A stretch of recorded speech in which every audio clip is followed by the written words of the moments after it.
Good morning, everyone. Good morning.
Well, I'm showing 8 o'clock, and so McCall and Chris. Thank you. We will call this meeting to order. This is a special meeting with the Montana Board of Public Education. We are meeting in a 100% electronic format.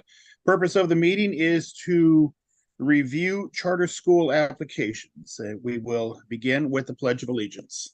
If you don't have a flag where you are, you can look at my profile. I pledge allegiance to the flag of the United States of America and to the republic for which it stands, one nation, under God, indivisible, with liberty and justice for all.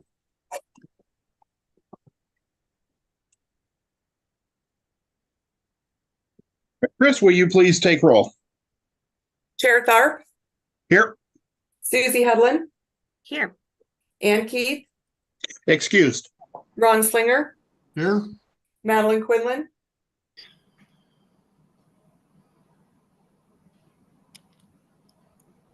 I see her. Jane Hammond.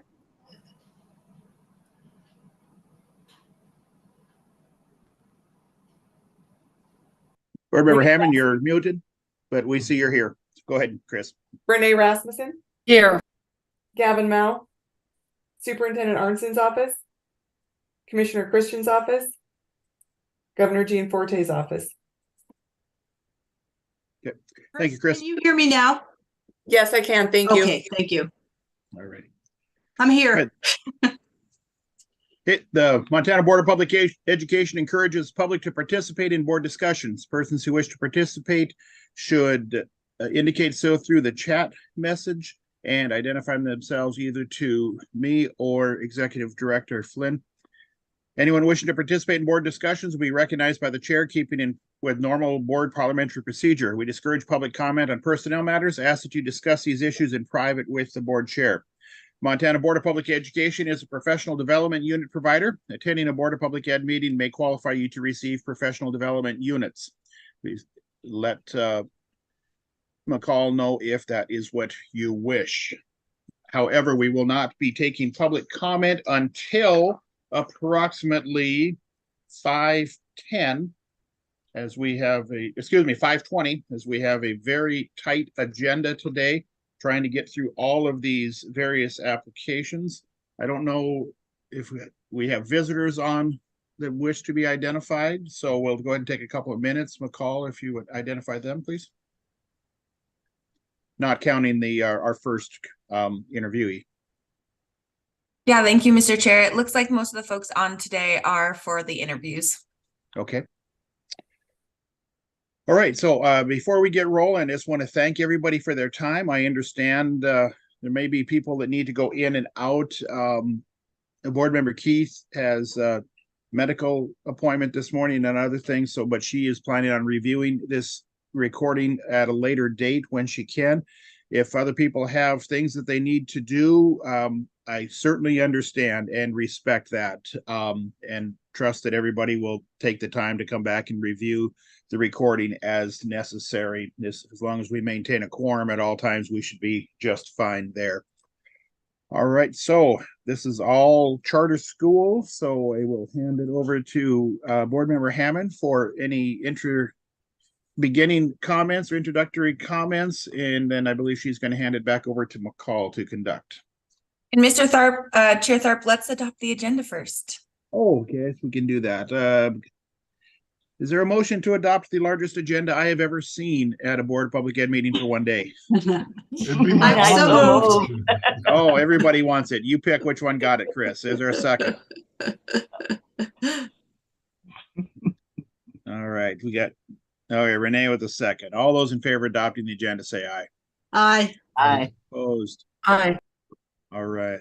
Somebody is opposed, or we just late aye? All right. And we'll see about closing my shade so I'm not blinded here. All right, Board Member Hammond. Thank you, Mr. Chair. Good morning, everyone. It's good that we've finally reached this stage in our public charter decision-making process. I want to thank all of the board members for the extra time and extra effort they've put in reviewing these mountains of proposals, and all of the professional educators and school communities who have worked so hard and spent so many hours in preparing the proposals that we are considering today. If we were to reach agreement on the proposals that are before us in a contract and the next phase, the total amount of entitlements in the first year of funding would be $7.6 million. I want to thank everyone for their efforts and indicate that the time is short, as the chairman has reported, and that we will accept public comment and we will read public comment if it comes in during the course of the next month before we get to our January board meeting. To facilitate our time together rather than following our regular procedure for meetings, I'm going to turn the meeting over to McCall because she will be able to recognize people and call on them and not have to go back and forth through me or through the chair. Thank you, Mr. Chair. Thank you, Board Member Hammond. And just as a point clarification for everybody, no decisions are being made today. This is just the time set aside for interview, for questions, for consideration. We all have the opportunity to review these, and I'm assuming that folks have read them or at least perused the executive summaries. And this is the time to ask those questions. We will receive public comment throughout the process until we make the decision, but the decisions on approving any or all of these won't happen until January. So we'll get things rolling here and hand things back over to McCall. Thank you, Mr. Chair, and thank you, Board Member Hammond. I just want to reiterate how we're going to sort of navigate today. We do have time for 25 application reviews on our agenda today. We've got a 10-minute break this morning, 30-minute break for lunch, and a 10-minute break this afternoon. Again, like Chair Tharp said, if you need to step away for a minute, clear your head, please feel free to do so. This information is all being streamed on our YouTube, and it's going to be available for you the second today's meeting ends. I want to also reiterate sort of the process for each of these reviews. First, we've allowed roughly 5 minutes for each of the applicants to introduce folks who are making presentation today and sort of give a high-level summary of their proposal. They can use that 5 minutes however they'd like. I know some folks may wish to share their screen and show some slides, and we've encouraged them to, really use that 5 minutes to best share what they're trying to do with the board. however they need to do that. Then the board is going to be, it's going to have about 10 minutes to ask questions.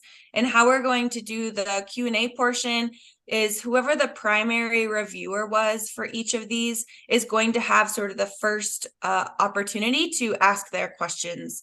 And then we'll turn it over to other board members to weigh in and ask questions if they have them. So for example, for our first applications, board member Rasmussen reviewed all of the Billings, Boulder, and Bozeman applications. So she'll have the first opportunity to make those, to make requesting questions on those applications. And then we'll have about 5 minutes for public comment.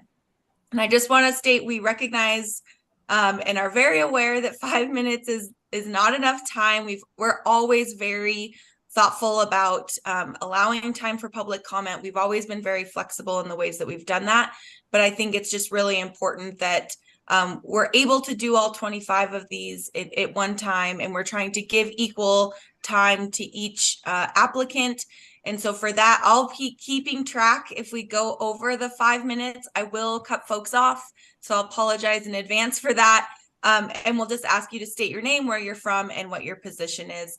As Board Member Hammond said, we very much encourage written public comment.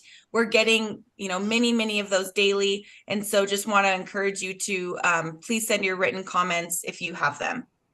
All right, I'm going to start bringing folks in for the first application, which is the Billings Early College School. Just as a point of order for everybody, so you realize we're going to do this within the structure that McCall described, but with less formality. Don't need to run questions through the chair.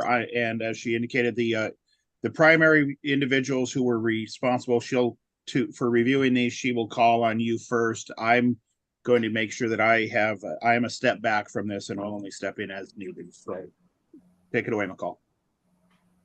Thanks, Mr. Chair, for those clarifications. All right, I know we have Superintendent Garcia, and I'm looking for Gerald as well. Hi, Superintendent, how are you? Good morning, everyone. Morning. Can you hear me? Great. And you're looking for Gerald Hain. She will be the one making the presentation, and I'll be a second backup type of presenter. And Gerald, you're on. For some reason, it's not letting me promote you to a panelist, but you're able to talk and take it away.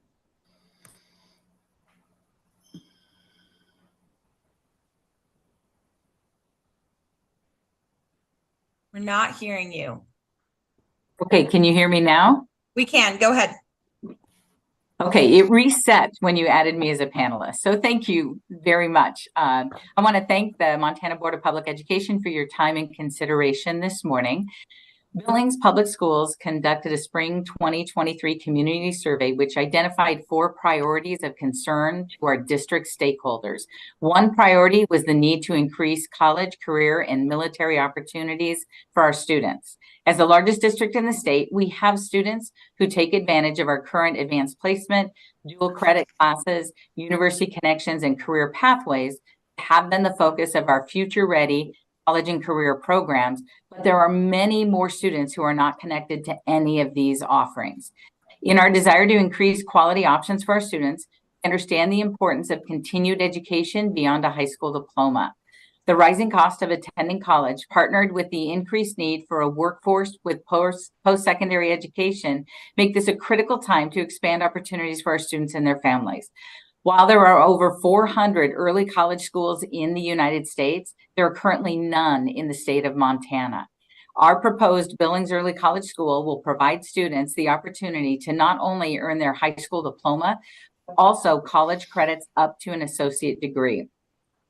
Early college schools improve relevance in secondary education and increase college access, affordability, and completion, as well as provide academic, social, and emotional support for students in navigating both high school and college successfully. Strong academic programming, college partnerships, and a culture of continuous improvement will be the foundation of Billings Early College School. Our intent is not to supplant the opportunities that are currently available, to expand those options to include more students who may not yet have considered a college pathway. Early college schools across the country have demonstrated positive impacts on college readiness and enrollment, as well as degree completion. I myself am a first-generation college student. No one in my family talked about education beyond high school, but I was fortunate to have high school friends and teachers who led and supported me on a college path. It is our desire to inspire students in 8th grade to consider applying for the Billings Early College School in order to see and develop their full potential, especially if they are first-generation college students or those not typically represented on college campuses or in our current AP and dual credit courses. We are planning a hybrid structure for our Billings Early College School. Students will attend for half of their day in high school classes as an AM or PM cohort. There is power in place, and bringing those students together with a common mission, vision, and goals will allow us to be aligned in our instruction and support.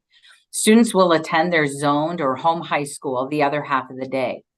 This will allow them to continue to access our strong music and world language programs, as well as all of our clubs, activities, and athletics, as we would not be able to duplicate these at Billings Early College School. Our goal is always to expand opportunities to students, not supplant or limit them. Billings Early College Schools will meet as grade level PLCs to identify and address students' academic needs, closely monitor student progress, and provide academic, social, and emotional support as needed. Through 10th grade, students will focus on their core high school graduation requirements, preparing them to spend most, if not all, of their time in 11th and 12th grade on the college campus. We are currently in the process of exploring partnerships with Montana State University and Rocky Mountain College right here in Billings to serve our Billings Early College students on their campuses in the fall of 2026. Such a targeted pathway to both a high school diploma and college credits up to an associate degree does not currently exist in our home high schools, creating a need that is supported by our own community concern over more college and career opportunities for our students. It is our sincere desire to help bridge the gap between high school and college for students and their families. And we believe that the Billings Early College School can help us do that, as early college schools have done across the country for so many students. Thank you for your support in our application, and I look forward to answering questions you may have. Thanks so much, Gerald. Board Member Rasmussen, we'll start with you. Thank you very much. Thank you for your presentation, Ms. Heen. I have several questions. I really liked your application. I found it very thorough, very thoughtful. My first question is, why would I join as a 9th grader? Why would I not wait till I was a 10th grader or 11th grader to join the Billings Early College School? So that's a great question. Early college schools across the nation in my research typically start with a 9th grade cohort, and students really need to commit early in that 9th grade year for a couple of reasons. One is coming together with that targeted, focused pathway can motivate students. We know that students can underperform in middle school or high school for a variety of reasons. A lot of it is due to a lack of relevance and a lack of connection to what their pathway is. Having students make that commitment in 9th grade allows us to start working also on the soft skills that they definitely need for college success, and the opportunity to focus on, so what pathway might you be interested? Let's talk about how do we strengthen your current academic success in 9th and 10th grade to prepare you to step onto that college campus in 11th grade and be successful.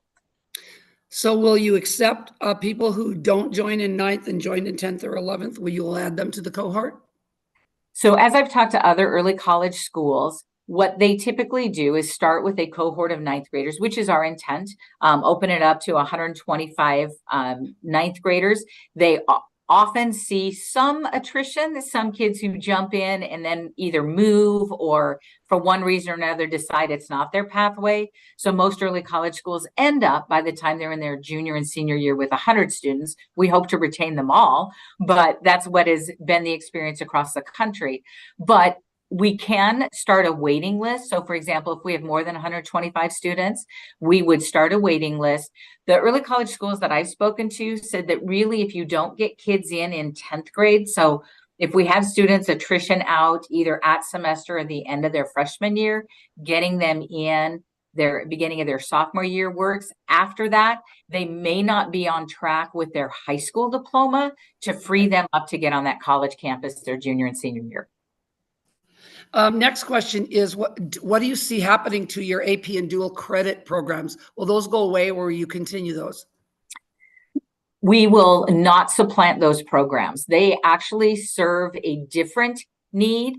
Our really high-end students who are in that AP and honors pathway and are looking for maybe valedictorian or out-of-state or in-state colleges where they want to get that presidential scholarship, or they want to have that high-end experience. Out-of-state colleges, no offense to Montana, but this is across the country. Out-of-state colleges may or may not care about dual credit from another state. So those still serve those high-end students well. And so those are not going to go away. Our target is really those students who maybe haven't engaged in our AP and honors pathways, and maybe do dual credit in a more targeted way. Some kids are going to want to pick up a handful of dual credits before they go to MSUB or U of M or MSU or other state schools. But this is really a targeted pathway to try to give kids the opportunity to get an actual associate degree. I only have 2 questions left, and thank you. The first one will be for you, and the second one I think it will be for Dr. Garcia. Why early college? Why the move toward early college when so much now is moving toward targeted CTE certification or 2-year degrees? Why early college? That's a great question also. The early college pathway is designed to support students, again, maybe first generation college or students who haven't considered college. That associate degree, if they can achieve that associate degree, that's a 2-year degree. And they can take that and do so many things. Our letters of community support also talk about employers want to see students with either a certificate or a degree. I know even my own stepson graduated last May from Montana State University Billings with an associate degree in psychology or a bachelor's degree in psychology. He's not using that to be a psychologist, but his employer is giving him more advancement opportunities. He works for UPS. They want to see somebody with some kind of degree. So any employer this would be a benefit for students, even if they decide not to move on to a 4-year degree. Having some college, especially an actual degree, not random college credits, can help. That's another reason for targeting the freshman year, because what math and science and English college classes they need may be different depending on their actual degree pathway. So we have the opportunity to target that more directly. Well, speaking as a person who does have a BA in psychology, I believe I use my degree every day. My stepson would argue that as well. It is helping him in managing people.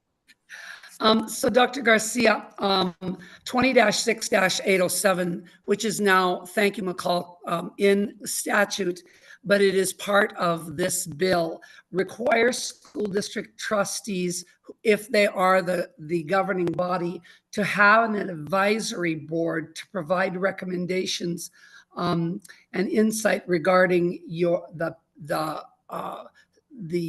early college school, let's say, their operations. What preparations have you made for a advisory board?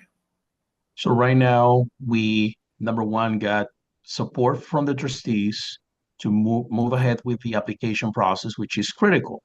It wasn't necessarily a severe split decision. Actually, we have full support.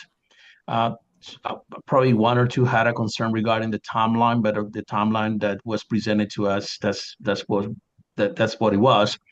But the board of trustees are very involved in this process. They see this as increasing opportunities for students and they know the statistics. I mean, we have 5,600 high school students approximately, and only 2,000 are benefiting from a career pathway, dual credit, or AP.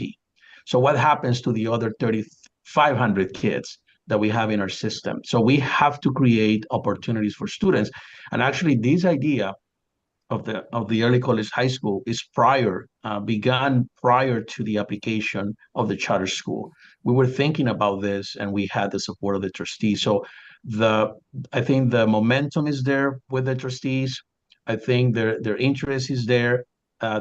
Some of them are actually in the call, just listening to our conversation. That's how much they're involved, and we have their support moving forward. Thank you. McCall, those are the only questions I have. Thank you. We've got about 2 more minutes. Anyone else from the board have other questions? Madeline? I Board would Member ask, Quinlan? just a follow-up to the question that Board Member Rasmussen asked. Tell us about engaging your community and any kind of community advisory structure that you're going to create.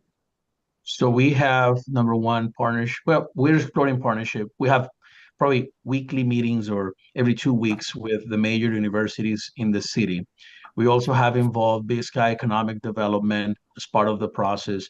Actually, the conception of the inception of the early college high school stems from a data point from the city. Where are we trending? Where are we headed as a city? And as a community, as a Yellowstone County, because of course nearby schools and districts participate within our system. So we have involved some of our neighboring districts. Prime example, Elder Grove. We have involved Big Sky Economic Development, the Chamber of Commerce. We have involved the city.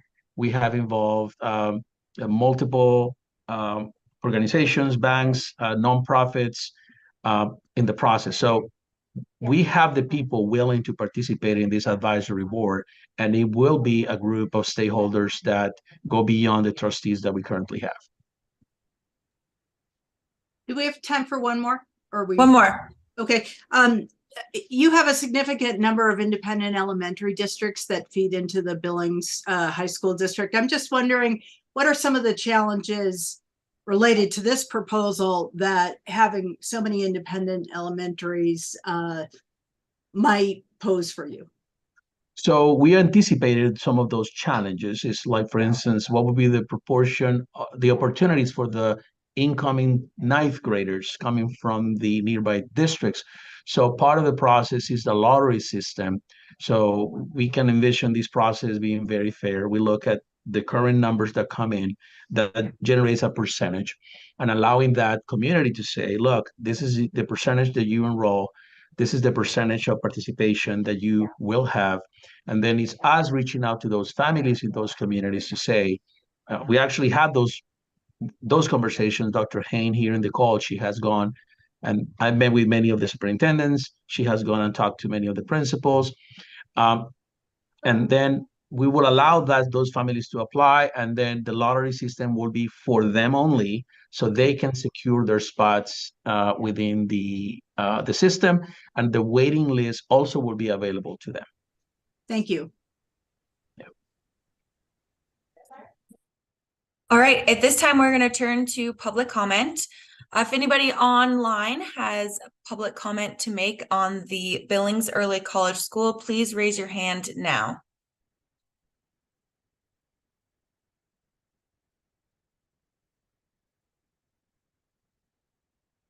Zach, I see your hand raised, so I'm going to allow you time to speak. Hi, can you hear me okay? We can. My name is Zach Tarakitis. I'm a trustee for SD2. Just commenting on both as a trustee, but also just as a community member. I manage our community foundation here locally, work with the city and the county pretty regularly through our work. There's a lot of interest in enabling our youth at a younger age to be more engaged in the community and being more focused on their pathways into the workforce. So to expand on Dr. Garcia's comments of the outreach that's been done prior to making these decisions, it goes well beyond just the educators in the school board. I can just vouch for the fact that there's tremendous amount of support in the community for for this type of pathway for our students. So I guess that's my comment, just reinforcing the fact that this goes beyond SD2 and just shows the partnership that SD2 is willing to put out there for the needs in our community today. Thank you, Zach. Any other folks like to make comment? All right, seeing none. We will let you go, Gerald. Thank you so much for your time today. We're going to move over to our next application, which is the Billings Multilingual Academy Charter. And we will promote Mr. Chris Olszewski.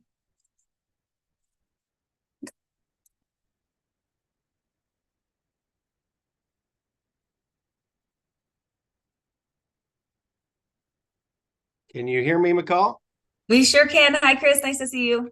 Hi, good to see you all. Thank you for this opportunity. Again, a lot of familiar faces. Really good to see all of you. So first of all, I'm Dr. Chris Olszewski. I'm the Assistant Superintendent of Curriculum here in Billings Public Schools.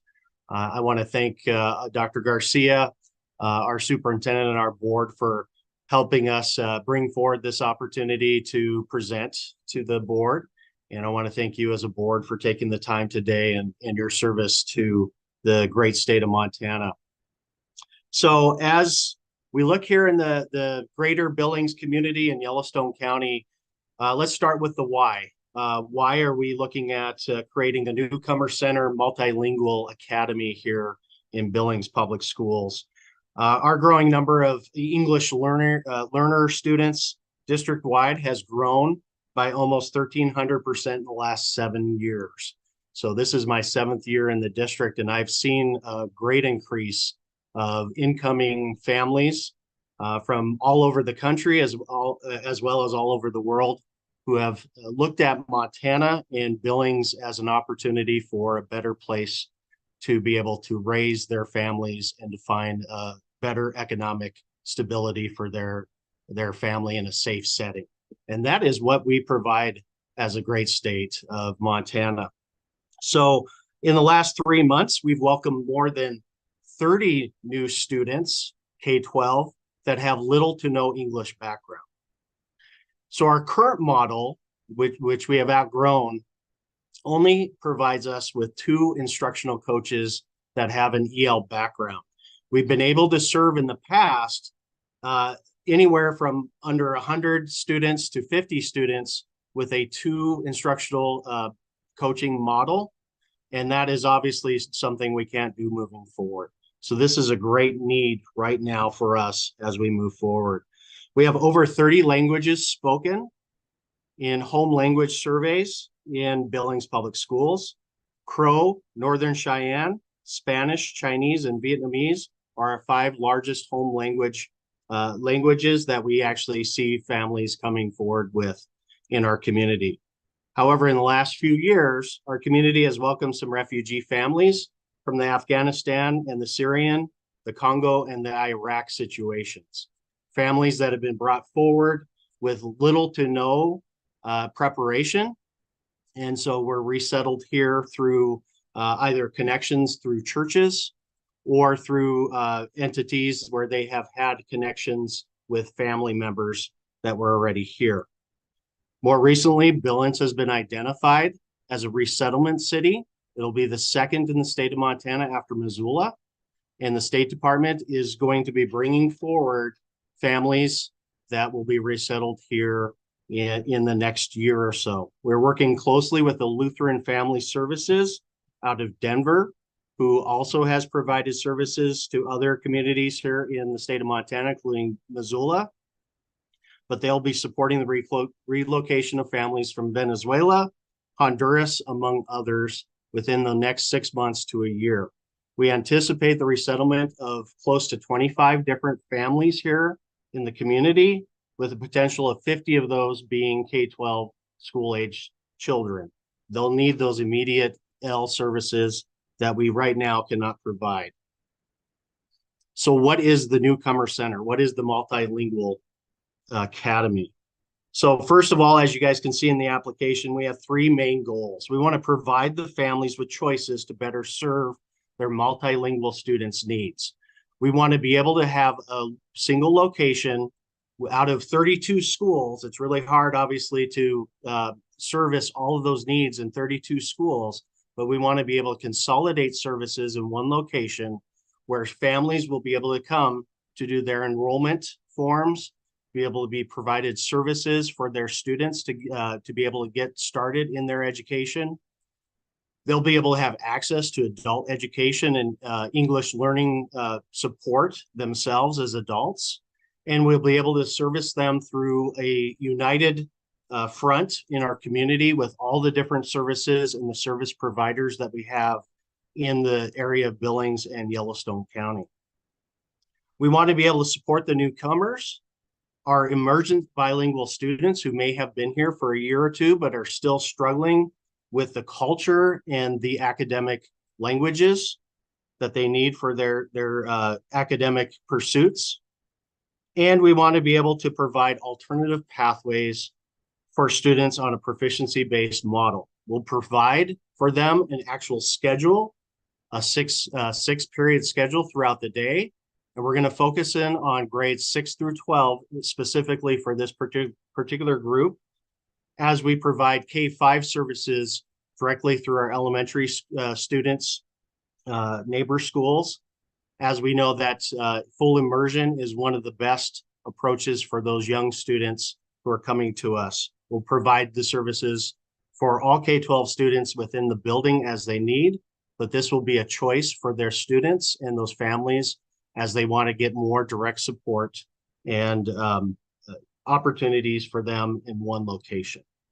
So again, I want to thank you all for the opportunity for this charter application. I know it's been a long time coming in our state and a lot of conversations. So I want to thank the Montana legislature for this opportunity and having the innovative thought and forward thinking as a state as we look to envision the Billings Multilingual Academy Newcomer Center to be able to be a place for Yellowstone County and our surrounding districts to be able to provide for professional development for staff and be able to provide the opportunity for students who need their English language learner support directly in one location.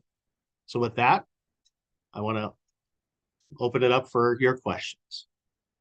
Dr. Olszewski, Board Member Rasmussen, you are up first. Oh, thank you very much. Good to see you, Chris. Good to see you, Renee. Yes. I have a couple of questions just about your application. By the way, this is extremely intriguing. I enjoyed reading it. I found out a lot more about the new things that are happening in Billings than I had previously been acquainted with. So I labeled your page numbers, and it's in my page number 19. It is question number 2, describe, or 22, describe the startup 5-year budgets with clearly stated assumptions. And I'm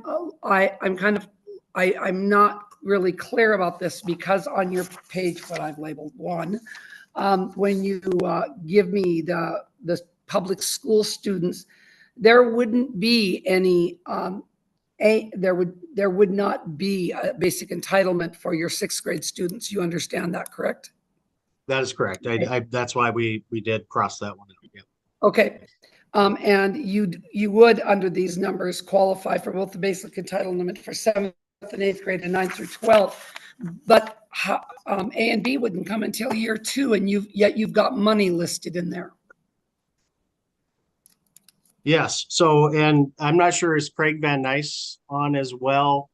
I can, Chris, and I can speak about Dr. Garcia. Sure. I hope I can give an answer to that question. So whether it is approved or not, we need to do something about the newcomers. So we already investing money to that. I mean, there's no other way. I mean, like, for instance, we get these newcomers in January. We can wait for the approval to do something. So we are already investing in new FTE, TAs, location, getting ready in January, because as Dr. Olszewski has mentioned, we have a large number of L's in our high schools, and we actually counted them up. And Chris, correct me if I'm wrong. I thought we had 11. Now the number is 30, 32? So K-12, we have 30. So yes, we had 30 we have 14 now for high school. Yeah. And for But those K. kids are, you know, beginners, Yeah. and they're just sinking or swimming. And that we have to do the right thing morally, ethically with those students. So that's why you see already finances and a lot of things already done. Yeah. Okay. Thank you for helping me with that. My second question is about one of the things that intrigued me was that you were going to hold this in the Lincoln Center, which would also give adults access to adult ed classes, and I assume also if they want to get a GED or something like that. Can your Lincoln, all your proposals kind of talk a little bit about Lincoln Center. Can your Lincoln Center handle this? So we are exploring another venue.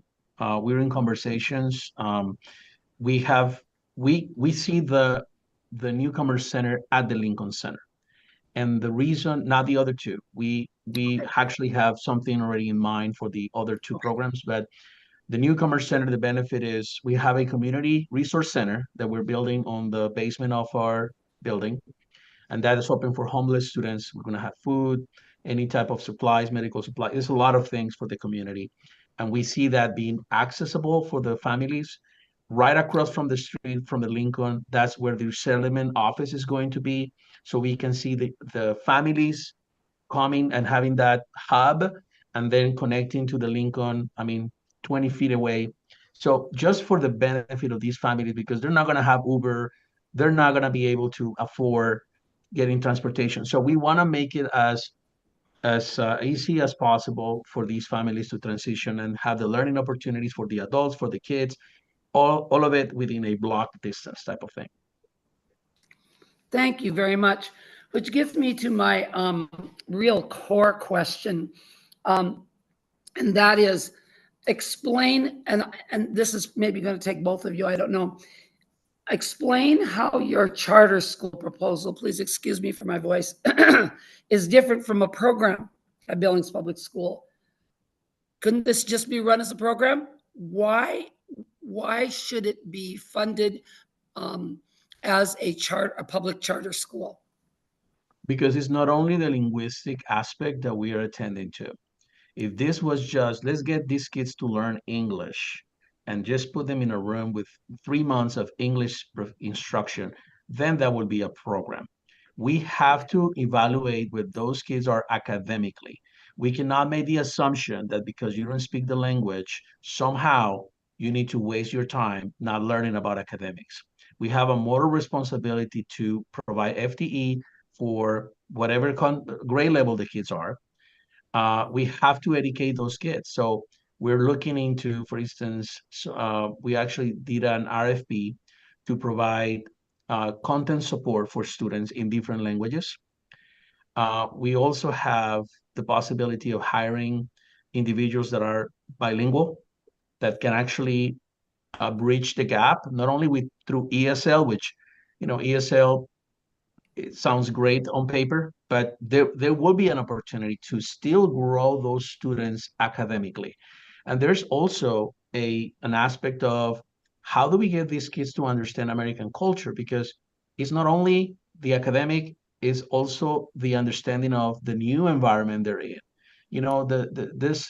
There are elements that are necessary. Counselors, for instance, there's a lot of trauma associated. There is a lot of need for nurses. So nurses, counselors, is an entire package of support for students that takes care of the whole child. Because, usually I know what newcomer centers can become into. It's literally a dumping ground where you put a bunch of kids and you focus on ESL, and that is a disservice for the kids. You need to train those kids academically. Some of these kids are already advanced in mathematics, advanced in reading, higher even than our kids in our own public system. So why are we going to dumbing down their ability to grow? So I don't think that's fair. So that's why it's not a program, it's a school, because we truly have the best interest of the child when it comes to that academic aspect. Thank you very much. I really appreciate that very much. That's the end of my questions. Nicole. Thanks, Board Member Asmussen. Do other board members have any questions? Board Member Quinlan, I see you unmuted real quick. I have a question, but I want to give other board members a chance. My first question is, will you have trouble staffing this school? I see that you've got an ESL math teacher, ESL English, and then culture and social studies. Can you talk about what staff you have available and how you'll prepare staff to teach in this school? Madeline, that's a great question. I don't think we're going to have any problems going ahead and staffing this. We currently, we've looked at our current staffing and looked at their licensure. One of the things that we know that as a state, we are a little bit behind, obviously, with teachers who maybe have a master's degree in ESL or whatever, but we have had many of our own staff coming in the last few years that have that background. They have a master's in English as a second language. They have EL experience. We have many of our own staff themselves who were EL students. And so as we've been looking at this, I can tell you we put this out for application as far as looking at internal, external. And we've had quite a bit. We had 11 applicants that were looking at this opportunity to look at the possibility of becoming an EL teacher here. Right now we have 2, and we know that we need to move forward, and we have interest. And so whether or not we can get them in the right content area and team that up with, say, math or English language arts itself, it may be one thing, but I don't think we're going to have a problem once we build this. We've been contacted by multiple surrounding districts, our feeder districts. We've been contacted even by Miles City, by superintendents out there and staff out in other districts saying, hey, we're getting our first EL students that we've seen in years. We need help, support for staff development. So not only will we have people in our own staff, but inviting other districts in to train with us and to be able to support their service needs as well, and have that collaborative piece across multiple districts. And Chris, how do you plan to deliver science instruction, since you don't have that on your list of staff? Yeah, so again, science. So one of the things that we're concerned about with the science is the lab settings. And so what we'll be able to do is have the opportunity for students to go back into their main schools for some of the CTEs and the science. But we are using the SIOP model. We have got a couple cohorts of teachers who are learning the SIOP model, which is then, again, one of those services within the regular classroom to be able to provide services for multilingual students in learning some academic background. So we have some science teachers who are involved in that as well. We're moving forward with trying to recruit for our next cohort of 50 teachers in our district that will also come forward to learn those skills in a regular classroom. Okay, and one more question. How do you serve how will you serve your K-5 community? Great question. So again, out of our 20, we have 22 elementary schools right now. We have the one coach, again, using the SIOP model. We have found that teaching the actual staff themselves, the K-5 teachers that are out there, they have come forward and they're helping with different isolations. Of course, we have students not only we have, the problem with 22 schools and, 6th grade levels. It's not all isolated into one classroom. So we have to do it from an approach where we're training teachers and staff to provide those services in those buildings. But one of the things that the research points out in our own experiences is those younger students, they pick up the language quicker. And so that's why a lot of the promotion is to do world languages at an elementary. They're picking up quicker, and those students are advocates of themselves, and they take it on pretty quick. So a lot of our staff need that support, but our students we're seeing are picking up the academics much quicker than our secondary students. And if I can add something to that, Madeline, one of the mistakes that we can make with the younger kids is to group them. We had that model in the past somewhere where you just bus everybody to one location. That is the worst mistake we can make. So we have to empower the teachers at the local schools with the SIOP strategies, which we already started, and we have a plan to enhance that, which is sheltered instruction. So those kids can actually benefit in those communities wherever they are, have the ability to integrate with the school, with the community, and be, of course, lifelong learners. Thank you. So, but I realize a few of you may have other questions. I do want to make sure that we can get to the Q&A or the public comment part. So I'm going to ask if there's any public comment on this application. If there's not, we'll come back to a couple questions with our last few minutes. So folks online at this time, as attendees, if you would like to make public comment on the Billings Multilingual Academy Charter, please raise your hand now.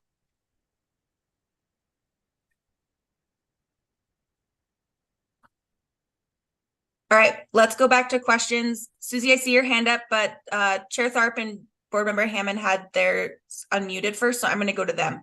Let's just do this like 1 minute each real quick. Yep, just very quick. And I just want to let all the board members know I really appreciated one of Renee's questions there. And that's something that I'm weighing here as we consider all of these all day.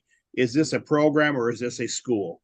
And I appreciate the answer that was given by Billings Public about that, and just letting everybody know that is something that I'm trying to figure out as we weigh these. Is this something that you need to have a separate charter school to be operating? Is it better to have a public charter, or is this just a way to get funding for a program that you want to run? So I just, as a general comment, I appreciate that. Good to see you again, Chris. Board Member Hammond.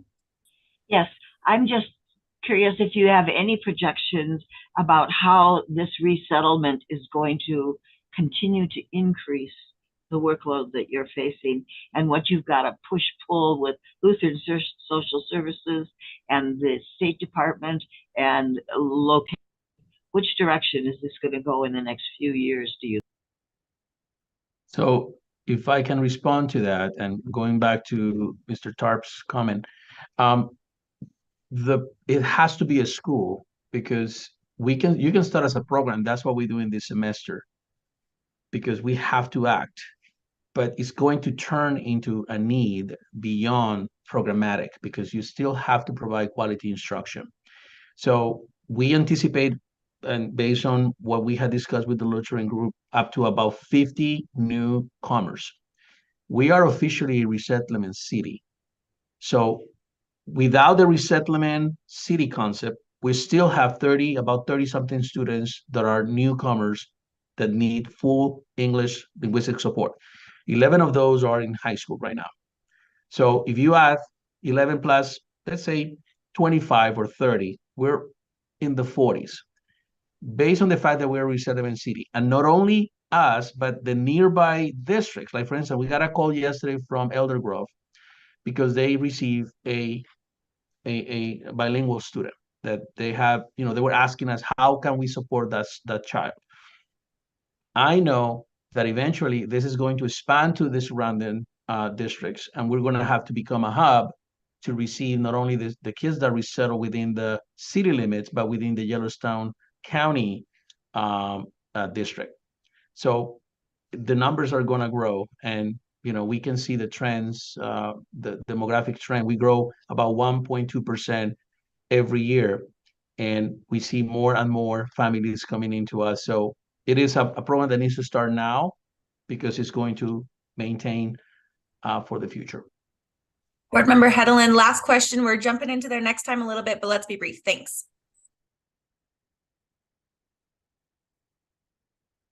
You're muted.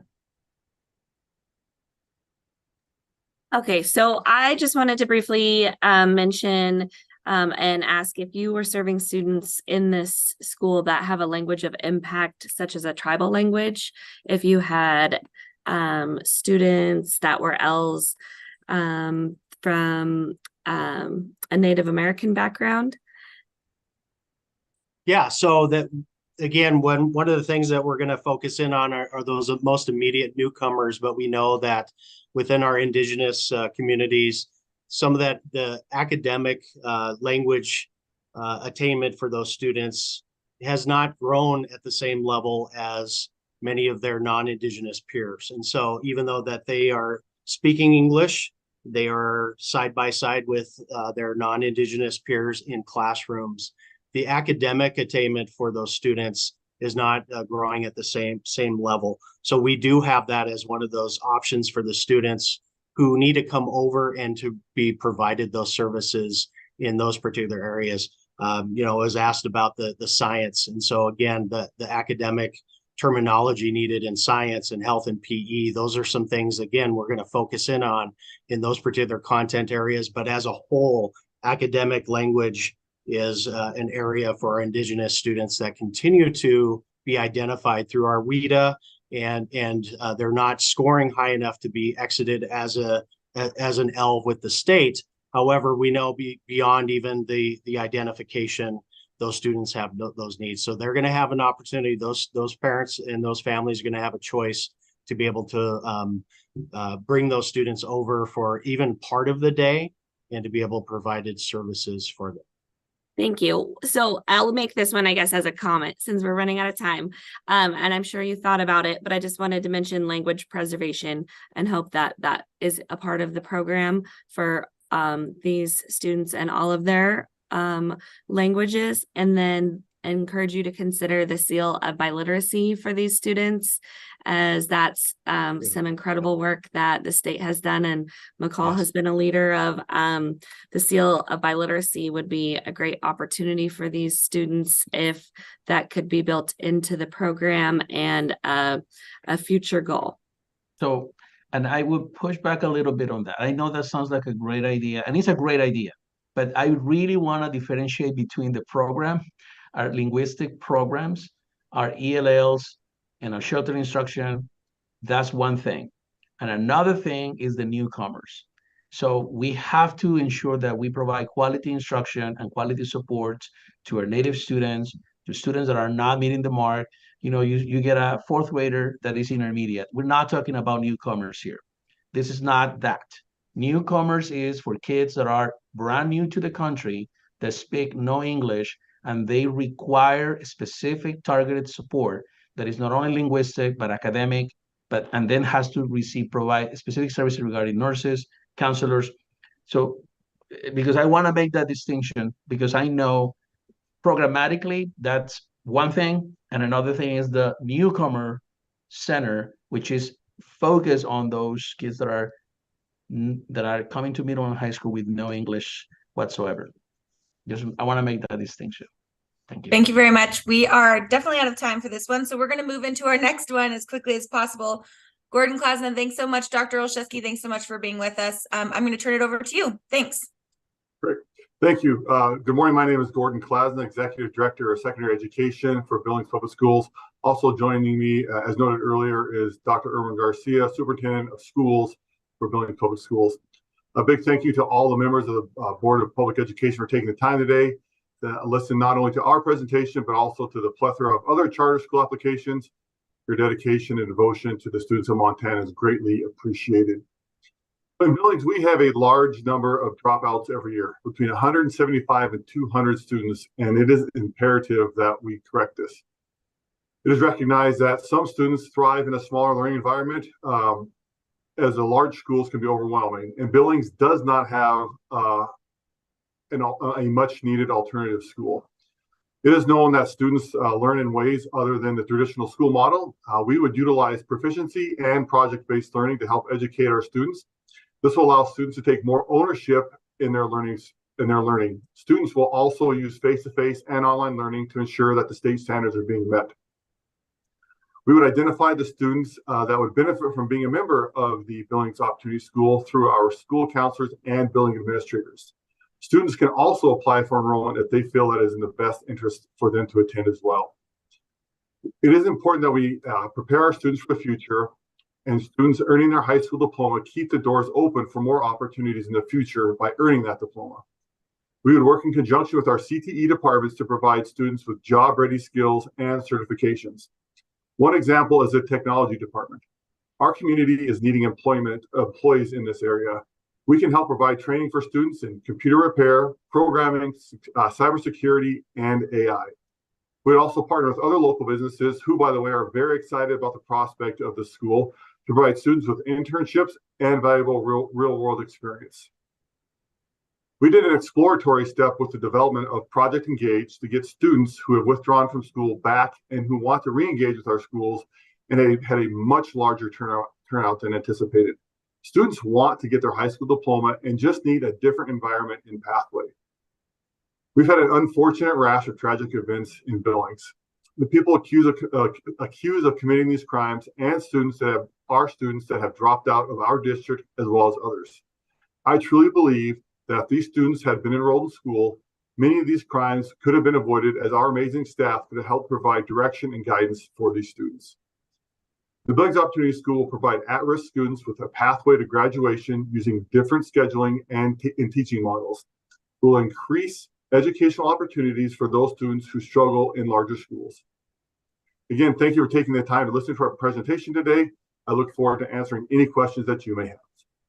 Thank you very much, Board Member Rasmussen. You can start with the questions. Oh, thank you, McCall. Thank you for your presentation. I don't disagree that this is really necessary, but I had some questions on your application, specifically in your staffing startup plan. They're under school governments, and the questions 10, 11, and 12. I have some questions on. Specifically, let's start with question number 10. If you could give me a little bit more depth on, describe the roles and responsibilities of your governing board, the proposed leadership management team, and other entities. You list them, but you don't really talk about. Oh, you got muted. My apologies. I was gesturing. You don't really talk specifically about how their roles are going to be different in this charter school. It's pretty generic. So explain to me your vision of how that this is going to work, from the counselors, the administrators, the governing board, and of course, again, if this charter school is approved, you will have to have an advisory board as well. So let's talk a little bit about all of those duties. And because you can make it shorter if you need to. You bet. So, first of all, as I noted earlier, our business community is looking forward to this happening and being part of this as well. So I think in conjunction with our school board also, but with business leaders in the community of Billings, they would help advise us on what they're looking for to help make sure that students are prepared for the future when they graduate from us. So partnering with the community would be a huge part with that.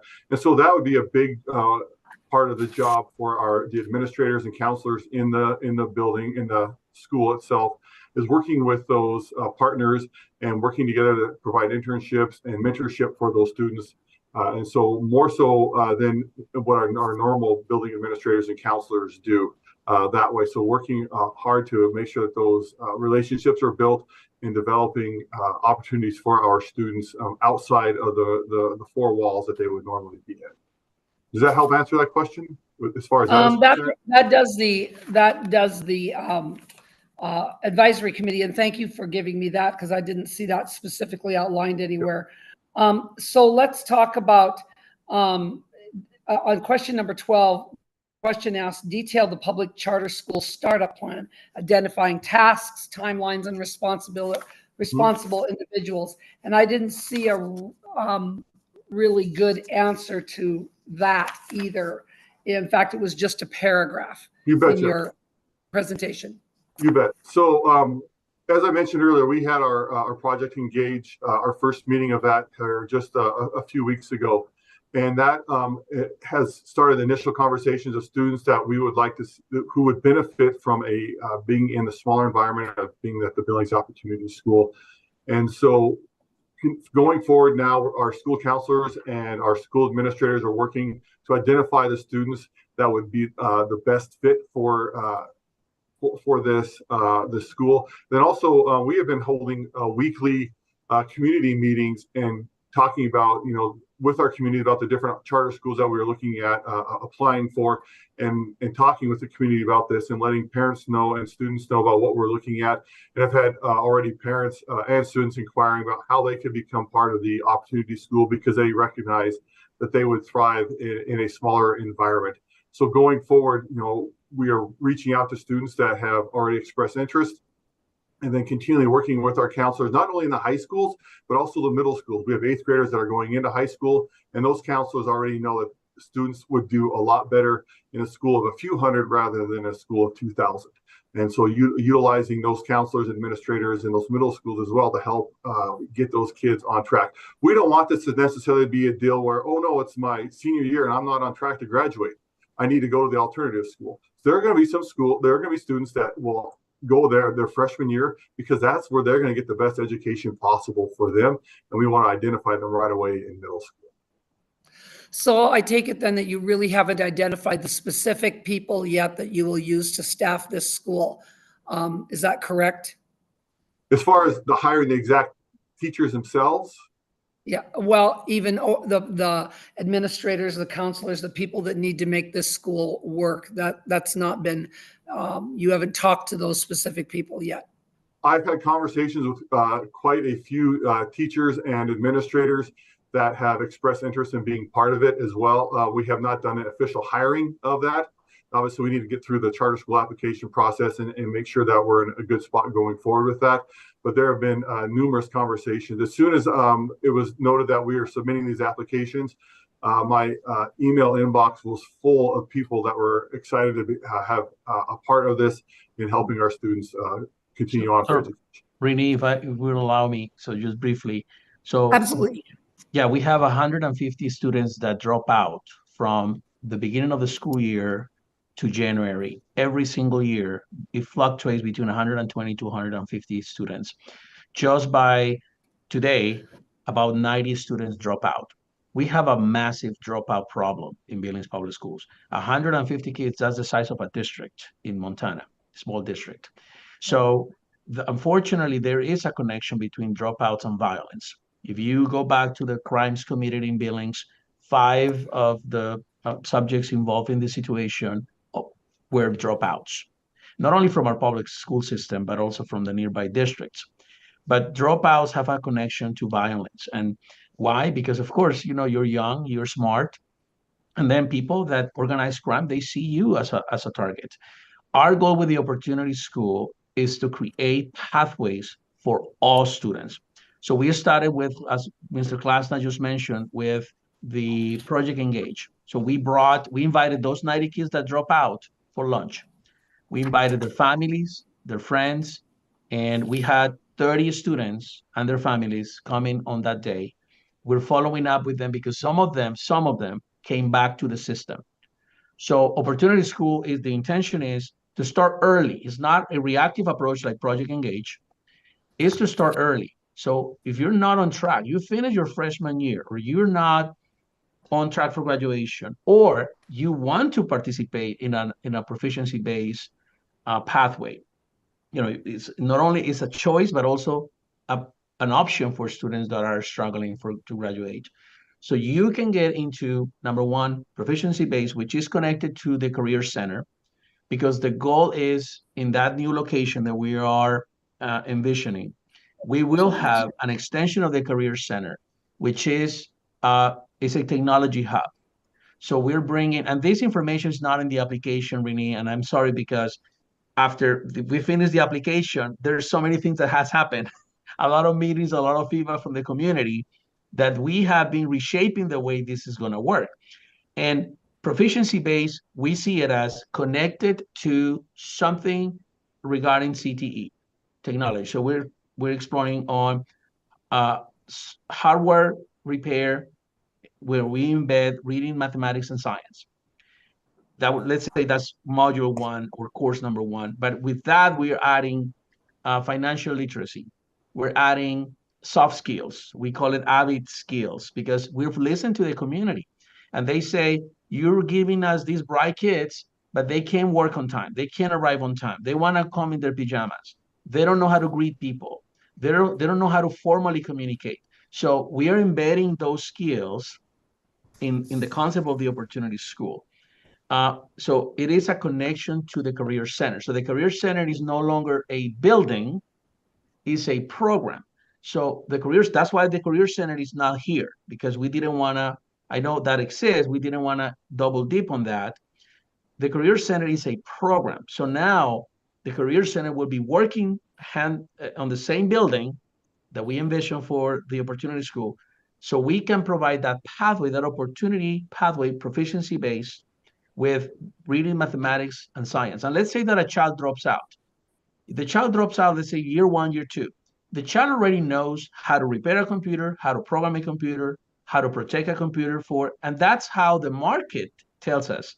Those are the needs of the community. We went back to basic economic development. Most of the jobs that we need for the future are related to technology. So we're doing those kids, we're giving them employability skills for them to be successful. If they want to pursue and finish, they want to enroll and complete that program within the 3 years. But let's say things go wrong, they fail, they're not able to graduate. So then we connect them to the HiSET program. Then we connect them to opportunities for them to learn certain skills. So, there's a lot that wasn't on the application because honestly, things have changed dramatically. And the community, because of what has happened with violence, they're calling us and we are thinking, okay, we need to structure. And by the way, we have a teacher task force that we already announced it. It's not only a teacher task force, we start in January, but we're bringing business owners and business community to those meetings because they're going to help us map out the coursework for that proficiency-based pathway that we're going to present to these students. Thank you for your answer. Oh, Sorry, Renee, before we continue questions, I'm going to turn it over to make sure that we allow time for public comment since we did dip into that time a little bit. If not, we'll come back to questions. So at this time, does anyone in the attendees room have any questions? Please raise your hand. Would like to make comment. Sorry, not questions.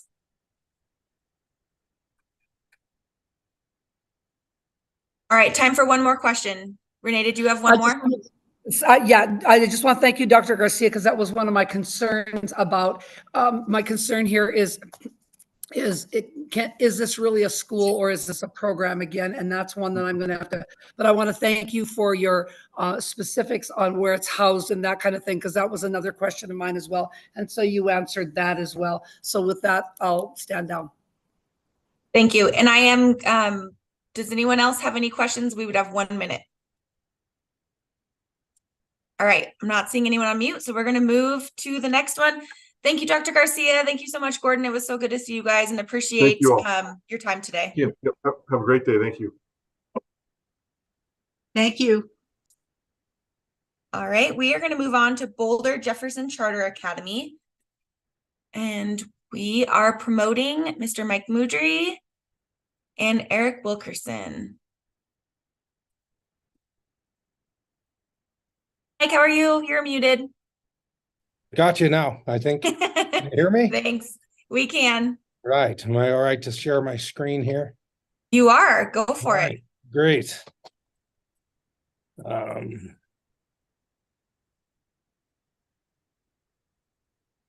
Take it away. Yeah, let me see if it's working here. There we go. Yep, we see that. We're good. All right. Well, thank you. Hi, I'm Mike Moudry. I'm the principal at Jefferson High School. And I'm Eric Wilkerson. I'm the superintendent. All right. And again, thank you for the opportunity to present on Jefferson Academy today. As you probably read in our application, again, current demographics show that we have underserved students at Youth Dynamics, which is a therapeutic residential facility. And we also have some at-risk Jefferson High School youth that Jefferson Academy would serve. We continue to struggle with mental health and student successes. Jefferson Academy's mission would be to provide a well-rounded alternative education with trauma-informed mental and behavioral health services at the forefront. So the demographic that we're looking at is Jefferson High School and Boulder Elementary currently serve Youth Dynamics, also known as AYA School, just across the road, just down the way from Jefferson High School. We serve grades 5 through 12 right now, and we are also dealing with at-risk students in Jefferson County, as I stated before, in a post-COVID world, which has created a higher risk population due to mental health and attendance problems. So Jefferson Academy will provide a different learning environment to meet the needs of this struggling demographic. So why Jefferson Academy? We plan to be at the center of the community and for parents and families to supplement career pathways.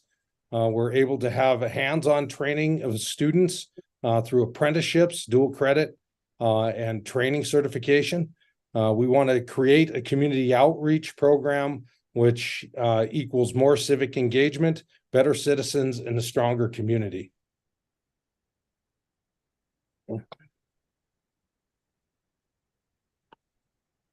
Jefferson Academy will have a community advisory council, which will include 4 community members appointed by the JHS board from Basin, Boulder, Clancy, and Montana City. It'll include YDI administration representative and a representative from the elementary school district. Teaching staff will include core subject areas and CTE. Support services will include special education, mental health services, career counseling, and community outreach. Instructional aids will be used to monitor student success online, plus act as student advocates with the Jefferson Academy teaching staff.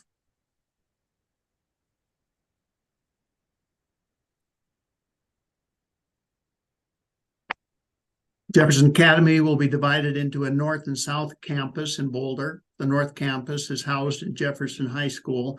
With our new expansion project, it will allow us the space necessary to dedicate a specific part of the building to the Jefferson Academy.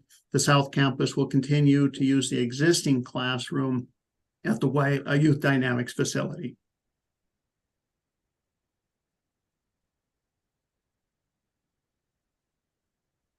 In our graduation requirement, we plan to put heavy emphasis on career pathways. And as you can see, we've built in 2 full credits of career pathways, half credit of intro to computers, half a credit of personal finance, half a credit of workplace safety, and a half credit of career exploration and apprenticeship as the core foundation of the career pathways. We also will use the career pathways suggested plan of study for each student. So each student will have their own specific plan. And the HiSET options program already has career pathways component built into it for seniors who are credit deficient.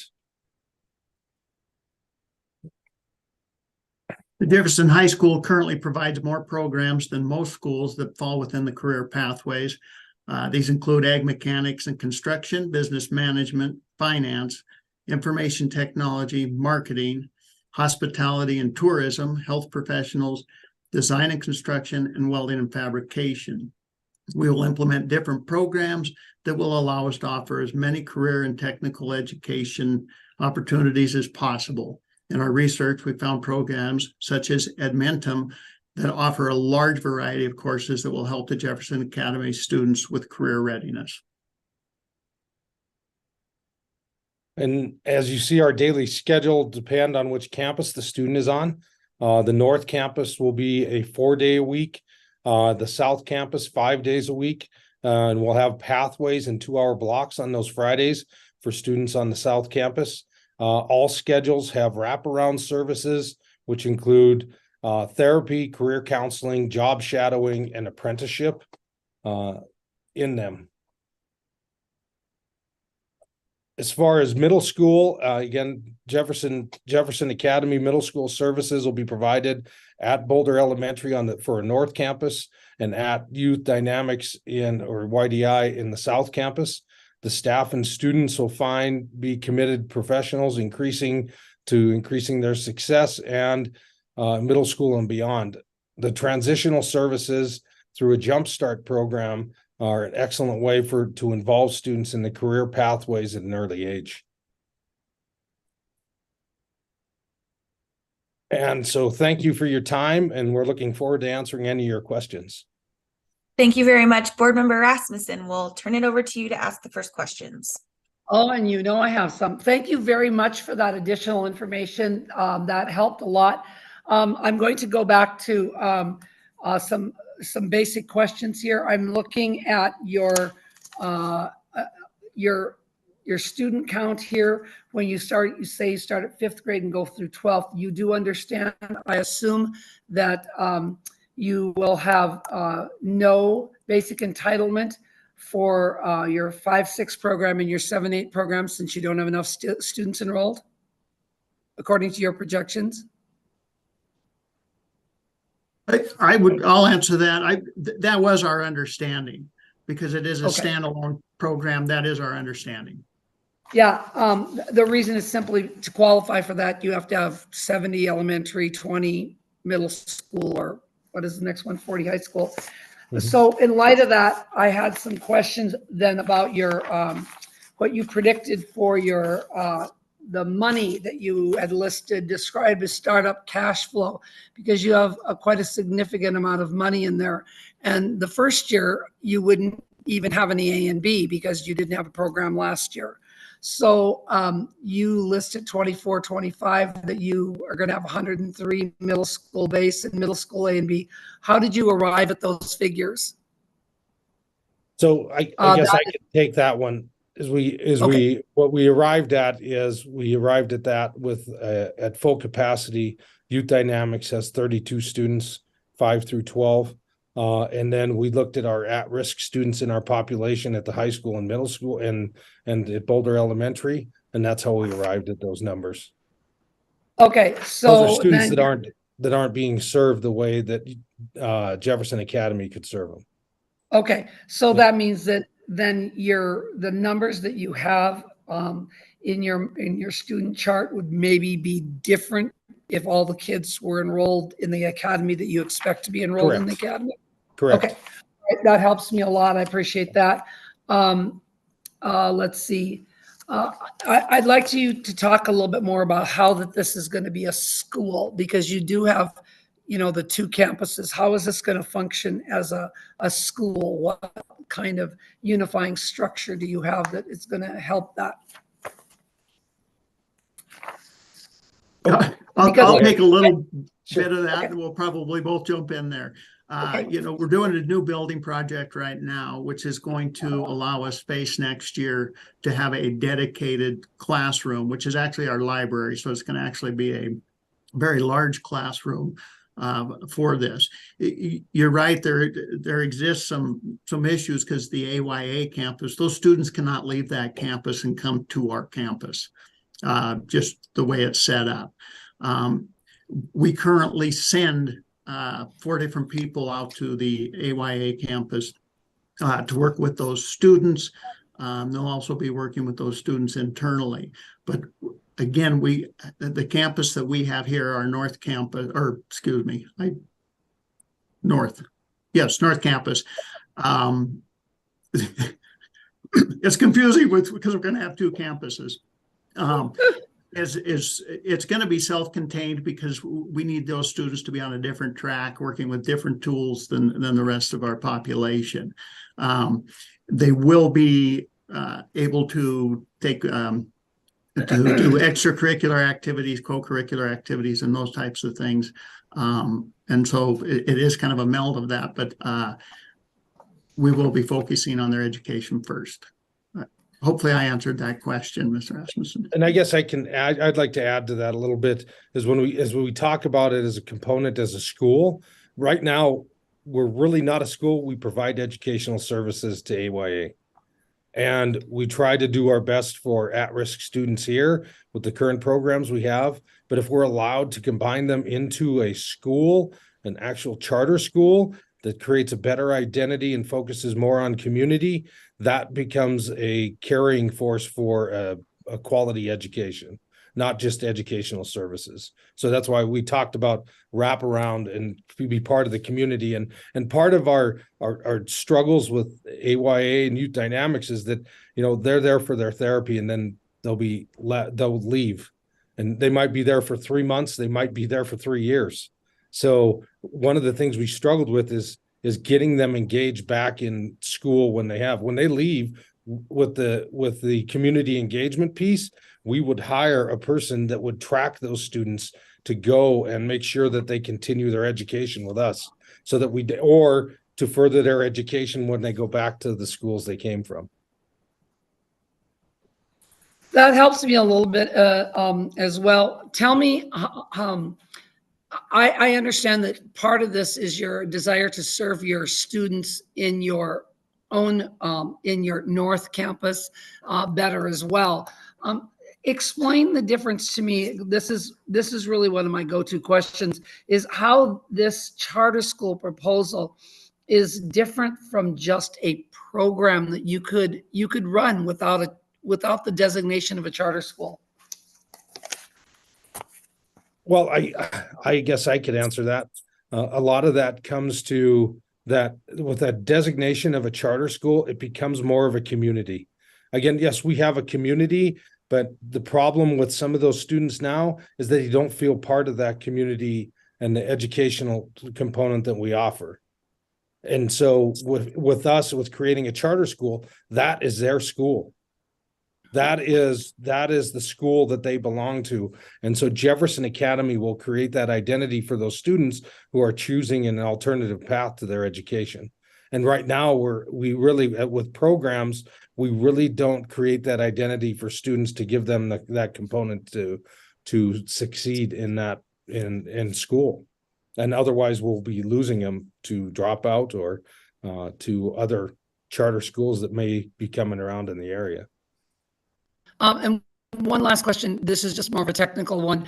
When you serve the kids out at Youth Dynamics, do they count as A and B for you while they're there, or do you have some kind of how is that financially done? That's the interesting part of this, is they count as our A and B, but only on those count days, and we don't know how many kids are going to be out there. So we could serve 50, 60 kids out there and only get the A and B for 8 or 10 because they closed a couple of their dormitories out there because they couldn't serve the female youth because they didn't have a female counselor for quite a while. So it dropped that down actually during the count this year. So I think Mike's point that hopefully if we can keep those kids in our academy, even when they get out of there and provide those services, hopefully we can actually count them and get some A and B for them, because it's minimal at this point. Okay, thank you. That's all, Nicole. Thank you, Board Member Rasmussen. Do any other board members have questions? I have a question to follow up. This is Board Member Quinlan. I have a question to follow up on the A and B question. And you have these students in your student population currently. I guess the growth in your school is actually the retention of students to keep them from dropping out. I mean, I'm trying to figure out where are these students coming from, and are they really going to generate new A and B, or do you?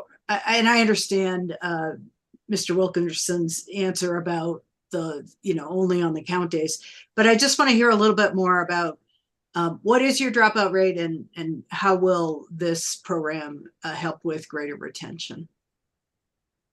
I think that our dropout rate again is about 12%. And what we're seeing a lot, and again, I don't think we're unique of any other Montana school, is post-pandemic, we are seeing more and more kids going to online school, to homeschool, and in our area, in the Helena, Boulder, Clancy area, we are seeing a lot of homeschool students. And so when those kids leave us to go to homeschool, we lose them, and we lose the A and B there. So if we're able to gain them back in order to give them a better path to graduation, I think that's where we're going to gain back those students. All right, at this time, I'm going to ask those who are in the meeting as attendees to please raise your hand if you'd like to give public comment on the Boulder Jefferson Charter Academy.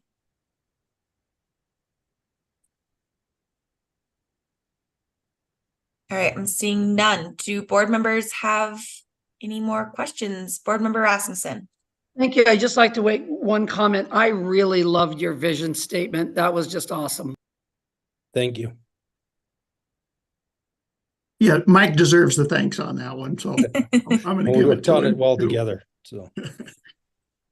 Well, thank you guys very much for joining us today. Principal Moudry and Superintendent Wilkerson, we really appreciate you guys, and we'll be in touch if we have any questions. Thank you. Thanks for having us. Thanks for the time. All right, I am working on promoting folks for the Bozeman Bridger Charter School. We're a little ahead of time. Look at us.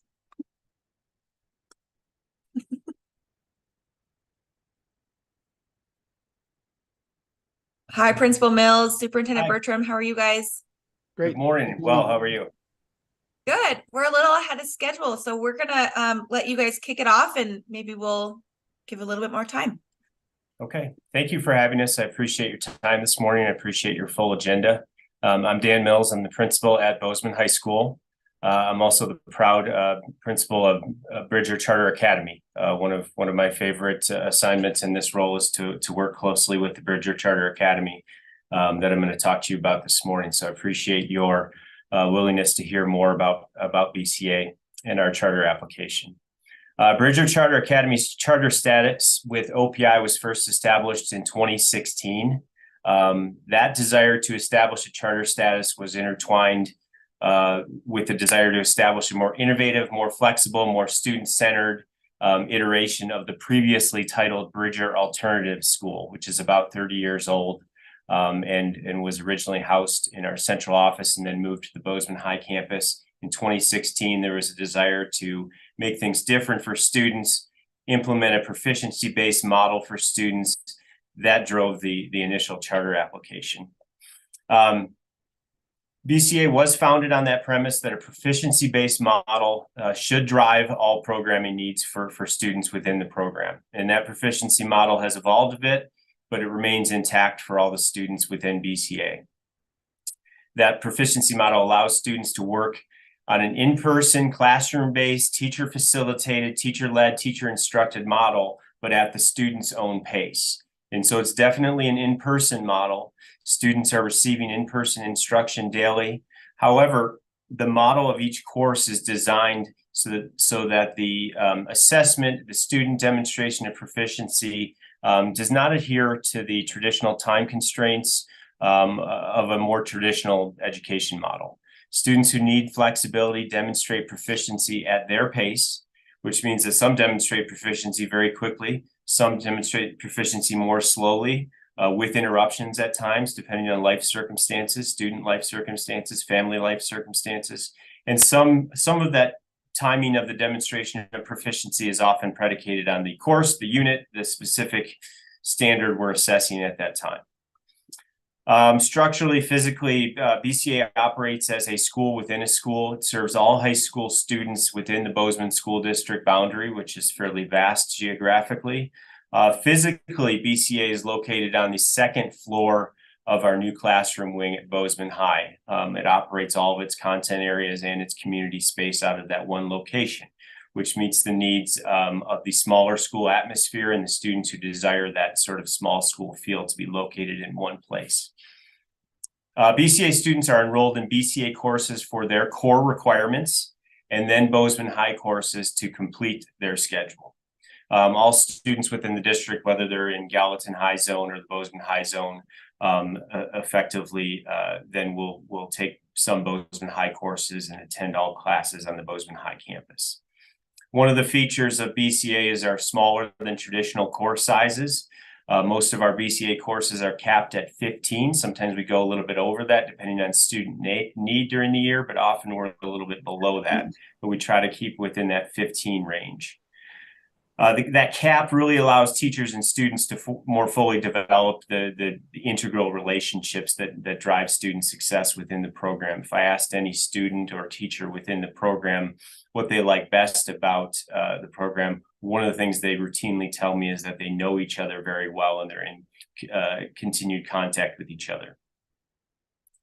Another major feature of BCA is a mentoring component. All students are assigned faculty mentors. They meet at least twice weekly with these faculty mentors for at least a 10 to 15 minute check-in, and that's beyond the relationships within the classroom. That mentoring component aligns in spirit with the small class sizes with the community atmosphere. Community atmosphere is a driving force of the program. Students and teachers collaborate to create student breakfasts, weekly student breakfast. They have monthly community meetings. They have shared lunches on a regular basis with students. There are holiday festivities that community members and district personnel attend. This is important. We have many students within the BCA program who may have less than traditional, disjointed, disrupted, or difficult home experiences. And that community atmosphere within the BCA program is a driving force toward their graduation. I often will say that there is no typical BCA student. There are some students in BCA who have fallen behind in credits. There are plenty of students within BCA who are high achieving students who desire a smaller atmosphere and appreciate the proficiency-based model. Some students will physically locate themselves in that BCA wing and sort of want to stay there as much as they can. They like that small space. And yet we have some BCA students who fully integrate within the larger Bozeman High community. And so in summation, I would say, Bridgewood Charter Academy has been successfully meeting student needs for a long time at this point. We've been successfully meeting student needs via a competency-based system, a proficiency-based model. BCA has demonstrated that it works to meet students on their terms and to help them do what we want them to do, which is graduate.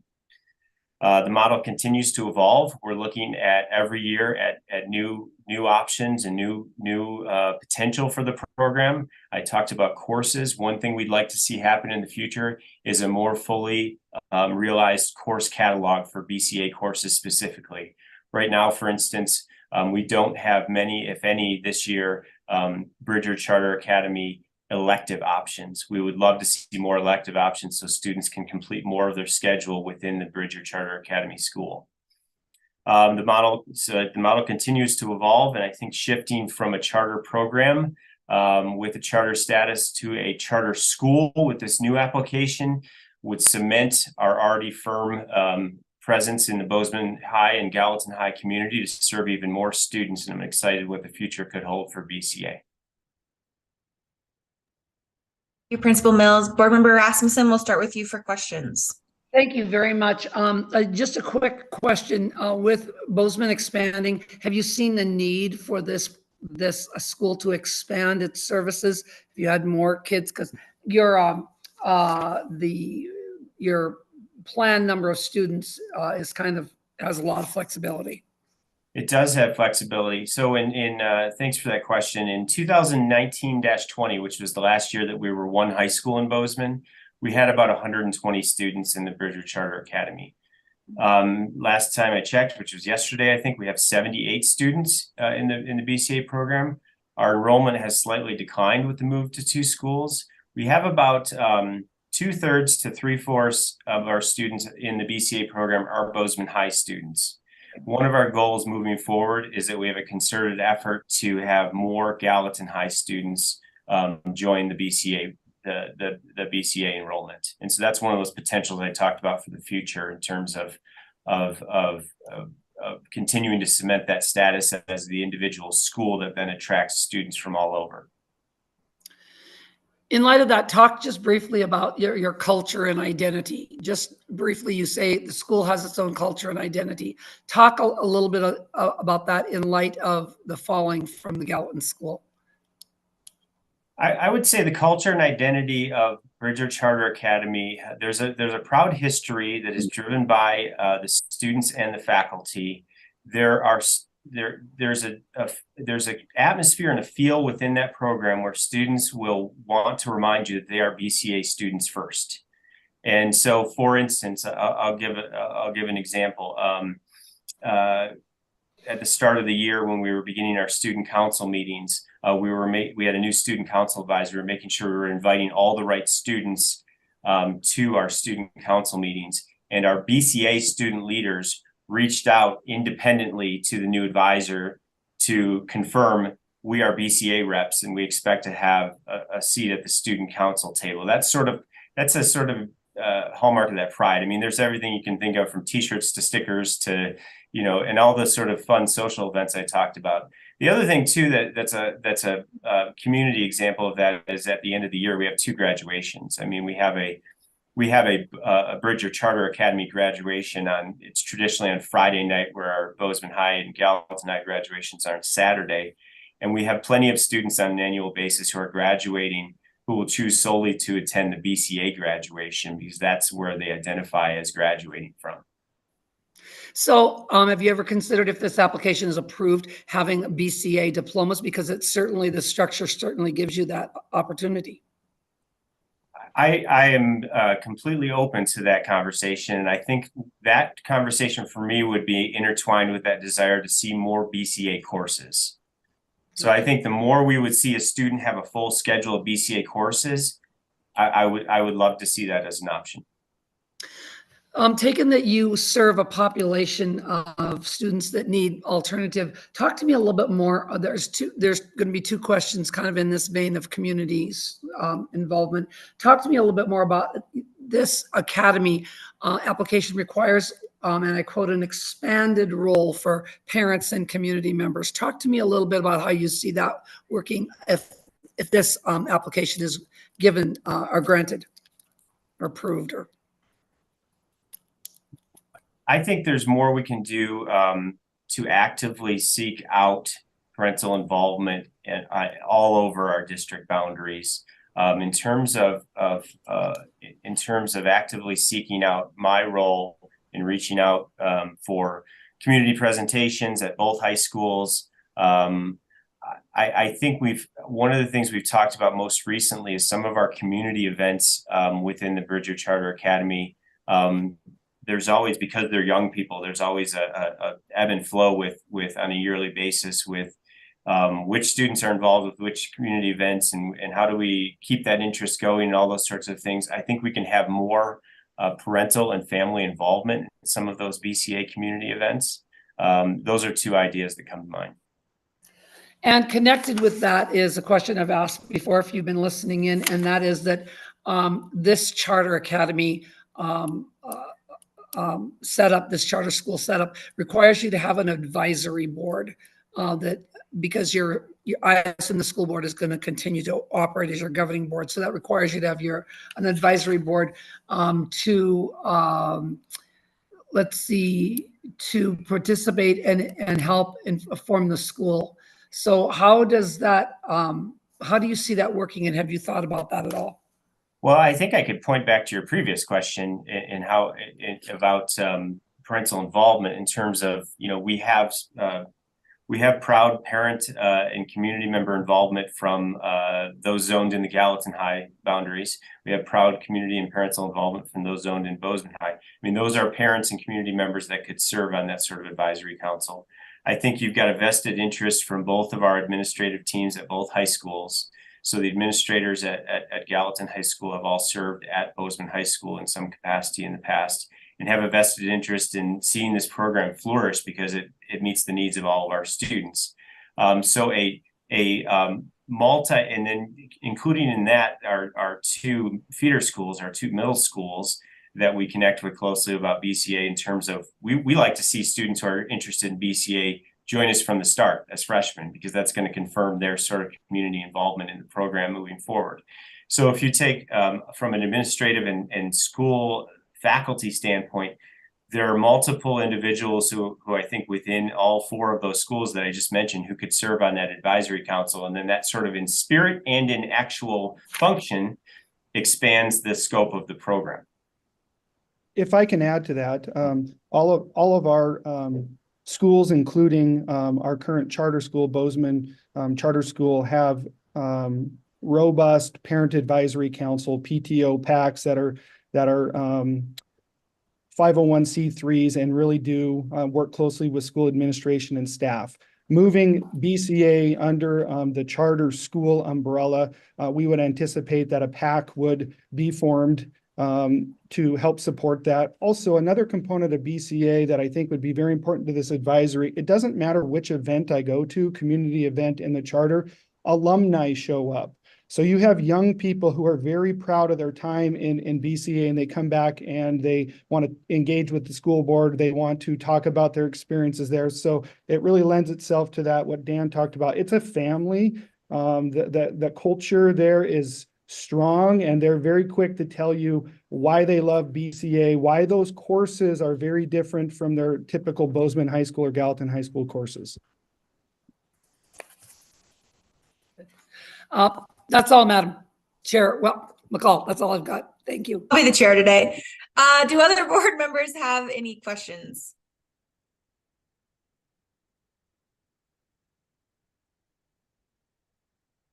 All right, seeing none, let's move to public comment. Folks online, if you'd like to make public comment, please raise your hand now.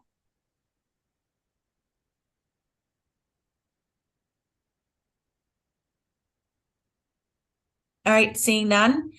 Principal Mill Superintendent Bertram, do you guys want to make any other comments, given you there's a little bit more time left? I don't have any other specific comments other than appreciation for your time, and I appreciate your thoughtful questions. Thank you very much for having us. I echo that. Thank you for your time. We appreciate your time. I will say that I hear consistently from the Board of Public Ed, from Montana OPI, from our state legislators, from the Interim Education Committee, the power of proficiency-based education. I want to say that BCA has been doing that for many, many years before it was a buzzword and before it was cool. This is Board Member Quinlan. I would just like to thank Bozeman or Bridger Charter School for providing the board with an opportunity to tour your program. I'm not sure which, I think it was just last year. And so that really helped us understand what it will look like. So I just wanted to share that. Thank you. And McCall, I wanted to say that same thing about touring, and I just really appreciated your application. Because I had toured, I had a really good idea of what that could look like, and I appreciated the fact that your application had a lot of history and a lot of understanding of what it took to be successful. Thank you. Great. Well, we're going to move on to the next one. Bozeman Charter Academy, Superintendent Bertram, do not go far. And we'll jump right into that one if you're ready now. Yes, thank you. Pleased to bring to you the application for Bozeman Charter School. It was just a few years ago, we were in front of this board trying to figure out what a public charter school in Montana was and would look like, and variances, and is there an Uber variance for a charter school? And we appreciate you helping us navigate that. As you recall, Bozeman Charter School was born out of COVID, was born out of desire for some remote opportunities for students, but has evolved. We think Bozeman Charter School will continue to evolve as it's responsive to student needs. As my understanding is, we were the first public charter school in Montana. We came back to the Board of Public Ed and had our renewal granted through 2026. And I remember vividly sitting in a meeting like this with the Board of Public Ed saying, go meet the needs of students and come back and tell us about it. We feel like through our renewal process, we provided that update that it's working well for a small group of students. I want to say from the outset that Bozeman Charter School is not for all students. It's serving a pretty small population of 3rd through 8th grade students within Bozeman Public Schools. It's really based on 3 major pivotal areas. One is it's completely competency-based. 2 is it provides an expeditionary learning approach that integrates what we're learning in the classroom with community assets and community resources. And then 3, it's very flexible and tailored to the needs of individual students and families. I mentioned that it's continuing to evolve. What we learned early on is that some students who were choosing to only do the remote component, they were not being successful in that half-day, 100% remote component. So we put some pathways in place and are really providing structure that if you are not successful in the remote only half-day component, you have to come into the afternoon component and get interventions, extensions, social, emotional support. So we've created 3 pathways. Parents can opt into a remote only pathway. We have a variety of families doing that have they're similar to BCA. There's not a typical Bozeman Charter School student. They're all coming to this for different reasons. So some are choosing pathway 1, remote only. Some are choosing pathway 2, remote plus the expeditionary learning trips into the community. And then we have quite a few of our students who do the whole enchilada. So they do the remote instruction, they do the expeditionary learning, and then they come in person and access elective programming, access interventions and extensions with our staff members. A key piece of the Bozeman Charter School is the flexibility. And parents and families are making decisions to come to Bozeman Charter School for a variety of reasons. Some are seeking the competency-based approach, working at your own pace, the ability to move quickly through content, or the ability to slow down in content and make sure that there's mastery of learning. Some are approaching it because they like the flexibility and the choice that's provided to them. We have a growing number of students who the core instruction being provided in this venue, synchronous instruction daily with a classroom teacher without the distractions of 30 kids in a public brick and mortar school classroom, is very appealing to many of our students. So as we have individual conversations with families, there's a higher prevalence of students that have school-based anxiety. There's a higher prevalence of students who are struggling with ADHD or other things that make attending in a large classroom situation in person challenging. We have other students who are coming to this program because they like the expeditionary learning and the connections in the community. Many who like the small student-tailored in-person instruction. So in the afternoons, it's a very small group of kids that are coming together. They really get to know each other. And it's a family atmosphere. And then similar to the BCA, the community and the culture. What I will say about the Bozeman Charter School is it requires a lot of parent involvement. Parents know that sticking a kid on the computer in their bedroom in the morning is not going to be effective for them. So there's a lot of parent engagement, ensuring that they're attending to the lessons in the online synchronous instruction. And then at this point, we are unable to facilitate the midday transportation piece. So parents are driving their kids to school. They're also helping support getting their kids to the expeditionary learning trips. So it's become a sort of a family of students and family members that are coming together that want this flexible experience, and they're all coming at it from different places. Enrollment in the school is very small. When we launched, it was around 120 students. We staffed it with 5 staff members. Right now, it's 2 core staff members that are operating with about 40 kids. It ebbs and flows in terms of enrollment. However, the program is very scalable, and we hope that that it's articulated in our application that as interest grows, we can scale and add staffing. We know that we went through significant budget reductions in Bozeman Public Schools last school year, cutting $4.1 million from our general fund. This program was one of those considerations for cuts. What we experienced is all of these parents coming forward and telling their student-specific stories, why the Bozeman Charter School was working for them. So we're invested in this. We know that I heard through that process from a vast number of these families that without Bozeman Charter School, they would not be enrolled in our public school system. They would be seeking homeschool, private school, other options because our brick and mortar large classrooms were not working for their kids. So despite small enrollment, it is providing great value to all families who are enrolled. Moving forward, we would like to grow enrollment. Growing enrollment allows us to add back, for instance, we had an expeditionary learning coordinator position that was really able to integrate the instruction during the day with the community trips and have those have more synergy and more power. We had to give that up for this school year. We feel like we operated under the charter opportunities that were provided to us in 2021. We have new charter opportunities under House Bill 549. We fully believe in the power of the Board of Public Ed oversight over this, local Board of Trustees, parent involvement, and we're looking to update this application via House Bill 549. Thank you, That's all. Superintendent. Thank you. Board Member Rasmussen, take it away.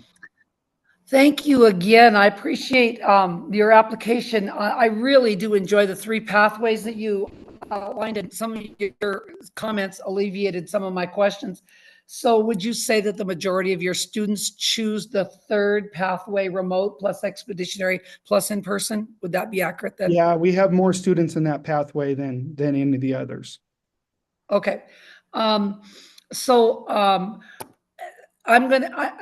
got very few specific questions, but one I'm going to ask you is, we're required to, the law requires us to approve only charter schools whose promises of an improved educational outcome outweighs the potential increased cost to the state and to local taxpayers. Can you began to talk about this a little bit, but could you talk about that? Because we're talking about 40 kids, but yet we're talking about, based upon your numbers here, I don't know if you would, with 40 kids, I don't know that you would qualify for a basic entitlement, and it would just move your A and B from your regular school over here. So talk to me a little bit about how you see that working. Yeah. How you see that this is worth it. So, we continue to have conversations about enrollment is small. Is it worth putting resources in this area? And then you look at individual students and individual families and hear their stories. These students, many of them would not be successful or have not been successful prior in our classrooms.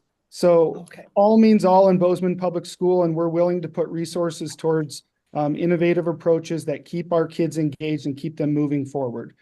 We know that if we can grow enrollment and would qualify for basic entitlement, that's only going to enhance the opportunities provided to these students. So, certainly the financial assistance associated with this would be positive, but we know we may not get there with enrollment. Bozeman Charter School is already approved as a public charter. We will continue to operate it as long as it's financially feasible. It was unfortunate we had to reduce staffing, but staffing was tied to student ratios. We also feel cementing this as a public charter school via House Bill 549 can give it some stability and allow us also to do a better job of communicating this opportunity to our current students and other students in the Valley. Thank you for that. I really do like your flexibility in this plan. Tell me how many students choose to leave this academy in the middle of the year, the online academy in the middle of the year. Yeah, it ebbs and flows. So there's a stable population that has been there all along. That's kind of the families that are the core group. They're involved in the Parent Advisory Council. And then we have students coming in and leaving. So we have some a good example. You'll have a family in our brick and mortar schools who's struggling with school-based anxiety. They may have a 504 plan. The school's putting in accommodations, working with the family, and the Bozeman Charter School is discussed as an opportunity. So those students will often come over and try it out and see if it works. One of the limiting factors is that the parent involvement piece. So we have a lot of families that like the concept, but can't do the transportation and can't commit to the online approach because they're working during the day. Growing enrollment, growing attendance in this would allow us to put some more resources towards transportation and some of the known equity issues that we have within this program. It's small. We're not going to say it's perfect. We know that growing students growing enrollment would grow A and B and allow us to do more things. So have you had a chance, but this has only been going for a few years. Have you had a chance to look at how your graduates, for lack of a better word, of this program, how that impacts your dropout rates later on? Have you had a chance to look at that at all? Yeah, it's such a small, when you talk about cohorts of kids, we're getting into, and if you break down by demographics, if we're talking about special education or 504 or McKinney-Vento, all those populations are typically under 10. So we're not, we're looking at it carefully, student by student, but it's pretty hard to make some generalizations. What we do know, and what I have heard from parents, is this is a lifeline for many of those students. They would not be enrolled in our district without this program. And one last question. You talked a little bit about the difficulty of parental involvement, but that's one of the things that this charter school requires, is expanded opportunity for community members and parents to be involved. How do you, what are your strategies for addressing that component of the application, or of the requirements for this to be considered? I would say for students in the Bozeman Charter School currently, there is more parent involvement in that small school than any of our other schools. So because parents have to be involved in the remote portion, because they're attending and doing transportation, they also attend all those expeditionary learning field trips with their kids. So we see high engagement from that group of families. And that's what I said from the outset. This is not for all families, but this is a flexible option in a fairly large school district that is meeting the needs of a really specific group of kids. Thank you very much. I really enjoyed reading it. And I appreciate the time, and I appreciate your passion as well. That's all I have, McCall. Do other board members have questions? Board Member Hammond, I see you unmuted. Go ahead. Thank you. I see that the charter is available for out-of-district students, but you do not have any, or do you have some? If so, how many? Yeah, we've had a handful. They come and go. Typically, students that are in the Valley. We've had some that are trying it out. I think we also have some families that are waiting in the wings. They're reluctant to go all in because they're not sure on the future of it. They saw budget reductions, they saw scale back staffing. And so we're also working with Bozeman Schools Foundation on some private fundraising and philanthropy partnerships where we can take the financial uncertainty of the program away. We know that will have some families join us. Board Member Quinlan. Thank you. Superintendent Bertram, I'm thinking about, I guess I'm wondering about whether remote is an essential component of this program. If a student, if the district thinks that a student who's in a foster home, or basically doesn't have parents at home during the day, are there ways that a student could participate in this program without having to do the remote component? Yeah, that's a really good question. We're transparent that there are some equity challenges with this program. We are trying to address those. One of the ways, we also know that many of the students that are being successful, that remote component, not having them in a classroom with 30 kids, is key. So the way that we're exploring that is how would we, for example, students who parents work, students in foster settings, other settings, how could we bring them into brick and mortar in an environment where we could support them to access the online instruction, so they can access school lunch, so they can access school-based mental health, some of those other, and then they're already in the building for the afternoon in-person component of that. So that would be a future hope and dream for us as we grow this program, that we could provide a full day opportunity where I don't think the remote component goes away. It may move to a hybrid component, but we would have those students in the building and supported with caring adults all day. and as they access the benefits of this small learning community. Thank you. I appreciate that you're already considering the challenges in regards to that, but I think it's an important piece. Any other questions from board members? All right, seeing none, we'll move to public comment. Those who are in the Zoom as attendees, if you would like to make public comment on the Bozeman Charter School, please raise your hand now.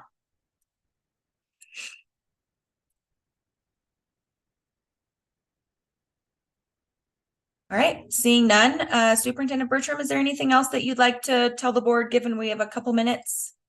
I would just say Bozeman Public Schools has been trailblazers on the charter front in Montana. We appreciate your ongoing support and we hope for your continued support. I also want to thank you for all you do for students and families in Montana's public schools. Thanks, Superintendent. Mr. Chair, I'm going to turn it back to you because we get a break. Okay.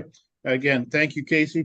Really appreciated reading Bozeman's contributions there, and congratulations on your football championship. I was sitting a couple rows behind you that night. Thanks. Let's see. So we will let us go to recess. I ask all board members to be promptly back on the Zoom at 10:20, and so we will take a break.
All right, I'm going to start letting in some of the participants before we get started, if they're on.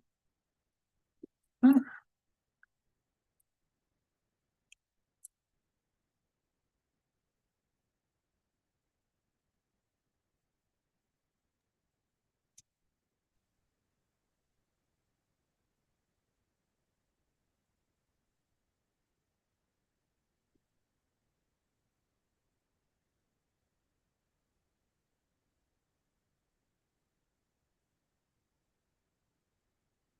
Wow, look at you guys. That looks very legit. We got a crew, McCall. We have a crew. Hey, you're making my job easier. Thanks.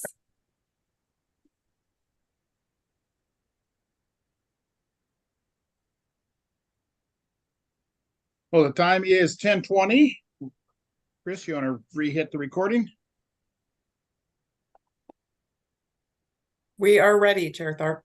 Okay, we'll call the meeting back to order. Hope everybody has got everything taken care of they needed on their break, and we will get back to our applications. McCall, take it away with Corvallis. Thank you, Chair Tharp. We are coming back with Corvallis Distance Learning Charter. Superintendent Joseph is there with a crew, as he says. So we'll let you guys take it away and introduce your folks and make your initial presentation. Thanks. Yeah, thank you. Want to, again, appreciate the opportunity to be a part of this process, and, looking forward to kind of explaining where we are and why I believe Corvallis is strategically placed to handle 3 major public charters. I'm Pete Joseph, Superintendent of Corvallis. Jason Wirt here working left to right. Jason Wirt is going to be part of all 3 charters as a student coordinator. Cami Knapp, our high school principal, she's heavily involved as part of our district, as part of her roles with our transformational learning. Jolene Tolinar is our district clerk. Representing our community and our school district is Amy Lewis. Over here is Stacy Jessup. She's our counselor as part of our learning centers, which is part of what would become hopefully this charter. Dan Carrasco, who's head of our special services. So again, if there are questions as it relates to special education, he's here for that expertise. And then behind me have Richie Borden, our middle school principal, and Blair Anderson, our primary school assistant principal. And both these individuals we have a K-12 learning center that are kind of parts and pieces of this particular distance learning center, or the distance learning charter. So if there are questions as it relates to their piece in this, that's kind of our crew. A few things that I just want to point out as our initial introduction. We've applied for 3 specific charters with 3 specific purposes that we believe are essential to our community. This distance learning charter is not a current program. I can't stress that enough. What we have done and what we are currently doing with this particular charter, we're taking parts and pieces of our school system. And again, these are for us K-12, all 3 charters. But we're taking bits and pieces of our school system that fit a distance learning platform that we want to create into a charter school. And why is that important for us? Well, a lot of what these public charters, I believe, are about, and I think we're all kind of trying to work our through the law and how the state legislature and where education is going in general. We're into parent choice. We're into meeting the needs of our kids. This particular charter we are looking at as a distance learning charter. And what I mean by that is there's different forms of that for us. We've just encompassed a group of our community that has not traditionally been involved in public education through a distance learning platform and multiple distance learning platforms. We have an independent high school that will become part of this charter that helps our students that don't fit that mold of a traditional school student, that does use a lot of online programming, but also has some hybrid options. And then we have K-12 learning centers, and these learning centers are for a lot of our at-risk youth that don't have a lot of support as it relates to special services as IEPs and 504s, or on the other end, the students that have a lot of support in your traditional families that attend public school. So our distance learning centers take students that are struggling within the mainstream classrooms, and we have areas in each one of our buildings and even here at the district office that when we need to, we can give an alternative placement, provide their social emotional needs, get them caught up, or with academic coach help, get them in a position where they can get back into their schools. And that's kind of a hybrid model as well. So when we talk about this distance learning charter, I can't emphasize it enough. This is not a current program, but we have obviously a group of individuals, an FTE in place. We've got support from our community and our school board, and we're full K-12 integration, and trying to find options for these students that don't fit the traditional mode. And once we can coalesce those groups, that will become the distance learning charter here at Corvallis. Thank you, Superintendent. I'm going to turn it over to Dr. Slinger to sort of lead us through questions, and then I'll turn it over to other board members if they have questions. Dr. Slinger. Thank you so much. So I'm glad you gave the clarification, because I'll be honest, when I read the application, it looked to me like it was a program. And so I'm trying to learn that, although I really want to compliment you on how you're engaging those families that have been disengaged from the school district. I'm very excited about that, and I'm very excited about how you're expanding, how you're serving your community. So I really want to give you kudos on that. But I do want to go back to that as far as explain to me, because you're already enrolling students to the spring. You have 114 committed, you enroll this, that. So, and the platform. So explain to me a little bit more. I need more clarification as far as how this is new. Yeah, it's, and I'm going to have Trustee Lewis in a second speak to your question as well. But it's new in the fact that this group, these parents and these students have been traditionally separated from the public school system here in Corvallis, and it's been a thriving community of individuals that have kind of done their own education, their own separate education, homeschooling.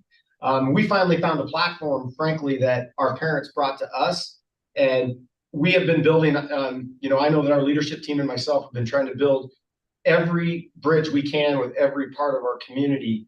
And so it's been a really special, for me, it's been a real interesting and special 5 or 6 months, and it all came together really quick. The state of Montana aligned with this Harmony EDU and made it part of an accepted online platform. And we use a lot of different online platforms, by the way.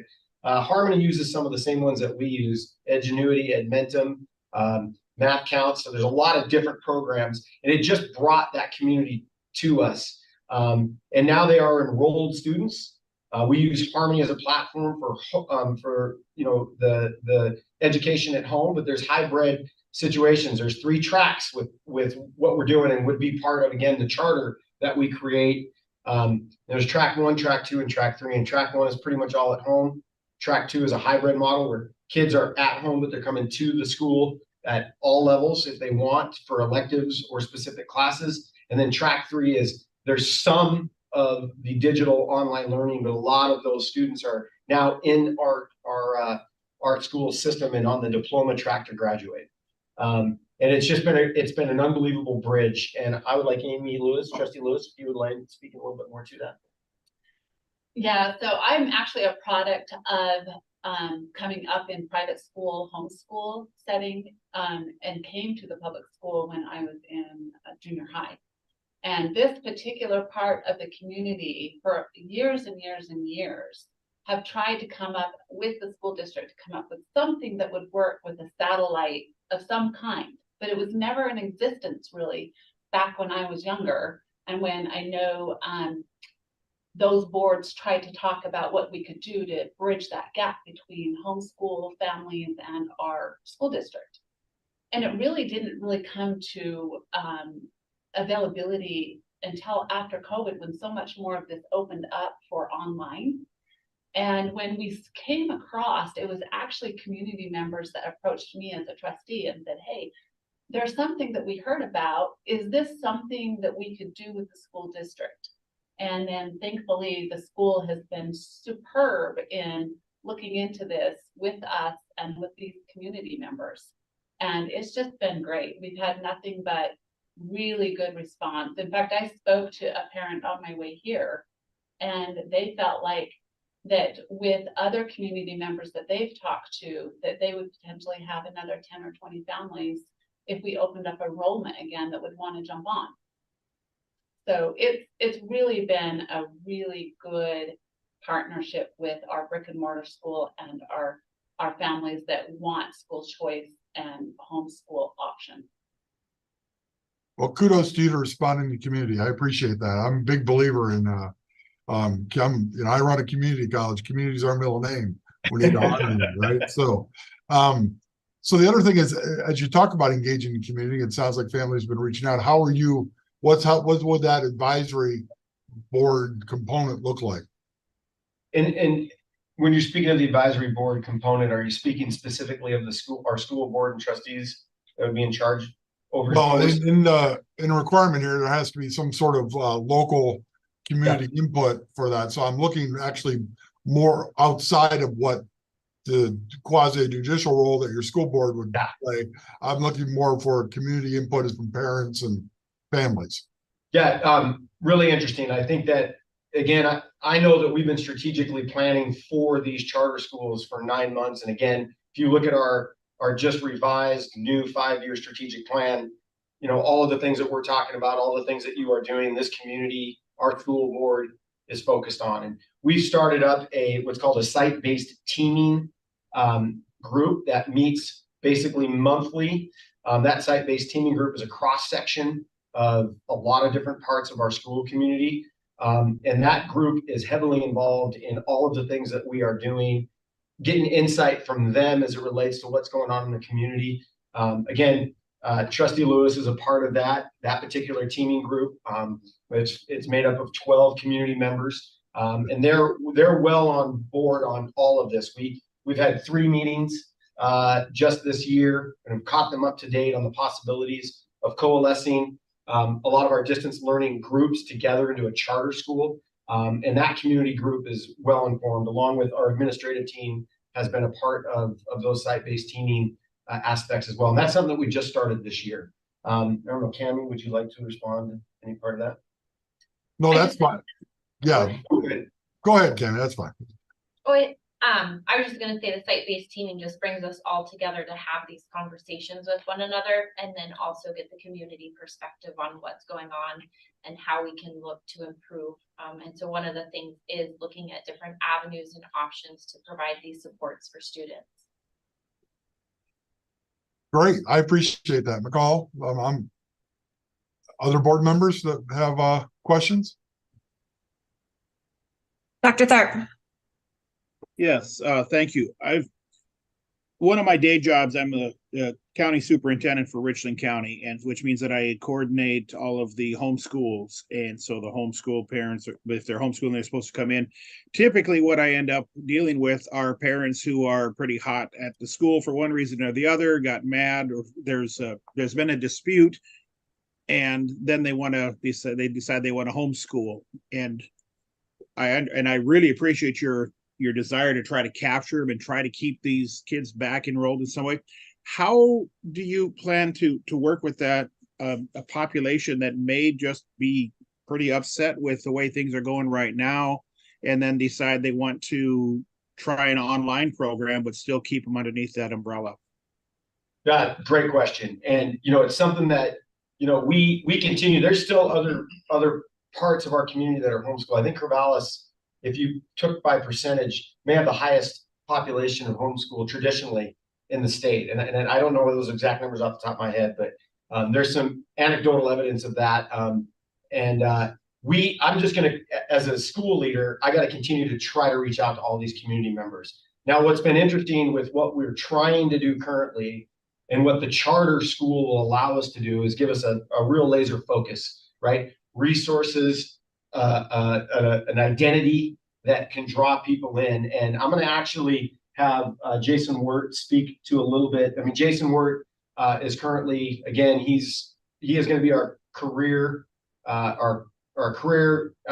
school to work career coordinator. He's going to be monitoring and assisting all these children as they come in and out of all these 3 different charters. But Jason also has a unique perspective because he was principal and athletic director, assistant principal here for over a decade. And he also has a unique perspective on how kids move in and out of the system currently. So I'm going to hand that over to him, Dr. Thorpe. And the last thing that I'd like to point out before I have Jason answer that question a little bit more in detail. Again, the tracks that we've developed and the fact that all these students, if they're in these tracks, move in and out of the system seamlessly, because even if they're in track 1 and they're all at home, they're still registered as students within our program. So if they want to come back in for services or particular classes, a class, we can do that. If they want to move more towards a hybrid model, 50-50, or if they want to jump into track 3, hey, yep, you know what? I really like what the school is doing. I want a diploma. Then they can move all the way back into the school system almost at 100% rate. So we've kind of built this seamless transition with all of these online platforms in our independent high school. And Jason, would you like to speak to that a little bit more? Yeah, I think, I mean, from a part of engaging parents, I know, when we were the 2021 school year, when everybody was kind of choosing to be distance or not distance, and I was one of the ones that was in charge of a lot of the distance kids. And I think one of the things that was, I think, clear of everything with regards to how those kids that had success was just communicating with parents and engaging parents on a consistent basis regarding progress of their kid, how they were doing, logging on, different things that they were doing during the week. And I think that's where, if you have this, we can get this charter school, where we can have some resources of people who are there to support kids and also communicate with families on a more consistent basis. I think that's pretty much the key to everything, is the communication and letting parents know how their kids are doing or not doing, and then trying to figure out ways that we can support them, through the process and have the success that we're after. Thanks so much. Before we jump back to additional board questions, I'm going to turn it over and check public comment quick.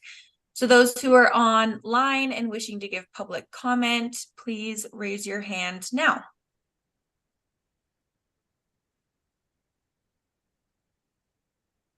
All right, seeing none, I'll turn it back over to board members. Does anyone else have an additional comment or question? Board member Rasmussen. You know it. Just 2 quick ones. Co-curricular, extracurricular, how are you going to handle that now that if you collect A and B and basic entitlement, basically or are you going to treat this totally like a separate school? And if they want those, they have to do that themselves? Excellent question. I think that the state and where we're headed with parent choice and student choice, we as Corvallis, we're uniquely positioned because we've been dealing with homeschool families wanting to participate in co-curricular and extracurricular activities. And I think we've done an amazing job, even before this, building protocols and policies that help support that. So I feel really good about where we're going. I think the charter itself gives us a focus, right? And give those families an idea of, yes, this is an option within our school community. How we handle the co-curricular and extracurricular activities, I don't think it'll change much for us because we've already been dealing with it so much, and we've allowed for, and we've had an open policy for those families. And again, I'm going to kind of defer to Cammie Knapp, our high school principal, because she has dealt with a lot of that. And Cammie, can you kind of explain what we've already been doing? So right now with the hybrid tracks, if they're the track 2, which is where they're doing the hybrid of some online as well as some remote, they just have to follow MHSA standards, which is 4 courses. For our others that are full-time, we don't run into that issue. We already have addressed that. And then we already have the homeschool kind of in place, where any homeschool parent that does want to have their student participate, they just have to make sure they're taking 4 homeschool courses. So we've already kind of addressed and have a policy and procedure in order to follow that. Thank you. That was very clear. And the last one I have is, you talked a little bit about assessment, but I assume then that these students in this program will all, even though they're in Harmony or whatever, will be taking the state mandated assessments. Have you addressed that? Yes, now we have already with existing platforms, again, we're talking bits and pieces of spread out sporadic throughout our school system. So part for me as a school leader, it's coalescing everything together in a K-12 system. So we already have students testing that are some in these hybrid models, even primary and middle school. All of our state testing, all of our MAPS testing, all of those things we follow to the T. With our Harmony families, since we just got going and we've just enrolled and we are still, we are the first school to really work with this platform. We're going to be just getting through we just got through registration. We just got through grading. As we work towards state testing, that's something that we need to bridge the gap with those families on. And that is something that we have talked about quite a bit. It's just one of the check boxes that we just haven't gotten to quite yet. But yes, that they will be part of that state testing once we get there.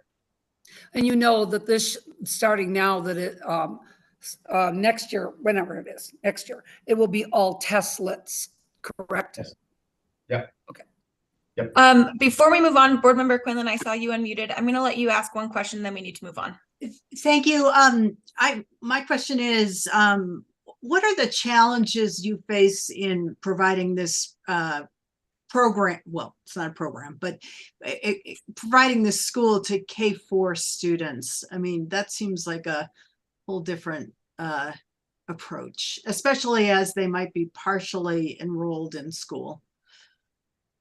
Yeah, I mean, it's really interesting. You would think that maybe at that particular level or with those particular students and families that there doesn't need to be more flexibility, but actually I think it's been quite the opposite. I think having more flexibility for those families, being able to choose to come to the school part-time or for a class. And then don't forget too, part of what we're going to do with our charter school, distance learning doesn't need to be completely separate, at home.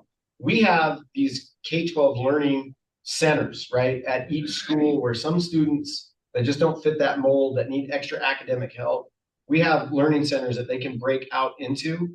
And the flexibility for that for families has been amazing, even in the K-4 level. And Blair, do you mind as speaking to that a little bit about what some of the things that we do with our learning center? Yeah, so specifically primary school, we're pretty fluid within the learning center. Kids are moving in and out just based on their needs. We're focusing on some social emotional, some academic concerns. So it's pretty student specific as they're in the learning center, just focusing on what their specific targets are. Anything for the middle school, Richie? Yeah, very similar at the middle school. Again, fluid situation. We have a counselor in our learning center, and we have an academic coach. So we can cover bases from social emotional learning to their academic progress. And, we've got kids in there that just have high levels of anxiety that need to be out of the larger classroom and have a quieter space to work. So it hits a lot of points for us and helps our kids that, again, as Pete said, don't necessarily fit the traditional mold. Thanks so much to you guys. We're going to move on to the next one. So I'm guessing we'll just sort of leave it in your hands, Superintendent, but we're going to move to the Corvallis Gifted Learning Charter. So please tell us a little bit about that. Yeah, and McCall, we're gonna add a few people on each one of these charters, different board members to represent each one. So if we may do a quick transition as I'm speaking, or would you like me to wait until everyone's settled in? I think you should start speaking just since we have such a tight time frame, and you can introduce folks as they come. Thanks. Okay. So the next charter that we'll be talking about that, that if we're blessed enough to receive would be our Gifted Learning Charter. Again, I think when we as a school system, from our board down, we've always done a really good job, even with the small amount of grant money that we have for gifted students. We as a Valley school have made it a priority to provide FTE or staffing for a full 1.0 at the primary and middle school for our gifted students. So we're trying really hard to find out who our best students are, what their needs are, and that progresses throughout the high school. Again, we're talking parts and pieces of things that we are trying to coalesce into a charter. At the high school, that looks a lot like AP courses, dual enrollment courses. At the middle and primary school, it's small breakout, some small project-based learning, but it's not enough. And we have a thriving group of kids and parents that want more.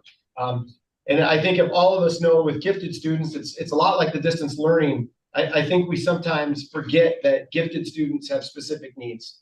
They need individualized lesson plans. They need more breakout time to work on projects and work at their pace.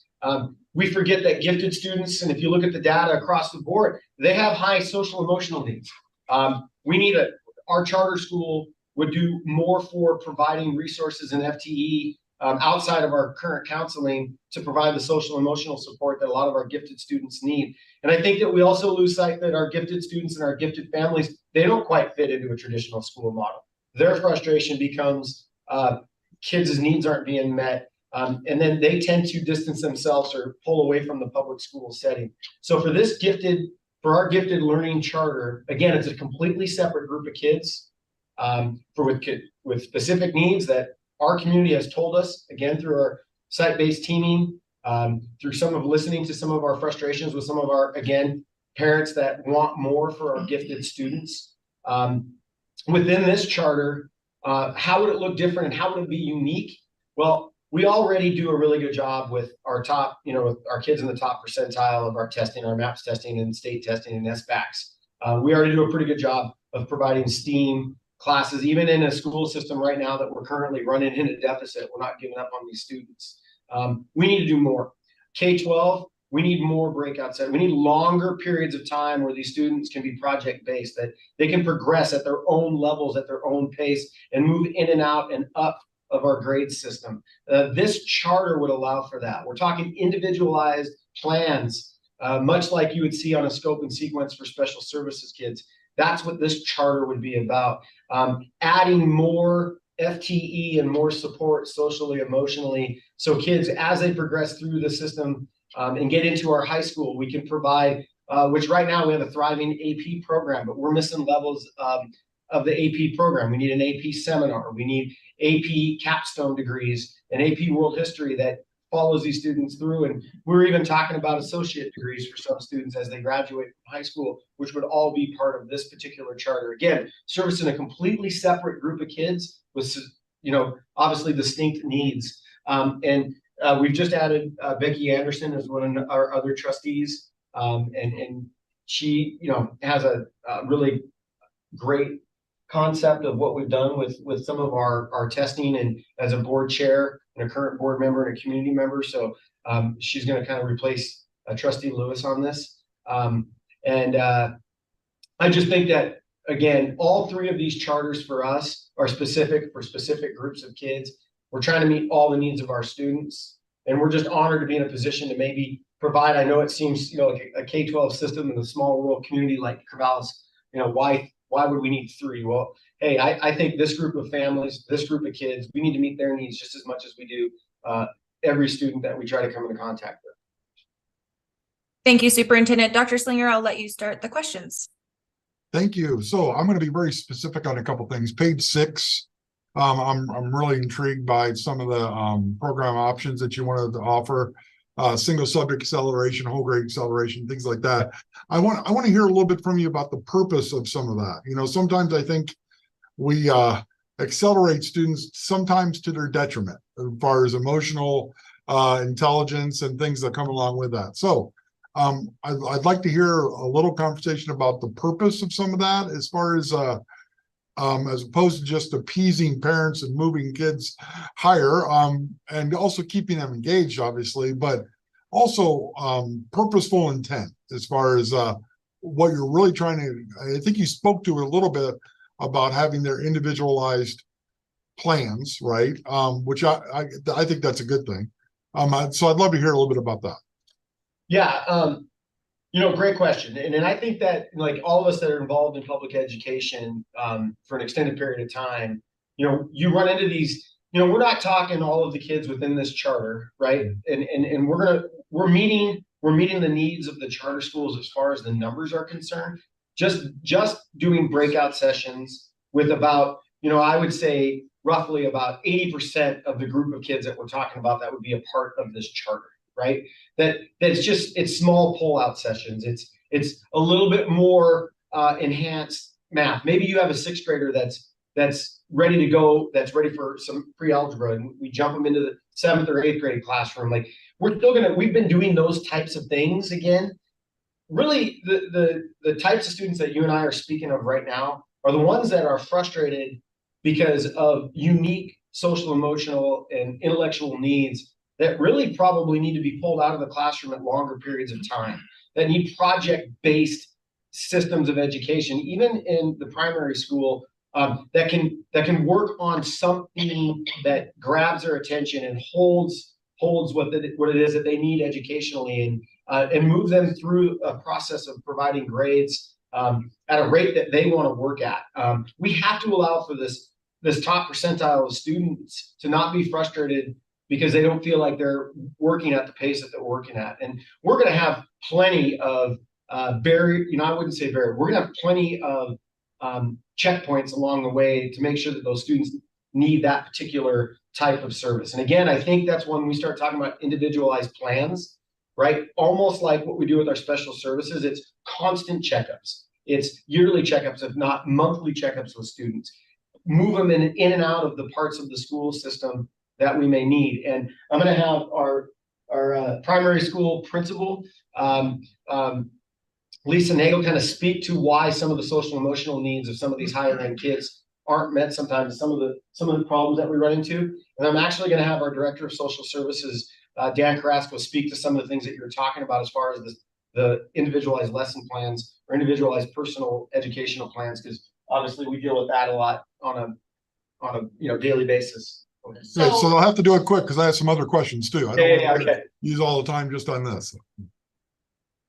Yeah, so just real quick, I do the K-4 school, and what we see sometimes with those, higher level, extreme gifted students is that they can have like some behavior issues and different things because their needs are not being met academically. We try to advance them, we try to give them, alternate curriculum, but I think we could do a better job if we are really like Mr. Joseph said, giving them almost an individual education plan that can progress them to the place where they can feel successful, and we're meeting them in their own needs and what they need to be successful. And they do come with sometimes some challenges socially, emotionally. When they are, at that level intellectually, they don't always get along well with their peers, or they have different challenges that way. So being able to provide them more support with that, how can they, assimilate to the society with, a real intellectual, brain. Sometimes that is challenging. And with this will provide us resources to maybe add some FTE and some different things where, we'll have more ways to meet those individual needs of those students. Okay. I don't want to take any more time. I guess really the crux of it is, I think your question about which kids and why, I think a big part of that wasn't mentioned that I would just emphasize is the necessity to have parent involvement and parent conversation in terms of what the actual needs of students are, and then what the plans we come up with are based on a need more so than a want, but what really the students need. And that needs to be done in conjunction with the school staff as well as the parents. Thank you. And I must admit, when you talk about the elementary, I'm out of my depth. I'm not very, it's way past where I have any expertise, but I think about your upper level students and I think about micro-credentials, and you were talking about trying to get them, like, what is the goal if you're going to try and accelerate? So I appreciate that. The other laser specific, I see a question clarification on page 21, item number 24. You said you would start an endowment for this. Do you have does the school district have a endowed fund? Do they have a foundation? Yeah. Or what? I mean, because you're planning in your budget 45,000 to 60,000. I mean, 3 years. That's a lot of money. Yeah, no, great question. And I'm going to actually have Trustee Anderson speak to this a little bit. Our school board created an endowment specifically for the purpose of funding educational items or educational places where we need help, because again, our school district has been running in a deficit for almost the better part of 5 or 6 years. And so the endowment allows for the school district to take outside funds, grant money, and then place those funds based on board expectations and amounts into specific places where we need it. So, Trustee Anderson, if you don't mind speaking to the endowment really quick. Yeah, I think we just recognized that we had a need to be able to fund other parts of our school that we can do traditionally. And we have a lot of people that want to support us. So, whether it's educating our staff to fill the needs that we have in the district, that's one way that we've looked at this endowment, but we've put it in place to help better our staff and our students.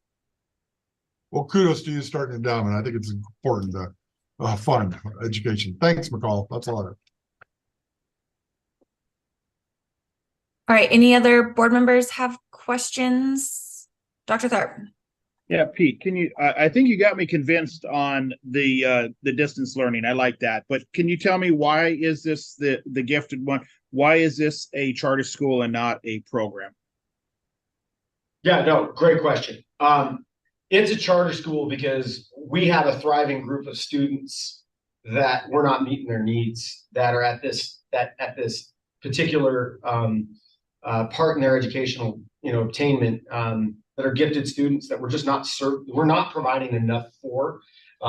We're not doing enough for as it relates to the parents. We're not doing enough for the students. And we see that we have a large group of kids. A large percentage of our high school students that are in AP classes, and I'll have Cammie kind of address that in a second here. Like, we have a thriving AP program in a district that some school districts our size don't. I think the other big piece to this is, we've struggled in Corvallis, frankly, passing operating levies. We've struggled in Corvallis securing funds to support our school system. And for me, I think this is as important as our distance learning parents and students. We have the numbers. We need resources, and I think having a charter school that supports the needs of these students and these parents helps us sustain and provide those particular students with the education that they deserve. I also think for Corvallis, I think we're uniquely positioned in the fact that we do already do more as it relates to gifted students. And I think it can be a draw for a lot of the Valley families that want to be a part of a program and a charter that's addressing those needs. Cammie, do you want to speak really quick to the AP program and the percentages? Classes? Yeah, so we currently have probably about 25% of our students who do participate in at least one AP course. However, we would like to see that increased and have more students have the opportunity, and starting at a younger grade level, including 10th grade, where we would offer AP Seminar and AP World History if we're able to secure this. And then also being able to provide training to those teachers so that way they can be most innovative in providing these GT students additional support as well as the educational experience. All right, I'm going to now ask for public comment online, and then we'll come back and see if other board members have questions. So for those online, if you are interested in making public comment on the Corvallis Gifted Learning Charter, please raise your hand now.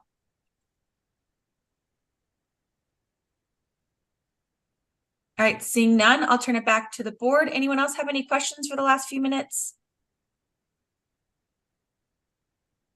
All right, I'm seeing none. Superintendent, let's transition folks. Oh, go ahead, Dr. Renee came in late there. Oh, sorry, Renee, go ahead. I just want to give everybody else a chance to. I noticed in your, when you did the cognitive review, that one of the things that was suggested in the cognitive review that you needed to increase your stakeholder support. That's something that concerns me in this creating of a school is increased, not usual, but increased community member and stakeholder input. Do you have a plan for not what you do now, but increased? Yeah, absolutely. Like, I guess that's kind of where again, kind of answer the previous question as well. I heard loud and clear through our cognitive surveys, through our site-based teaming groups, through multiple conversations with parents. As a superintendent, I get a lot of attention from upset parents that we're missing this part. So already through surveys, already through constant communication with our community, this was one of the areas, and even Cognia was having a K-12 integrated system of curriculum. This also does that for us. This helps our gifted kids all the way through our high school students. Cammie mentioned the capstone degree. Well, there's an AP capstone certificate that we're not able to provide because we don't have the resources, and we're not servicing 25% of a population of our students that want, and parents want that. If we have the ability to create a charter school, that will be kind of the end game for our school system. And I know for a fact, by talking through parents and listening to surveys, that we're missing that piece that other school systems are able to provide and pay for. So I think this is just the beginning of what we would do for outreach. But again, the individualized lesson plans or individualized personal educational plans that we're talking about, that would be constant communication for this group of parents as well. Thank you, Superintendent. Let's move on now to the Corvallis Transformational Learning Charter. I'll let you shuffle some folks and begin by giving a presentation to the board. Yeah, our third and final charter is our Transformational Learning Charter. This is something, once again, I just think in the last 8 to 12 months, our school system is fully embracing. Not only are we seeing at the state level the importance of transformational learning and career pathways, school to work pathways. If I've heard a lot of different school systems, we are again uniquely positioned to really support a thriving situation where we want students to be able to progress through a system of school to work or transformational learning pathways, where students, again, K-12, the concept here is that you never know when a child is going to lock into something that they want to do that's going to make them successful and happy and society better for the rest of their lives. And if we can get somebody ready to go at the 7th and 8th grade level that wants to go into construction, that wants to go into a medical field, that wants to be a part of outdoor recreation and STEAM, ecology, and then food to farm. We live in a rural area. We have an incredible, thriving 4-H and FFA programs that are, again, we're trying to find bits and pieces and put together into a charter school. So we have the remnants of these things already in place. And putting that into a charter school allows us to not only integrate and provide, again, resources and a focus. I'm talking K-14 here now. I just had a long conversation with Tom Gallagher from the University of Montana on how we can integrate our pathways into their pathways. We have our schedule built. We already have we have CTE classes, once again, but nothing structured to where we can funnel kids into these pathways and reconnect in with the university system, reconnect in with the community colleges. And really, ultimately, what we're talking about here is where the state is headed and where education is headed. And this charter school would be specific to that. We're not going to be taking kids out of the normal school setting. But if a kid, by the time they're a sophomore in high school, is ready to work in construction, and they want to be a plumber or a welder or an electrician or work heavy machinery, within that construction pathway, within this charter, we are ready to roll with our strategic plan. Dan Walsky was our board chair. We just put that, transformational learning is a big piece of it. We've already put in the FTE. We have, again, Mr. Wirt here, working with these students and doing internships and connecting within the community. But I don't see it. I see a world here pretty quick for Corvallis, where we get a kid that's a freshman, sophomore in high school and wants to run heavy machinery, that we can immediately provide them and connect them into the community college system. That already, just speaking with Tom Gallagher today, that's ready for a bunch of 16, 17-year-olds to jump into those programs. And we can be providing kids grades out in the field through this charter school. There's no reason why we can't have teachers providing algebra and geometry grades and English grades. With our outdoor rec, ecology and biology, we already have, again, classes in place that work with this, but not to the sense of what we're talking about is transformational learning and really promoting kids to where they want to go now. I, for one, believe that we need to do a better job in education as it relates, if a kid is ready to move on with a career, why are we having them wait until they're 18 when we can strategically place them in with where the state is headed, with where their community college system is headed, where our university system is headed? So really what we kind of talk about around here, and we've been working on this for 12 to 18 months, is streamlining opportunities for a successful student. And I think that we are, again, I hope you guys can see, from your perspective too, how much we have tried to strategically align our school community to these charters, because we see the future of education, and I know that Corvallis is ready to tackle that, throughout all the levels of our system. And I'm going to have Mr. Wirt kind of speak to a little bit about some of the things that we're kind of already doing and how we're going to, with a charter, how we can make that even more robust situation. Yeah, I think the reason why the charter is needed is just to kind of get a focus of what kids will look like while they're in this charter school. It's so hard right now when you're trying to marry two systems together. It just doesn't always work, whether it's because of the added workload for a teacher to have these kids gone doing things offsite, or just from a simple fact of the opportunities not being there. And so trying to create those opportunities for kids. We're trying to get every kid to an internship. My goal would be every kid to have an internship by the time they're a junior, whether it's paid or unpaid, in something that is relevant to the field that they're interested in or want to study.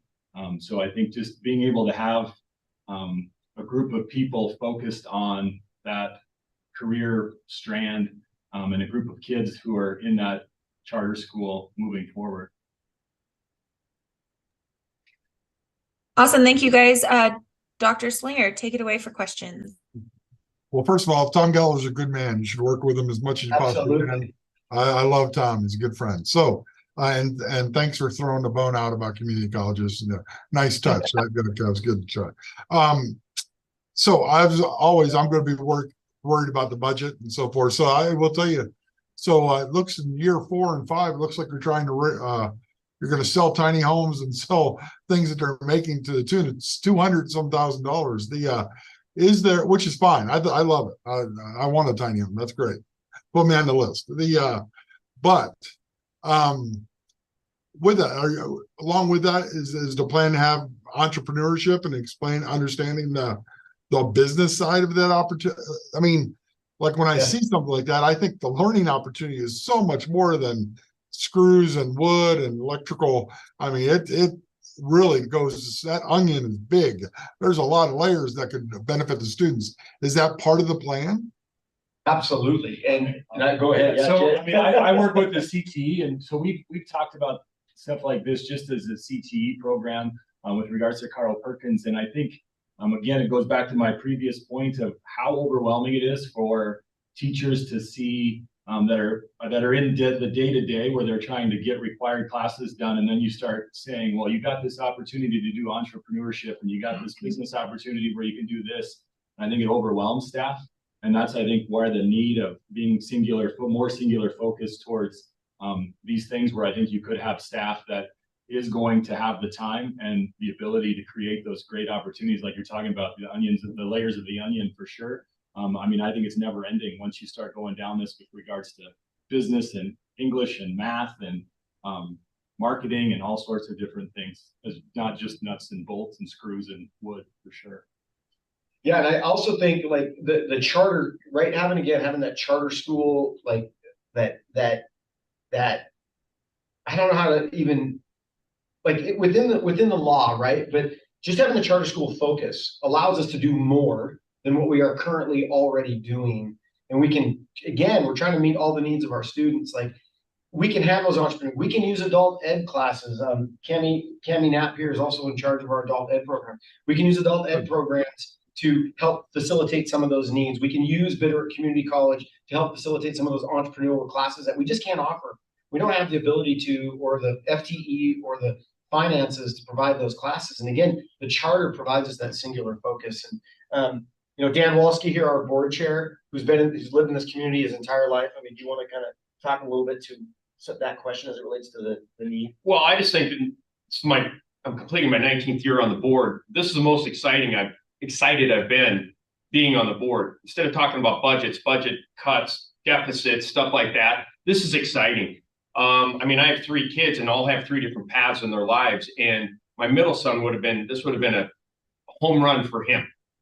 And, so when you see that, you see how every kid is different. And yet we always say, well, our goal is to reach every kid. Well, that's a lofty goal when you're just when you're focused on all the academics. This here to me is like, man, I still waiting for the, it sounds too good to be true theory, but it's not. If this comes together, I think this will farm to table. I mean, we're a Class A school in a Class C town. And, and that's what really gives us an advantage. And yet in some cases gives us a disadvantage, because our community very, very supportive in everything we ever ask of them, except when it goes to raise taxes and levies and stuff that makes, and I'm sure every district's the same way, but Corvallis, I'll put us up against anybody. But that being said, I'm so excited about this because I think this will be a game changer for Corvallis, the Corvallis kids. I mean, like I said, I'm very hopeful that this can come together. Well, first of all, thank you for 19 years of service. I am a recovering former school board member, and I can't even imagine 19 years on that role. So God bless you there. Geez. McCall, I don't have any other questions. Maybe other board members do. Board members? Board member Quinlan. Thank you. I'm having a hard time understanding the perhaps K-5 portion of this. I certainly understand, I understand a charter school for middle grades and high school, but you've got pretty small enrollment numbers for K1 through 5. And I guess I'm wondering, what is this going to look like? I mean, how do you decide that a first grader is perhaps on a career path? Yeah. To begin, if you look at the application and you look at our academic program, and then you start to look at the primary school timeline or middle school timeline. So again, it's going to be a K-12 program. And what we're doing is I think it's vitally important to open kids and parents and students' eyes at a very young age to these different career paths, and they're well aware. We just had at the primary school level, we had Louis Dortch come down as a meteorologist as part of one of these pathways, and a child wanted to be a meteorologist. And then the next week we had people come in as it relates to the medical field, and then they wanted to be a nurse. Same child, and those stories are coming back to us. So for me, again, it's about catching a kid's imagination, and these kids, K-12 can move in and out of any one of these pathways. If they're in this particular charter, we're not tracking. We're allowing them to experience all the different things, but you never know when a child's going to lock into something and say, hey, that's it. That's what I want to do. That's what I want to become. And I think at an early age, we have to be able to provide them those opportunities and let them understand what careers are out there and what options are out there for them. So I think that the primary school part of this charter is as important as any piece of it. All of those students that we are going to be teaching within those grade levels will get access, get education, get materials, field trips, guest speakers to kind of see what's out there in the world. How will you, who's your targeted population for the K-5 portion of this?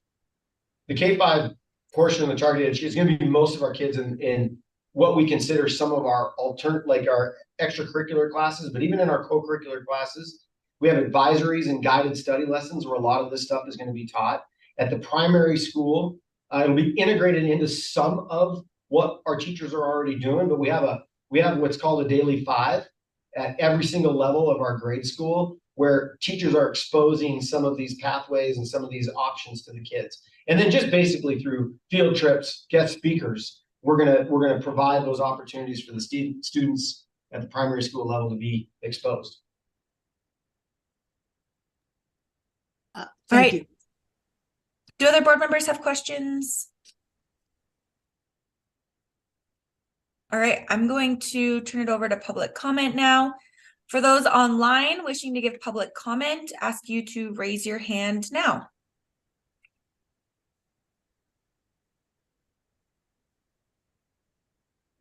All right, seeing none. Superintendent, is there anything else that you'd like to say with just a few minutes remaining? Yeah, just, again, thank you. I know that most of the presenters and the presentations really appreciate where the state of Montana is headed. The thoughtfulness in allowing school districts like ours to have a shot at some of these public charters that would really allow us to provide laser focus for our students. I want all three of our charter schools are uniquely different groups of kids. And I think that's why all three of them are super important to our school system. And as these charters form, if we're blessed enough to, have the ability to build these charter schools, I can see them growing.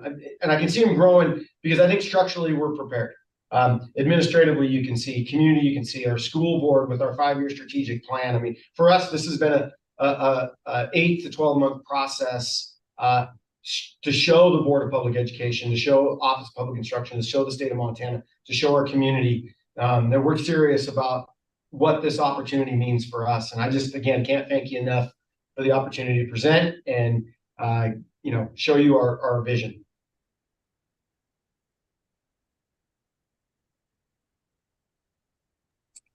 Thanks so much. Dr. Slinger, anything else from you? No, thank you. And it's been a pleasure. Thanks.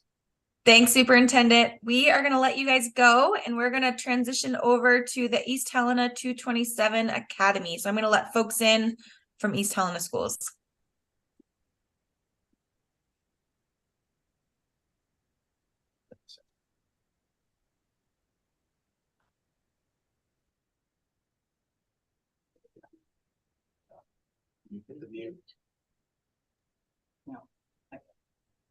Hi, Brian. How are you?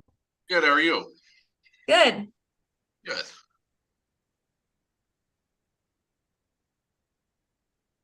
Oh, perfect. Lindsay, I took a guess and thought you were maybe the right person. And then I see Superintendent is on as well. Hi, Superintendent Rispens. Hi, McCall. Can you hear me okay? We can hear you great. All right. I know we're a few minutes ahead of schedule, but I think that just works in your favor. So we're going to give it over to you guys to make your presentation, and then we'll jump into some questions. Thanks.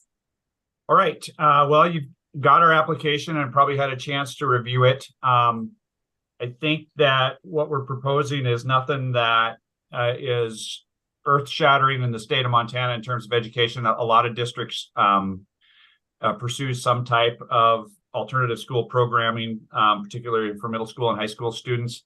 In East Helena, we don't have a super robust option for, particularly for at-risk students, since our high school is pretty new, and we're still rolling out, developing, and building programs. And so we saw this as an opportunity to really kickstart that work and help us to define it and what it could mean for our community.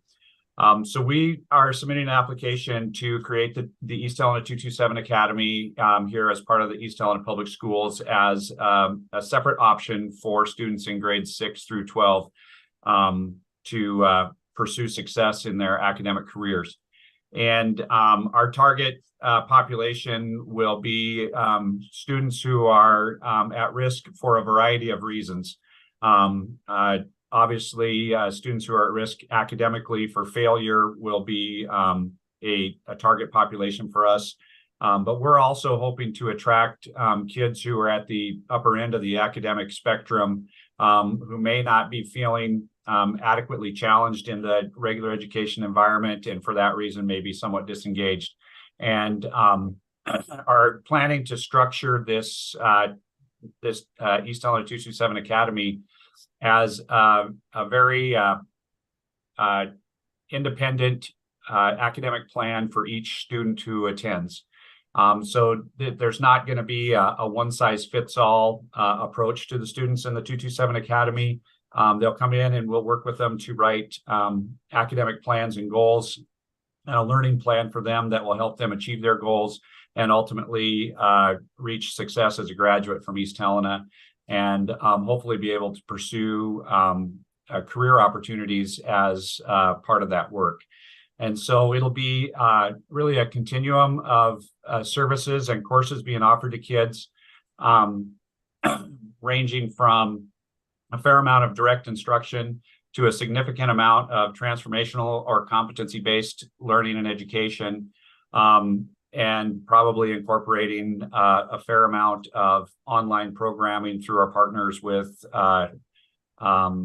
Montana Digital Academy, Edgenuity, just to name a couple of the systems that we use.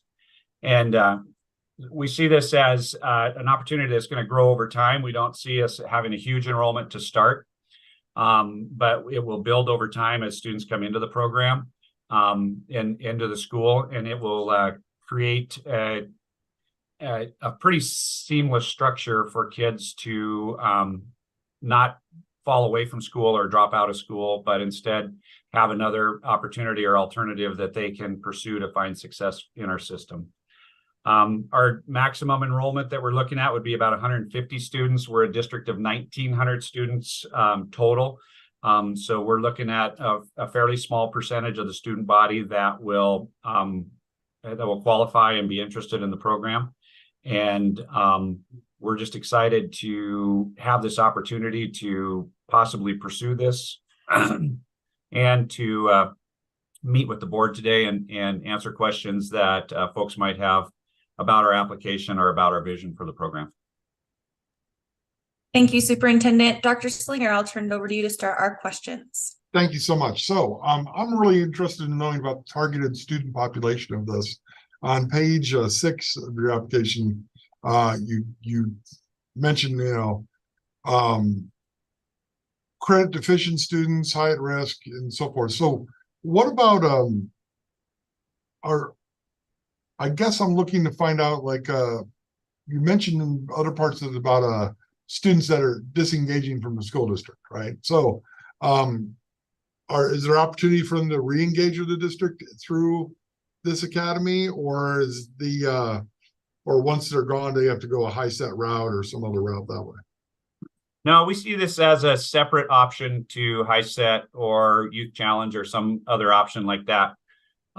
This would be a chance for us to keep the kids in the community and in the school system as participants in what we're offering. I think everybody's, pretty well aware that in a community the size of East Helena, we've got a fair portion of our student body who's not really engaged in the traditional school structure. And we've been working hard over the last 5 years or so to incorporate more transformational learning and competency-based education into the regular education programming at all levels. And it looks quite a bit different in the K-5 than it does in the 6-12. But that's still taken some time to implement and get in place. There would be a much more significant proportion of the programming in the 227 Academy that would be along those transformational learning lines. And we are hopeful that that's what's going to really re-engage these kids in their education as they are able to see what the end game is for them to achieve their goals and ultimately, graduate from our system. Does that kind of answer your question? It does. Thank you. So, and Okay. I saw that Helena College is a partner, which I compliment you on. They're a great school, phenomenal pathways. And because you're in close proximity, would students be allowed to go there actually for instruction? At a certain age, obviously. Yeah. So we actually have a significant number of kids in our regular education program that are already participating with Helena College for either dual credit or dual enrollment. We have one student who's a senior right now who attends approximately half of his day with us at East Helena High School and half of his day at Helena College in the machining program there. Oh, that's And great. That's yeah, great. he'll be halfway to his 2-year certificate by the time he graduates from high school as a senior. So that's super encouraging. We actually were just doing the math about 2 weeks ago, and since we opened East Helena High School, we figure that we've through the 1-2 free program and the Montana Advanced Opportunity funds that we have and our partnership with Helena College, getting the discounted rate for credits for dual enrollment and dual credit, we figure we've saved families in East Helena roughly $100,000 over the last 3 or 4 years. So we are active and engaged with them as a partner, and we see a lot of opportunity in the 227 Academy for that to grow and thrive because of the enhanced and increased flexibility that we'll have with scheduling in the 227 Academy. And so that's one of the things that can kind of bog us down with, particularly with dual enrollment situations, is trying to make the high school schedule and the high school credits that the child has to complete meld with the community college schedule at Helena College and the credits that they want to take there. And so we believe that this will give us a lot more flexibility with that for students who are interested. And we've seen it be a pretty big motivator for kids who see the light and get engaged in that in terms of the advanced progress they can make towards a post-secondary degree and the money that we can help them save. So all these applications have to have some sort of community advisory board, community, input other than obviously your school board, which is, quasi judicial. So how will you do that with, a lot of the students that are somewhat disengaged, they come from families that are somewhat disengaged. So. Right. That will be, we see that as a challenge, but overall, I mean, East Helena, we've always had a significant amount of community participation and engagement. We are well-versed in working through culture of poverty issues. East Helena's had its share of hard knocks over the years, but we've got a pretty tough population, and our parents, even with our at-risk kids, tend to stay pretty engaged and have a strong desire to see their kids succeed and achieve something more than they were able to achieve. And I believe if they can see the promise in this program, it'll be a new motivator to get those parents involved and in the school. And so that parent council that'll get formed once our program is approved and we start moving forward will help us to advise us as to what they think kids need from this program and alternative school, and how it can, contribute to the success of these kids. Thank you. McCall, that's all I have. Thank you, Dr. Slinger. Do other board members have questions? Board member Rasmussen. I'll be fast. I have two. I assume that you're using a school within a school model. You won't house a separate. Are you talking about in terms of the physical placement of the school? Yeah. So we haven't ironed out all those details yet. You may be aware, when we built East Helena High School, within a year after it opened, we added a wing of classrooms onto it. Partly because we had some additional funding available and partly because we knew we were going to need it. And so we specifically designed the ground floor of that classroom wing, which is about 3,600 square feet, for an alternative type of school structure. So it's got, that area has 2 classrooms that are divided by a collapsible wall, so we can separate it in 2 rooms or have 1 large room. And then it's got a conference room, and then it's got a lounge area with a full kitchen. In fact, we're running a very modest alternative program in there right now, and the instructors got together with the kids last week and prepared a Thanksgiving dinner with the kids at the school in the kitchen there. And the students all got to invite a significant friend, to come and enjoy that with them. So I thought that was a super cool program that our element of the program that we're able to do because of the design of the building. That space also includes a 2 separate locked off restrooms that have showers in them, because we know some of our students, particularly at the high school, that are interested or might be involved in the alternative program. Some of those kids are living in tents. Some of them are living in their cars. Some of them are couch surfing in the community. And so to have that privacy and opportunity just to take care of hygiene and stay clean is part of the structure of that facility, the way it sits right now. So we do have this the space at East Helena High School to house this school, this alternative school. One of the questions that we haven't sorted out yet is if we would include the middle school alternative school students in that high school space, or if we would be more comfortable keeping them separate from the high schoolers. And if that's the case, we have space at the middle school to set up a similar situation to what is already in place at the high school. And one question kind of relating to that is, oh, sorry. Go ahead. It is, I lost my question. Oh, here it is. How are you going to, if with the school inside of a school model, one of the concerns I always have is how do you create an identity? Because this is not to be a program. We're not going to fund programs. Right. We're going to fund schools. So how do you create an identity for this school? So, we actually have some experience with that, because when we opened East Helena High School, we actually housed those freshmen in a separate wing of East Valley Middle School for the first year of enrollment at East Helena High School. So how we did it in that situation was we kind of blocked off that section of the hallway. It was kind of at the end of the hallway, and so it was its own separate space. We assigned all of the high school teachers to that zone, so the high school students kind of had their own area and space. We put up signage in the hallway to delineate that this was East Helena High School, not East Valley Middle School, and pictures on the walls and promoting their mascot. So we could do a very similar type of structure with the buildings that we have right now, and particularly going back to the alternative space at East Helena High School. It's got its own separate entrance from the main entrance of the school, so the kids have a private entrance and exit that they can use versus coming through the main hallways of the school to get to the program, to the school. And the other piece of that I wanted to add to your first question is we are a district that's experiencing fairly significant growth. And I've been going through a facility planning process, a master planning process with SMA Architects. And a major component of the design plans that they've been putting together for us include a separate dedicated space for an alternative school.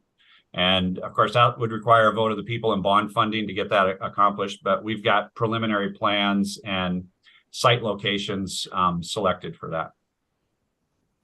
Thank you. Any other board member questions? All right, I'm seeing none at this time. I'm going to offer time for public comment. So folks online, if you would like to make public comment on the East Helena 227 Academy, please raise your hand now.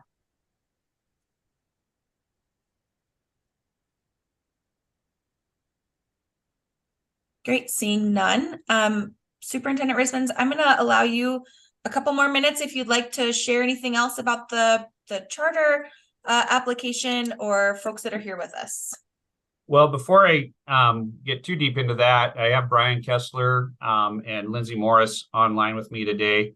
They're school administrators here in the district, and they contributed significantly to the application. And so, Brian and Lindsay, do you guys have anything that you want to add, things that I missed that you wish I would have said in the opening or anything like that? You did great, boss. Good answer. Good answer. Right? Yeah, I recognize Brian's handsome face from the application and when he had a student handbook there with yeah, so I recognize him. Nice. Lindsay, you got anything? No, I think you covered everything. I just think our goal with our parents too, when you were asking how we'll get our parents involved, is we have to be creative because a lot of our parents feel ashamed of what they've only become in some of their eyes. So giving them that opportunity to be on the phone and just get creative with those meetings, because we need to build their self-confidence within them so that they can help their students. So to that point, and this is, I just know because we have a couple minutes, so I'm gonna stretch a little here, McCall, sorry. Do you see a adult education opportunity? As you start expanding for the school district to have maybe something for parents or community members that are adult and timed out that, you know, once you have these conversations with them, with the realization for them, for their kids, which is so great. Right. But I know from my experiences, most conversations I have, you know, there's so many just first generation students, right? That, and they just don't even talk about these things. It's just not even a conversation. Like I would, you know, I'm a first generation student, and you know, my father was in manufacturing, my mom was a real estate agent, and the only reason I went to college because I had a football scholarship. So that's the only way my dad thought it was okay. So and you know, I've done okay. So yeah, absolutely. You know, I appreciate the question. That's not something that's in the scope of this application, No. but it is something that we've been working on with the district. We've had our eyes open to a lot of things with the addition of the high school. It would be an understatement to say we probably bit off a little more than we could chew when we pursued it, and kind of had a pie in the sky idea of what we were getting ourselves into, and the nuts and bolts of it have overwhelmed us at times. But it's been an exciting journey and a huge education for those of us who have been part of it. And that's one area that we realized we could do much more to serve the community, is to provide those opportunities for adults, not just to complete possibly a high school credential with us, but also through a partnership with Helena College to earn something like a Safe Serve credential, or some other type of certificate that might make them more marketable in the job market and able to enhance their standard of living that way. And so we are pursuing those outside of this application and separate from it, and we'll continue to do so. And I just really appreciate the perspective, because it shows you've got a pretty good understanding of our community and some of our kids and the environments that they're coming from. I would, McCall, I would just close by saying, we submitted this application in earnest to pursue and build this program for the community, because we see it as a genuine need for our kids here in East Helena. And you're aware, just based on my comments today, that we do have an alternative program at the high school. Obviously, this application is intended to enhance and build that. We don't have any alternative programming or options for middle school students at all right now. And this would create a huge safety net for a time in our students' lives when they're very vulnerable and impressionable, for us to be able to kind of sink our teeth into them and show them how they can be successful and help to push them down that path so that they don't give up hope too early. Thank you, Superintendent. Wise comments there at the end. It's a good way to end. Thank you. All right. Thanks, you guys. Appreciate your time. Thank you. Thank you. Thank you, guys. All right, we're going to move on. I know we're a few minutes early, but we'll transition over now to the Frenchtown Bronc Fast Track Public Charter. I see the superintendent is on.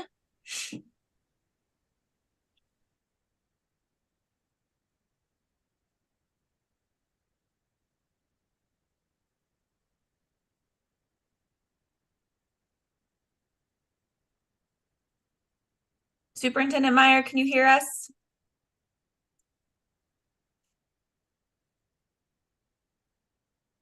Awesome. We can't hear you, but I can see you.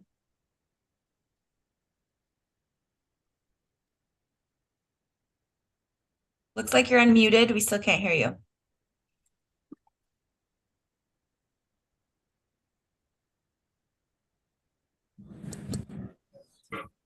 There you go. I think you've got it now. Right? Perfect. You can hear us now? We can. Yes. Thank you. So Superintendent, we are going to allow you to get started and make some opening comments, and then we'll turn it over to our board members for some Q&A. So take it away. Sounds good.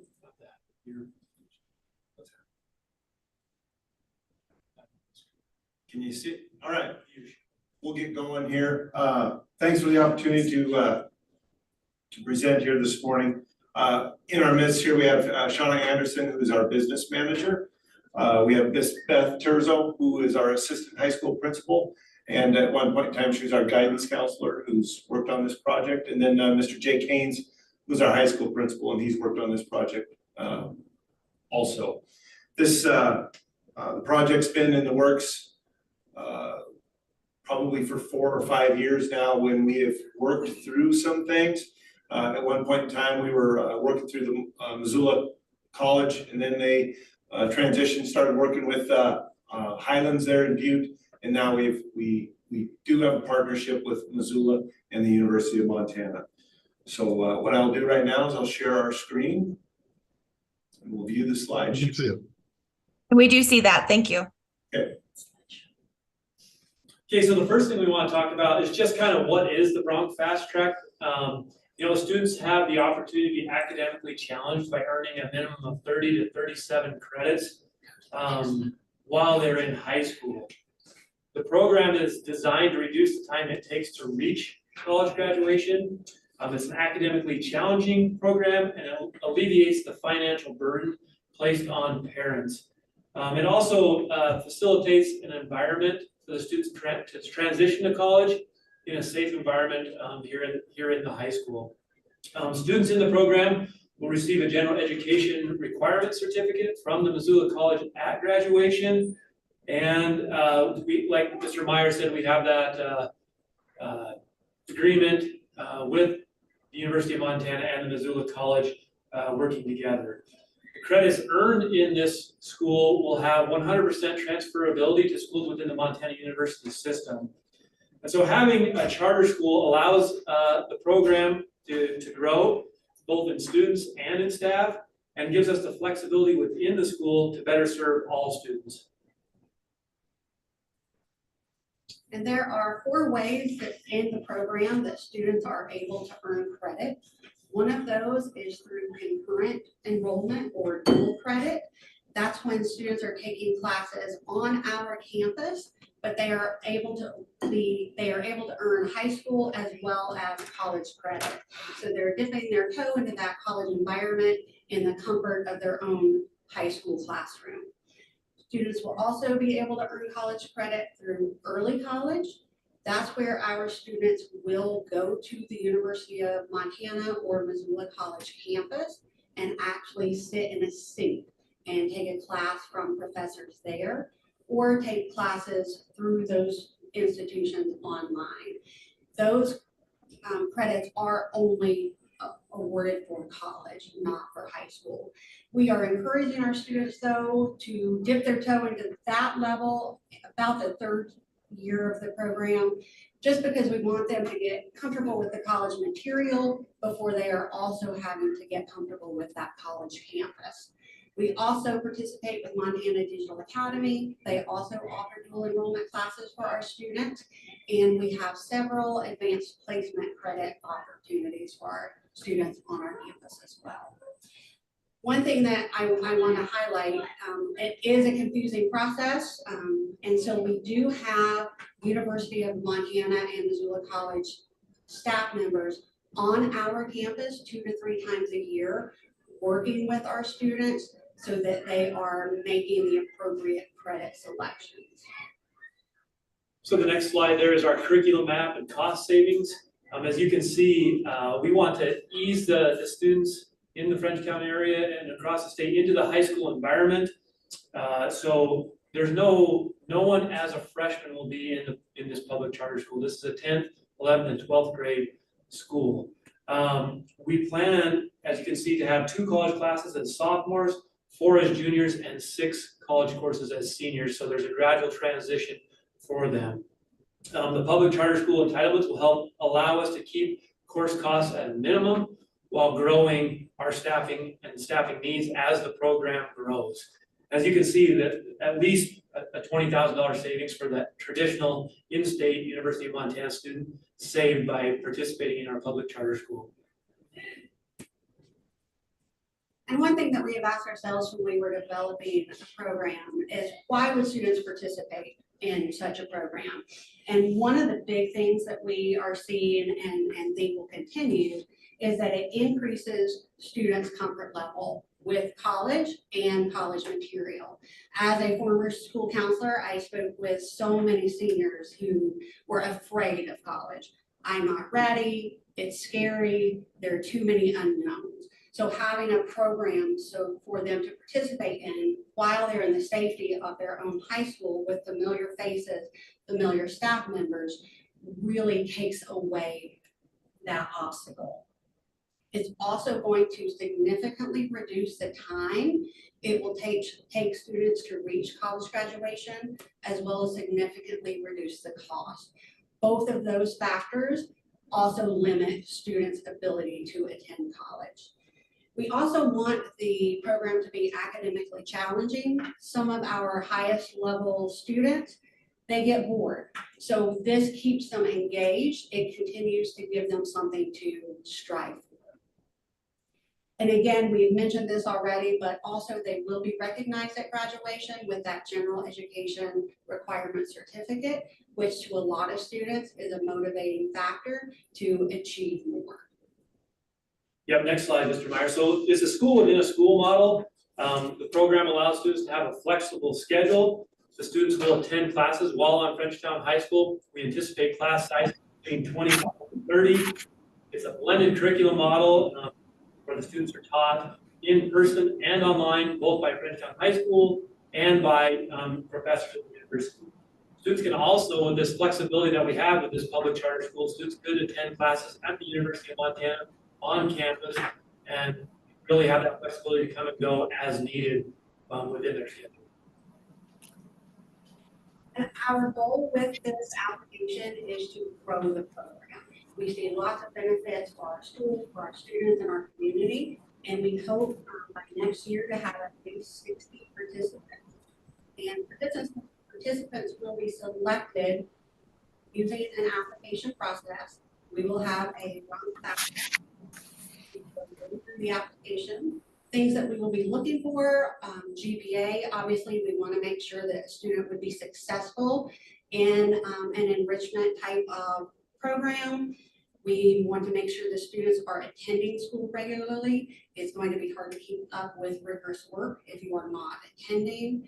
And we're going to check for behavior. We do not want students who are disrupting others while again they are challenging themselves. And again, a committee will go through those applications and we will communicate with those students who are selected.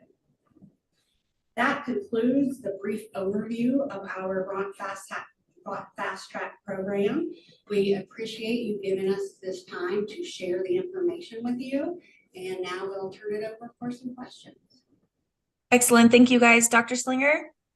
Okay, thank you. So one, I'm excited that you're offering these opportunities for your students already, and I think it's great to have this pathway. I'm curious on identification of your target student population. Okay, so on page 7 of your application, item number 2, you talk about you target sophomore to senior college-bound students. So at what point does the kid know that they're college-bound, especially if they're a first-generation potential kid? And at what point are you engaging them in the Montana Career Inventory or just sparking them? I mean, if no one in their family is a college person, right? I've never gone. They're going to be a first generation.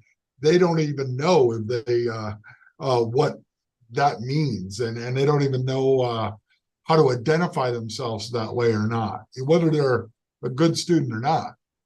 Definitely, and I think we look at our student population as everyone can be a college-bound student. It just depends on what is their desire, and we are around supporting them from the time they set foot first day as a freshman. Actually, I'm going to back that up. We start as 8th graders. Our high school team goes and starts to communicate with those 8th grade students, just getting them mainly excited about school and the opportunities that you have in the high school environment. But our school counselors start working with students immediately as freshmen, going through those career interest inventories, showing them what's out there. What are your interests? How can we combine a career with that interest? And what does it take to get there? That is one thing that we so many students don't understand how to get from point A to point B. What does it take? So that is something that we do spend a lot of time working on. And then those counselors, as well as the administrative staff, continue following them. So we want to give them a chance through freshman year and that first semester of sophomore, one, to just learn a little bit more about themselves, about where they see themselves going in the future, and then start to really target those students who see themselves as college bound, the students who may not, but we encourage them. This is what you're telling us you're interested in. Let's again walk through that, and why don't you come listen to these presentations? Two other things too to answer your question. In the middle school, our middle school principal just started the Iron Bronc program, and then we just started a National Honor Society level at the middle school to help bridge that gap and get people interested in academics and behavior, GPA, trying to get people interested in beyond too. So I see that the certificate from Missoula College or U of M, Gen Ed and so forth. That's great. That's fantastic. The more credits high school kids can get while they're in high school, the better. Saves family, saves them, and it's a great pathway. But so what about is that so prescribed? I mean, I'm interested in knowing how prescribed is that? Is there opportunity for short-term credentials? Is there opportunity for stackable certificates? Is there opportunity for other pathways? Because, you know, being college bound has a lot of different definitions. It's not necessarily has to be a 4-year degree or what have you. It also could mean going in as a technician, and they're going to be done in a 15 credits. They have their certification. I'm thinking phlebotomy, like if they have a healthcare pathway. I mean, there's so many things. Yeah, and we are talking with career coaches through OPI. We're talking with Missoula College to offer those to our students as well. We are in the process of looking for students to get their CDL while here at the high school, as well as great. a certificate. Yeah, I have a son. I have a son that's a sophomore. We've talked a lot about this program, and I don't want to pressure him and say, you will do this, because he's still a little unsure what he might want to do, but he's looked at some of the classes that will apply to all sorts of avenues. And so he's kind of mapped out, if this happens for him, he's kind of mapped out a chart where I'm going to take these courses because it opens lots of doors, and I may not want to take those 6 college courses when I'm a senior and be overwhelmed. And I may want to enjoy a little bit of high school too, because I'm not sure what I want to do. So it's can be a little bit fluid too with the program, as you were curious about. Yeah. And so that's fabulous. I love that. So what about the junior has an epiphany that now they think they might want to do it? Is there entry pathways at different grade levels, or do they have to be in your academy from the beginning? And no, we definitely have realized that high school is high school, so we have to remain flexible in everything that we do, and that includes this program. Obviously, we have to come up with the parameters just to get the program out of the gate, but we have already been speaking with students who they know they want to go to Washington State University, and they've called them because they're that on the ball, and they say, hey, we won't take this class from the University of Montana, but we will take this one. So they're able to we're going to have a set program, but students are going to be able to pick and choose. And if, let's say we have a student move in as a junior and they are gung-ho ready to go, if we have the seats available, they would of course be able to participate. And I think going through a program and having a public charter school gives us more of that ability with some additional funding to be able to maybe have additional staff so that more seats can be open. Thank you very much. McCall, I don't have any more. Dr. Tharp, I see you're unmuted. Yeah, thanks. Our obligation is to grant charters and the contracts and everything to charter schools. And this is a fabulous program. I love every single component of it. Can you articulate how this would be a separate school with a unique identity separate than the rest of Frenchtown High School? I'm sorry, Mr. Tharp, but I can't hear you, so therefore we're not answering you.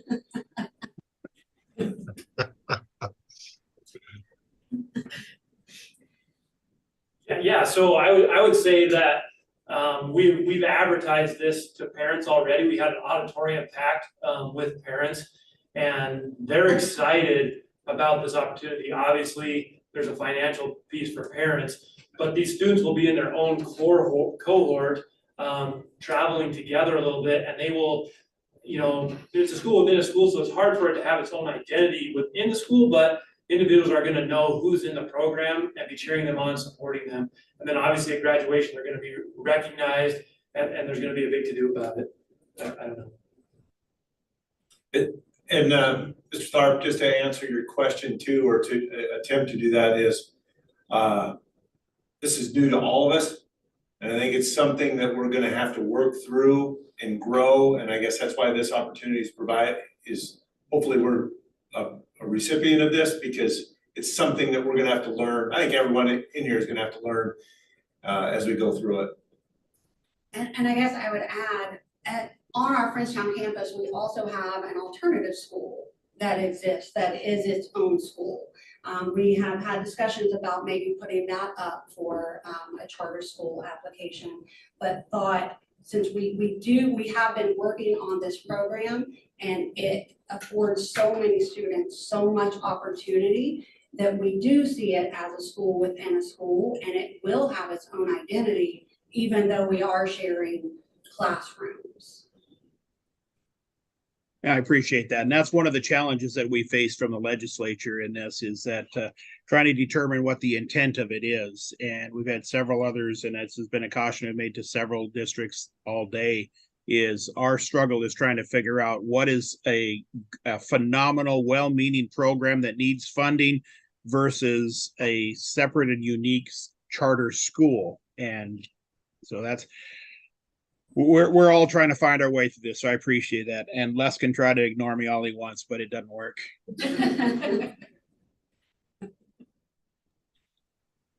I'm going to turn it over now to public comment, and then I'll come back and see if board members have any other questions. So at this time, if folks online would like to make public comment, please raise your hand now.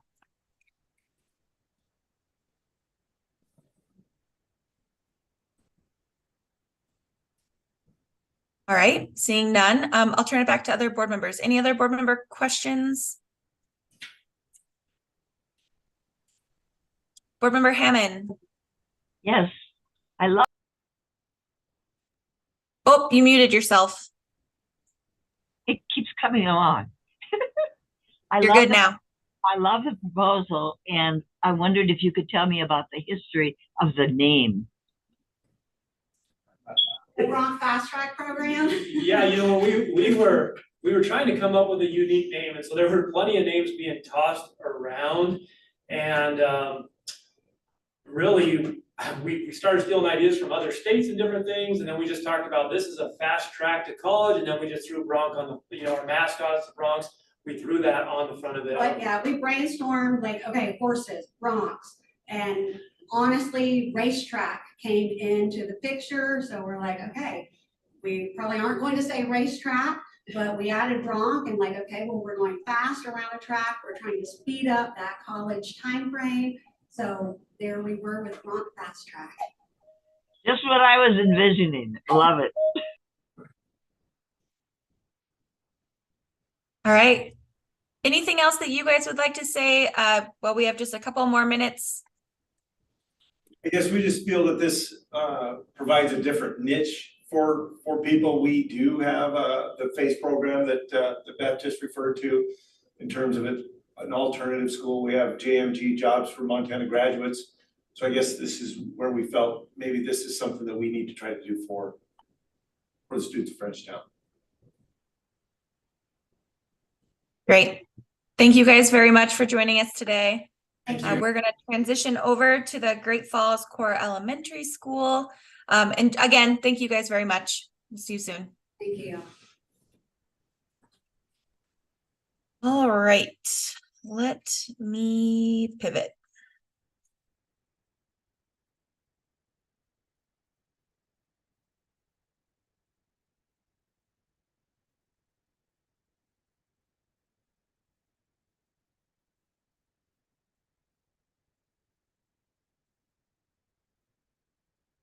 Hi, Jackie. Can you hear us?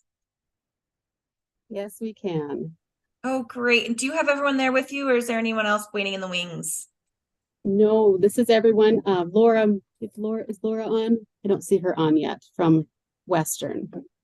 You know, if we could pause for just a moment, I think she just sent me an email. Okay.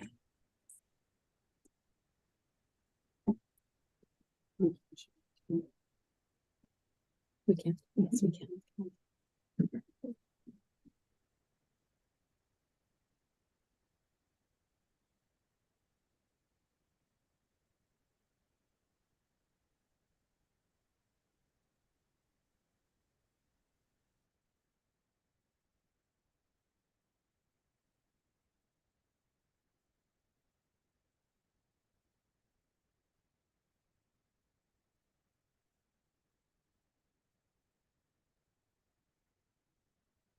So Jackie, what I think we should do is let you guys start your presentation. I don't want to take any time. And if Laura does come in, I'll promote her and she can join the meeting. I did send her the link again just now.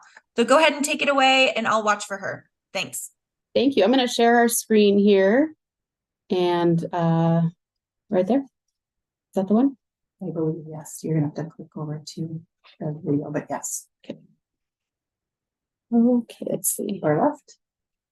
Yep. And then something.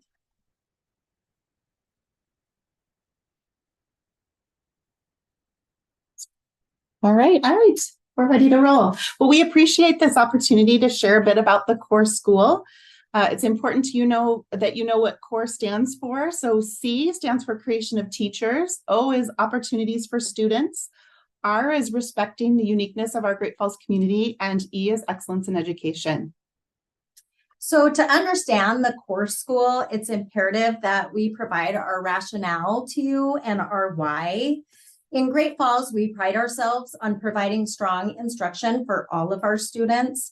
And in the past few years, it's become very difficult to hire and retain teachers.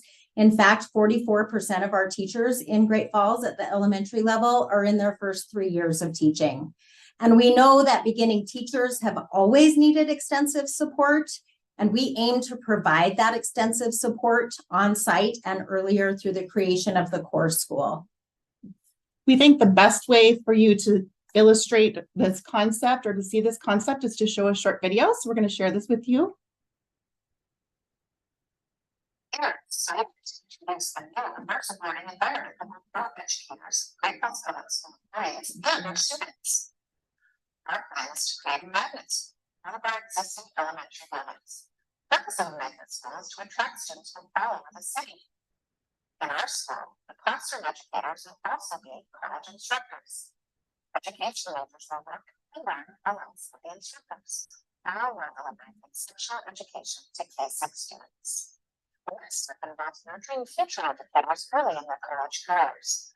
They serve as teachers when ex-scholars of the environment will be hired as school employees and immersed in the daily operation of the school. They will observe, learn,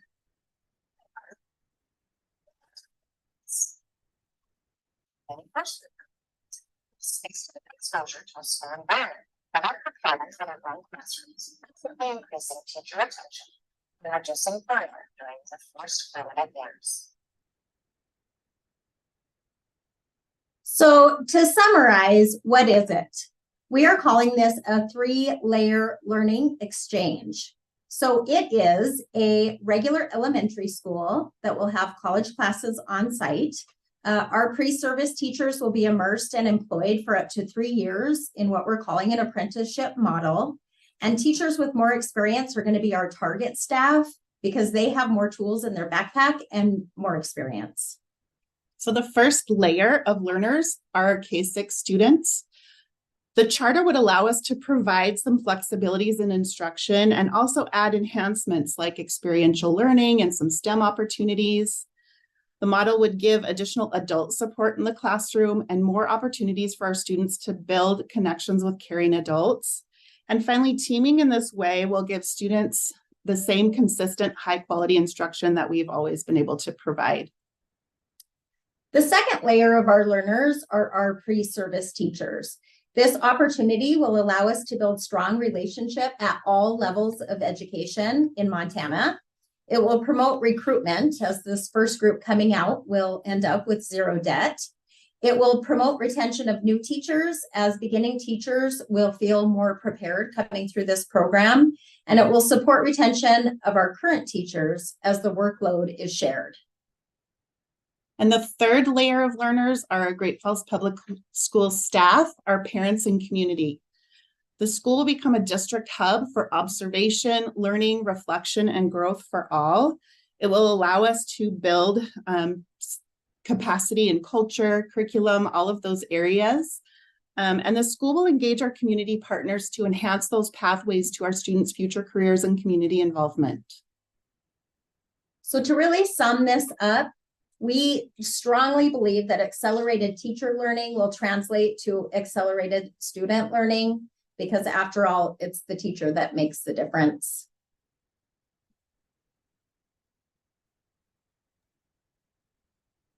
Thank you all. I'm going to turn it over to, oh, did you have anything else to add before we move to questions? No, that was it. Thank you. We should introduce ourselves though. I've got. Yes, please do. I've got Rachel Cutler. She's our curriculum coordinator. Marnie Naparella, who is our teacher on special assignment at the elementary level. And of course, Tom Moore, our superintendent. Hello, everyone. And Laura has joined us. Hi, Laura.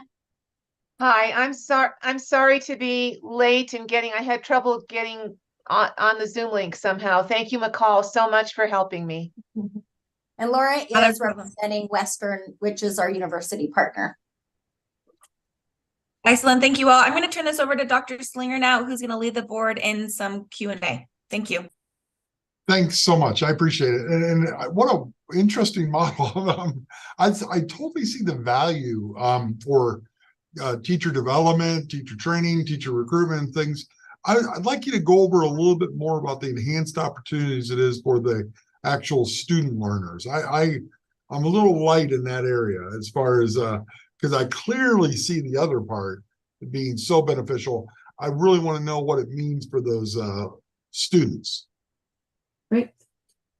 So the little learners, we talk about 3 different kind of ways that the enhancements that this charter could provide will benefit our little learners. So we have some more experiential opportunities, field trips, the things that kids talk about when they come back and visit after they've graduated. Oh, remember the time we went to the field trip to the mountains or wherever it was. Those are the things that they remember and carry with them. Those are expensive. That is a piece that we could do more of with the charter in this particular building. Some of those hands-on opportunities, those integrated units, the STEM type things. So if you think about robotics, doing some of those type of things. If you have another person, a pre-service teacher in the room with you, that would allow more kinds of opportunities like that, in addition to the funding that could be provided through the charter application, charter status. We also talk about some career exploration opportunities with some of those community partners. So one example might be partnering with one of our university programs that has a health or a pre-med type of program where we could purchase some, maybe some human suits or some human systems suits where they could come and explain to students how part of the human body works as a part of our 3rd grade human body lessons or unit. Other ideas for that, you guys? Just providing those extra opportunities. I think we fail sometimes to rely on the expertise of the people in our community. And we know, for example, economics is a standard that, or is an area that we really need to focus on. And we have a lot of our community members who are experts in that area. So relying on those partnerships for them to come in and for them to create some simulations with our kids that we could support. We really see that being mutually beneficial for our community partners. Certainly our students could be doing some podcasting or creating some advertisements for those businesses that we're partnering with. We just are excited by the opportunity of really creating some of those mutually beneficial partnerships so that students can have that real world experience and envision what they might do when they leave school. I think that's really important for our kids. So, This is I'm sorry, go ahead, please.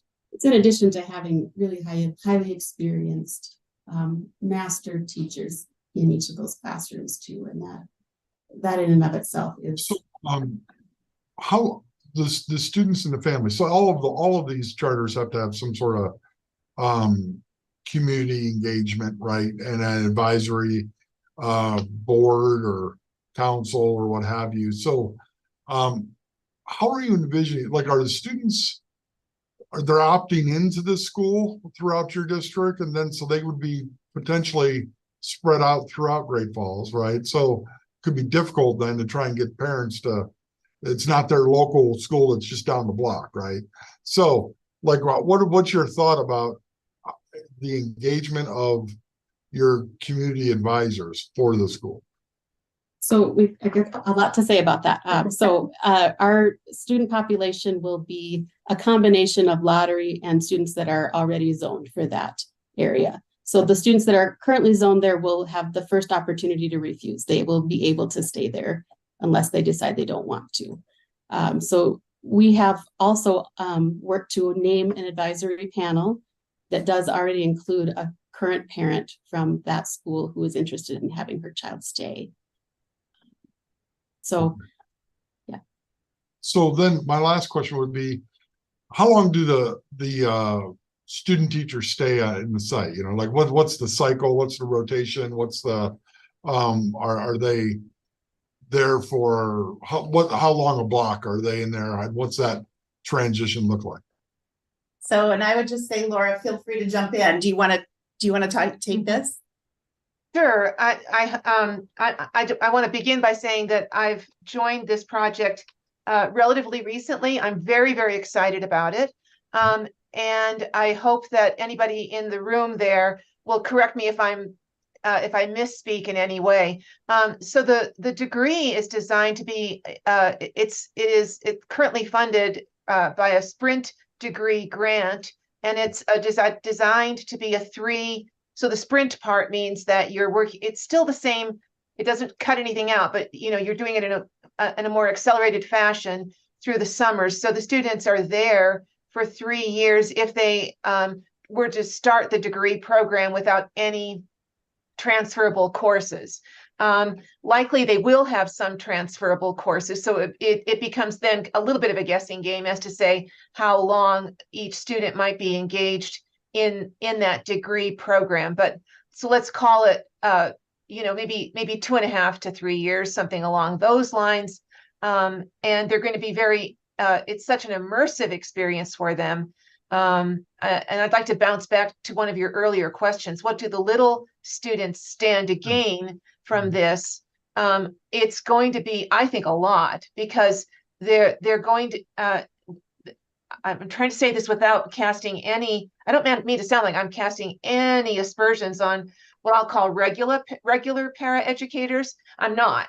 But there's going to be such a unique relationship between the teacher candidate and the mentor teacher, and then all the coursework that they're getting, that's going to be just like a win-win-win kind of enriched experience that surely the teacher candidate is going to benefit from enormously, but those students will as well, because it'll be right there, just in time instruction, just in time differentiation, and just in time application of what is being learned, what the teacher candidate is learning, and what the mentor, and also quite frankly, to the extent that our faculty are kind of backing up these mentor teachers, so it's just a lot of, the way I see it anyway, enriched opportunity that doesn't trickle down. It kind of rains down on those kids, the children that are in that classroom. Okay, thank you. That's all I have, Nicole. Do other board members have questions before we move to public comment? Board Member Rasmussen. Please don't be surprised. This was such a unique idea, and and addressing teacher recruitment and retention and student learning. Such a unique idea.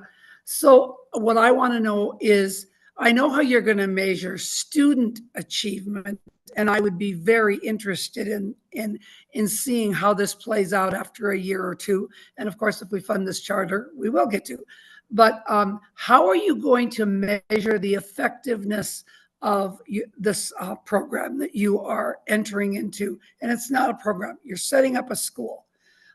So how are you going to measure the school's effectiveness? Because if we funded this charter, we would have to ask you to do that. So how are you going to do that? Yes. So this is Tom Moore, superintendent. There are multi ways. First of all, the satisfaction of the parents who are choosing their children into that school. Are you satisfied with the quality of education that your child is receiving? The teacher satisfaction. Do the teachers, the master level teachers, feel like they're getting the resources and the support they need to teach the pedagogy that they have laid out? So degree of their satisfaction. The university system feeling like this is meeting their goals in terms of teacher preparation at all 3 years of integration into the system. So the entry level as well as the exit level, are these teachers truly prepared based on university standards better than in the old model?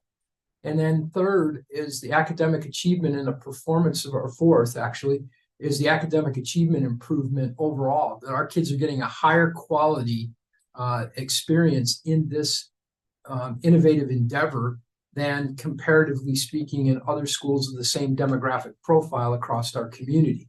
So I see that. Then I think the waiting list to get into this school will be telling. If we have 15 or 20 or 30 seats open every year and we've got 50 or 60 kids on the waiting list to get in this thing, that will be a measure of success as well. And then as you review this as the Board of Public Education, you believe that we've met the standards that you've set for us at the state level. So thank you, Superintendent. We do have to move to public comment, so I'm going to move us along that now. Folks wishing to give public comment, please raise your hand now. We did get a lot of requests for this one. I just want to remind you that there's 5 minutes total. And if we get to the 5 minutes, we will ask you to submit written comments or just state your name. Mr. Doney, you are up first. Thank you. I'm Brett Doney. I run the Great Falls Development Alliance. We're a private sector-led organization that represents 150 of the leading employers in the region. We're extremely excited about this. You know, Great Falls has been the city in Montana that the economy is lagging behind. And it's so important that we offer innovative education opportunities, particularly at the elementary level, to give kids a chance for a step up. We think this will benefit not only our economy, but also from a teacher standpoint, our rural and tribal regions throughout the Golden Triangle. Thank you. Thank you, Mr. Doney. Up next is Representative Fred Anderson. There we go. Yes, this is can you hear me, McCall? We can. Thanks, Fred. Okay.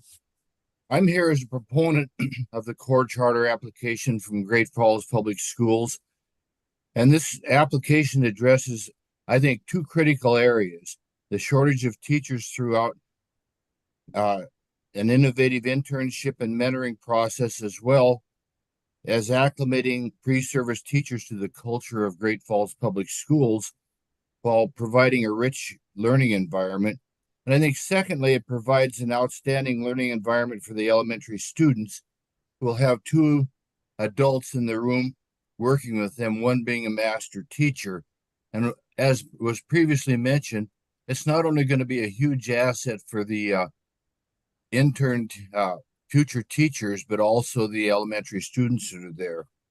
And I guess from my perspective as a sponsor of House Bill 549, this application really exemplifies the intent of the legislation. Thank you, Representative. We'll move now to Annie Brown. Hello, can you hear me? Yes. I just wanted to speak on behalf. I am a proponent of this. I am also a parent, and my child currently does not go to Morningside. And I am very excited about this innovative idea, this core school. I think we talk about how it's training up teachers. It's giving them a safe place to really hone their skills alongside, experienced educators, which is huge. But additionally, this is a Title I school. So we're offering an opportunity for the kids in that neighborhood to really benefit from socioeconomic integration. And I've been a huge proponent of that. I'm just very passionate about that. Hopefully, more parents will kind of move in and also take advantage of this that maybe aren't districted for the school, and really start to, I would say, bring up the learning opportunities, improve the, PTA, and do all that sorts of things that can really help the learning environment. And so I'm very excited about this. I will be putting my child in for the lottery, and I will have to drive them, and I'm very okay with that for opportunity. Thank you. Annie, last is Shane Etzweiler. I hope I said that right. You did. Thank you. Thank you for the opportunity. We're Great Falls Chamber of Commerce. I'm Shane Etzweiler. I'm the president and CEO. This is a unique and innovative model. We're taking a school that's underutilized. We're bringing in teachers who want to pursue that as a career. We pair and team them up with other veteran teachers, so that way they can apply what they've been learning and put it into practice into the school here as well too. I also love the model about bringing in K through 6 graders, and not only just teaching them and educating them, but allowing them to have experiences about future careers. And so with workforce development being an issue for not only our state, but the entire country's chambers are really at the forefront of trying to help solve some of these workforce development issues for our employers. We have over 700 members in Great Falls. And so we are fully in support of this model, and we also encourage you to approve it as well. So thank you. Excellent. Thank you all. Thank you for being concise and to the point. We really appreciate it. Thank you so much to the Great Falls folks for being here today. Thank you, Dr. Strauss, for joining us. We will certainly be in touch, and just want to, again, thank you for your time today. Thank you for the opportunity. Appreciate it very much. Thanks for your time. Thank you. Thank you. We are now going to move to the Hamilton Bitterroot Polytech. I know Superintendent Tom Korst is coming in here.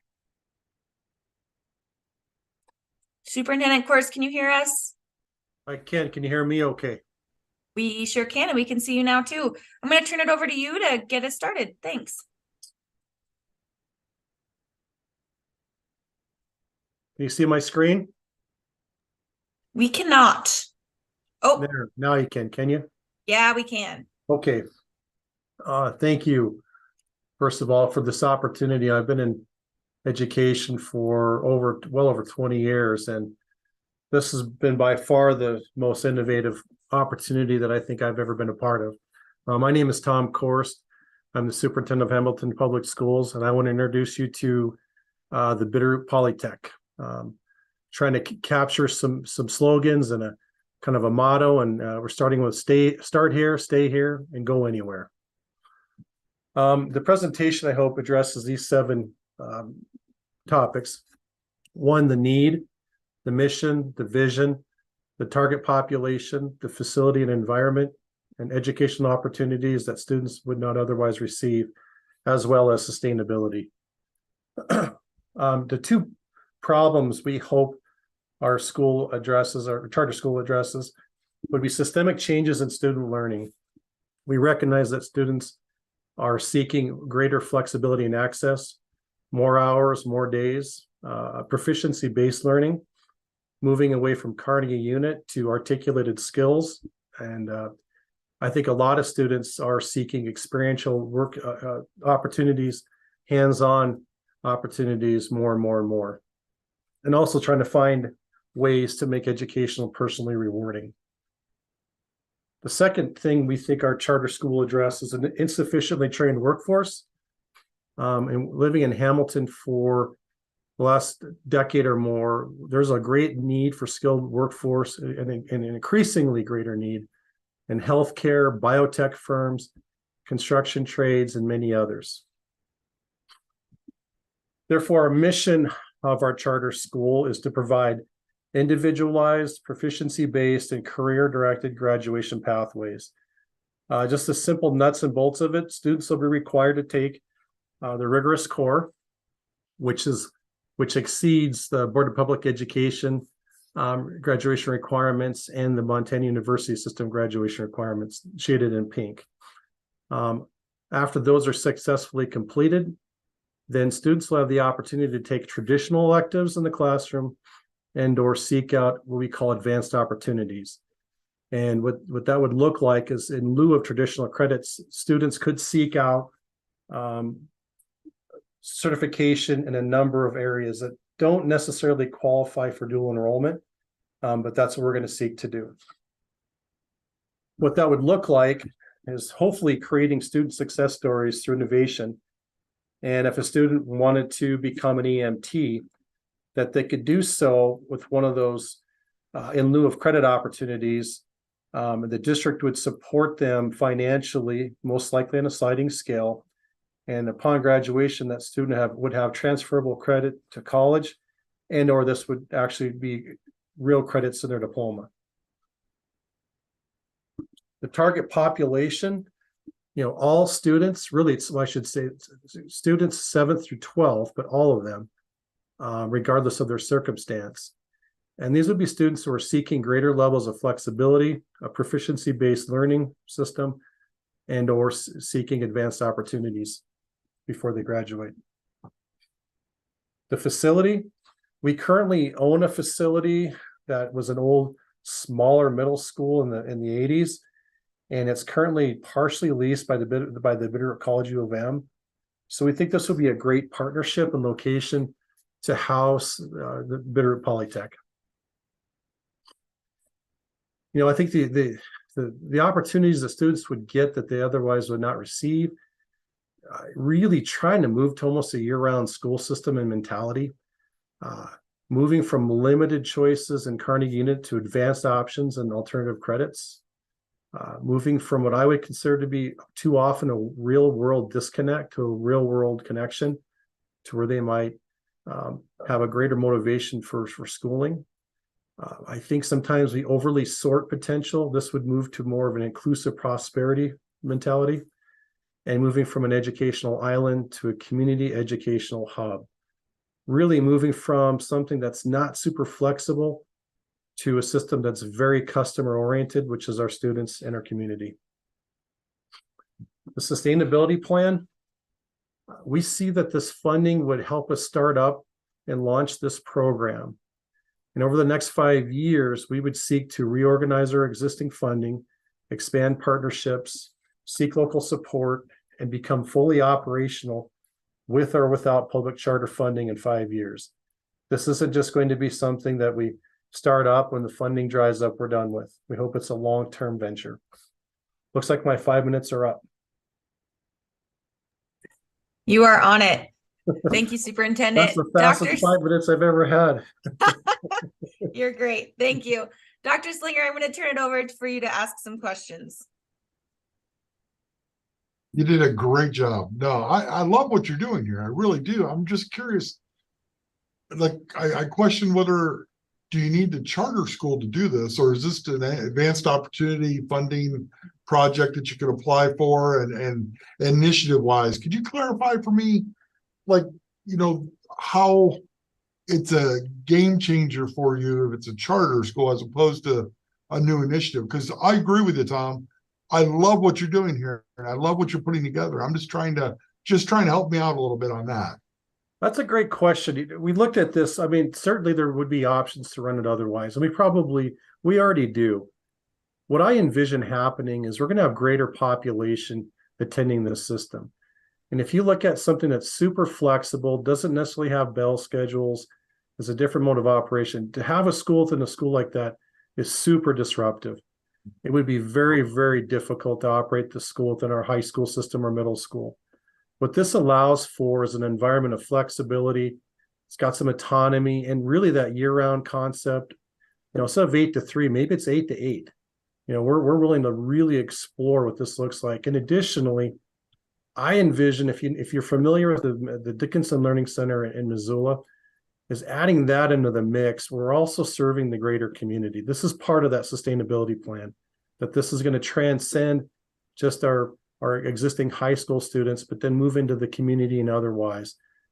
So, let's put it this way. If it doesn't get funded and we have to find a way to do this on our own, it's still going to go there. That is truly the test.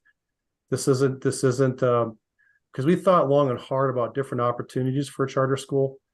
And I think this is the one that meets the needs, really, I think, exemplifies what's going on both in the real world and what I think the current legislation has proposed to do.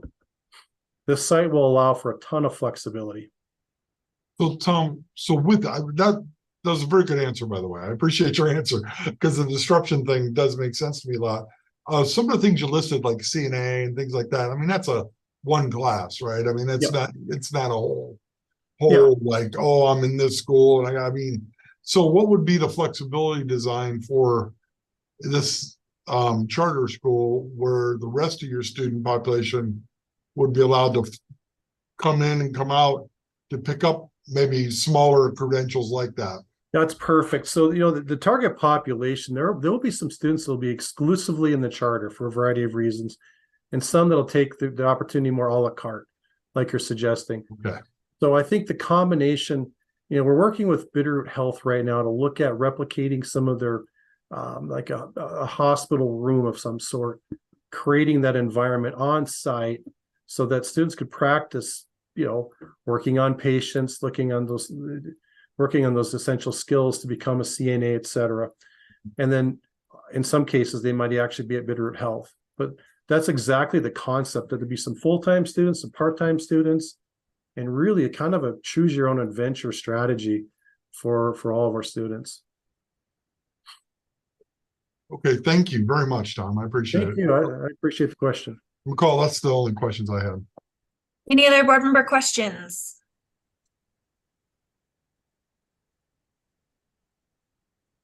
Come on, Renee, I know you have one. Don't put me on the spot, because I get started and I won't quit. Oh, you'll quit. I like the fact that you have your own house. Okay. What I'm a little fuzzy on, and I understand what you're wanting to do was to provide individualized proficiency space and career directed pathways. So what I'd like you to do for me is to take two students, one who's two students in high school that are totally different, that would utilize this school, and tell me how you have to have this school to make them, or to help them achieve what it is that they need to achieve, which we'll say right now is high school graduation and some kind of a start on a career. Okay, I'll take a student that maybe unfortunately has become homeless. They are in a real tough situation financially, not a lot of support structures in their home. We want to have wraparound services for them. We want to create an environment where they can succeed and eventually become career directed. Maybe they're going to be an EMT. That's their career for the rest of their life, or that's the launching pad for another opportunity. So our goal is to take that kiddo that has a really unfortunate circumstance and get them out of the situation they're in. Now take a kid that's going to MIT and they feel like, you know what, I think I'd like to do something like this because I'm interested in becoming an EMT. That's a fascinating topic for me.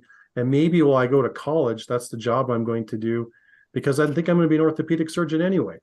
And this gives me a kind of a leg into that medical world so that I can have a better understanding and an appreciation when I become an orthopedic surgeon, what that situation looks like. Both will get college readiness diploma, so if they want to go to a university system, they can. They have the credits to do so. The pathway may be, one is this is more of a career option in getting them out of a tough situation, and the other one it's just more of an exploratory interest, something that gives them motivation to go on. I see one follow-up. I see that you are doing this because you understand the kids and you understand maybe some of the needs. So tell me, one of the things that this application requires is community input. Tell me about how that's achieved through your application, or how community input has driven your application, shall we say. You know, I failed this presentation because I have a 2-minute video. And what we did is we actually it was 8 minutes, and we had to cut it down to 2, and I just couldn't pull it off. So what we have are great partnerships with a number of different large employers and our parents. So what will happen is there'll be an advisory committee made up of students, staff, community employers, board members, myself, to look at some of the particulars of this charter school, to get some engagement and really get people excited about it. That's the next step, you know. And honestly, if I hope we get approved, and I really do, but if we don't, this is happening. We're going to do this. This just gives us, you know, a huge boost to make this happen and become a reality, and make it a model, versus, you know what, we'll do the best we can. So we do have a number of people already thoughtfully considered to be a part of an advisory council. Once we get the go ahead, we're going to push go. Advisory council is required, so I'm glad to hear that. Excellent. I'm going to see if there's any public comment now, and if not, we'll jump back to board member questions. At this time, if folks in the attendees section would like to make public comment on the Hamilton Bitterroot Polytech Charter, please raise your hand now.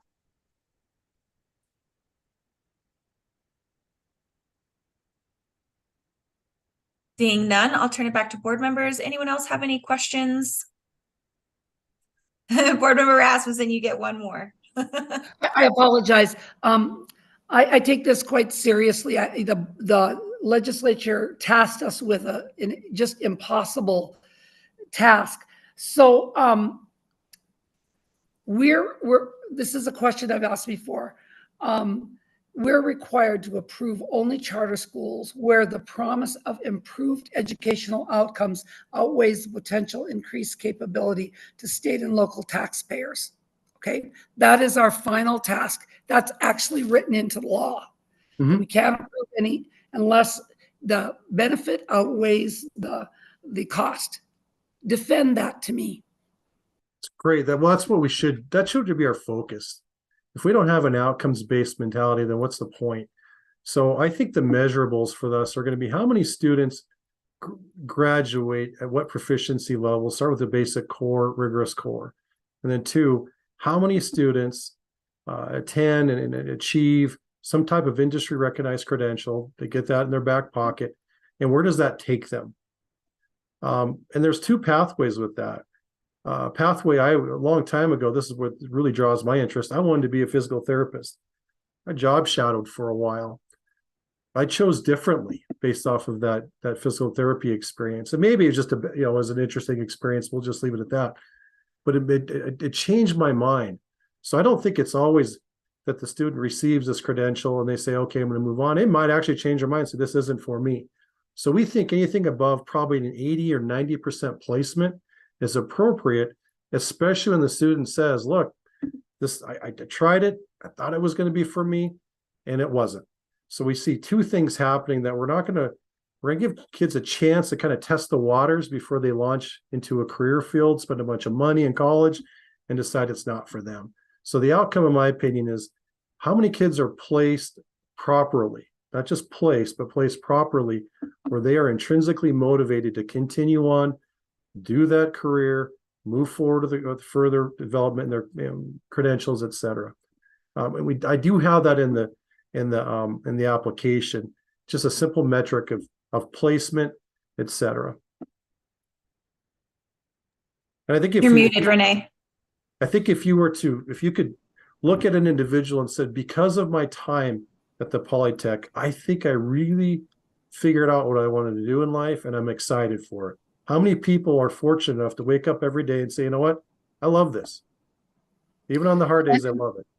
And how much of your time as a superintendent is spent doing that for the people that you employ, is moving them from place to place till you find a place for them to fit.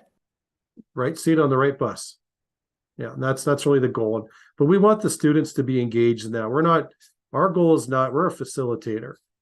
We're here to help, not to direct. We want to help kids make good choices, and we want them to learn how to make those choices on their own. Thank you. Great. I appreciate the questions. Thanks so much, Superintendent. Before we let you go and hit on our lunch break, any other thoughts or last minute comments you'd like to make to the board? I can. You can. You know, I just want to show I'm excited for this opportunity. This is an opportunity that when you get these moments, you hope you've done your best to get there. And I hope I have for the behalf of our district, our community. I hope if we get this grant approved, that we can be a model for other districts to follow and forge an amazing path and something that you can be very proud of yourselves. So I'm grateful for the opportunity, and I hope we get to move forward. So much, Superintendent. Dr. Tharp, over to you. Oh, well, great job this morning, everyone.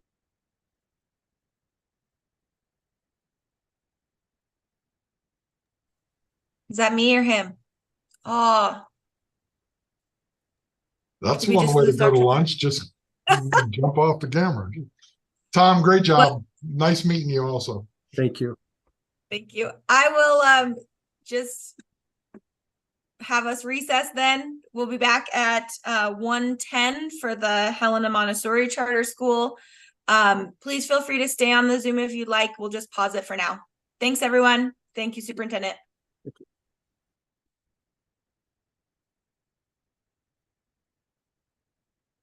Okay, am I back now, Chris?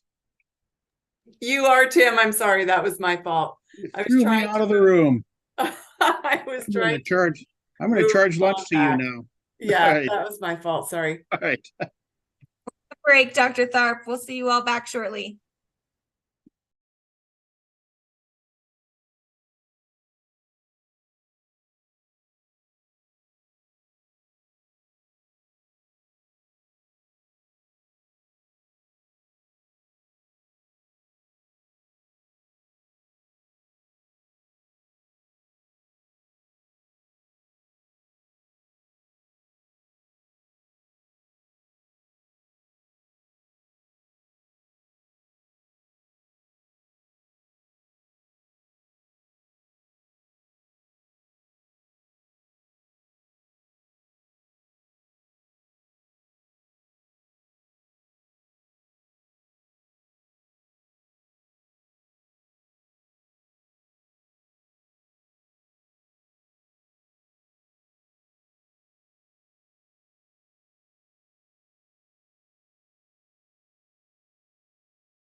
let the record show that I will not upset Chris so she doesn't throw me off of the Zoom like she did Dr. Thor. Yeah, that was brutal. I have no idea what I did, but yet. Oh, did we all have a good lunch? I'm still digesting it. Yes. Yeah. It was not fast enough or long enough. I agree. I had jambalaya, so that was good. Did you make it? What? Make it yourself? No, I won some meals from a place in Jenny's in Missoula. And so I got 5 meals, and oh my gosh, their jambalaya is so good. Anyway, I wanted to tell you, McCall, I may have to jump off this for about 10 minutes. I got a little bit of a banking frou-frou that I got to deal with this afternoon. But I'll be right here in the house. It'll only be about 10 minutes. Great. You did your questions this morning, so I think you should be good to go. There's Madeline's back. Also, I have a meeting at 3. It's been a rough week for my people. Had another death yesterday, and so I need to run over to the funeral home, which thankfully is just about a block and a half from here, and meet with the family. So I will be gone through Rising Wolf, but I should be back by the 3:31. So okay. Thanks for that. We'll just head to break when it comes to that. Are you happy, McCall, with how this is going? I mean, so far so good. I think so. I mean, I think I think you guys certainly should weigh in on that more than me, but maybe that's for another time. I'm going to ask folks from the Helena School District, if you're on, if you would raise your hand so I could promote you guys. Oh, perfect. all right, we'll officially call us from recess back to work. And good work, everybody, this morning. We got through 13. We got 12 more to go, and we'll start with several from Helena. Gary, we see you on. Can you hear us?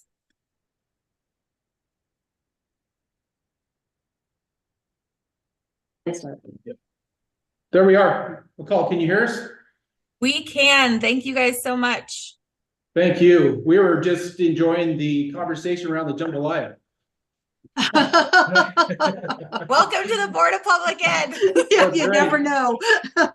And that's not Gary. His screen thing said it's Mr. Helena. So let's have the proper titles if we're gonna have. Yeah. And I'm sorry, Helena, but I don't have enough for everybody. Sorry. That's right. We'll be there next time. Superintendent Welts, we'll let you guys take it away for the presentation for the Helena Montessori Charter School. Thank you. Sounds great. Thank you, McCall. Thank you, panel. First, what I'm going to do is introduce myself and the team that's around me.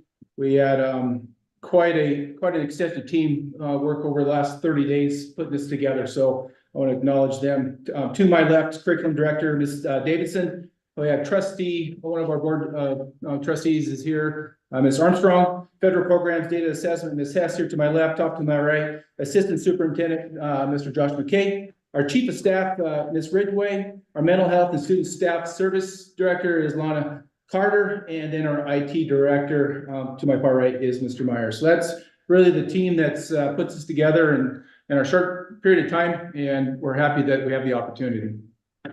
All right, first of all, we'll start out with Montessori, but I think is encompassing all 3 of these really go hand in hand and they complement each other. The Montessori, Mountain Ascension, and our PAL school, charter school, all complement a myriad of opportunities and flexibilities for our students. So the first one that we're here to discuss briefly and then answer questions is our Montessori charter school. It's a school that we have currently that serves a smaller base of students. And so our Montessori program has a waiting list. It's a lottery system to get into it. And with the designation of charter, we're excited about having the opportunity to provide this learning environment across our district to a wider, larger population of students. More importantly, we've done studies. We've studied our population. We know where our kids are or where they're not. One aspect of growing our Montessori program is that currently we offer it starting at first grade up through fifth.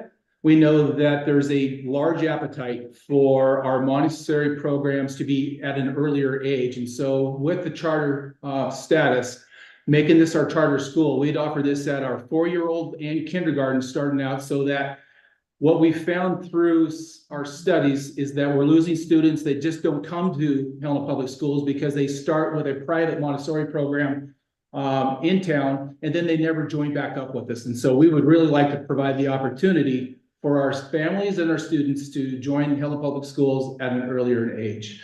So that's the start of that. Again, this school then becomes an opportunity for parents to engage in Helena Public Schools at an earlier age. That's a brief overview. Great, thanks so much. I'm going to turn it over to Board Member Quinlan. She's going to be the one leading us through questions. Board Member Quinlan. Great. Thank you. Good afternoon, Superintendent Welts and members of the Helena leadership team and board members. The first question I would have is, can you take a moment to briefly describe the existing Montessori program that you have in the 3 elementary schools? And then how do you plan to expand those offerings? And what I'm really trying to get at is what makes this proposal innovative, and what can you do through the charter school proposal that you aren't able to do currently? That's why the team is here. Thank you for the question. Ms. Carter, would you mind answering that question? I wouldn't.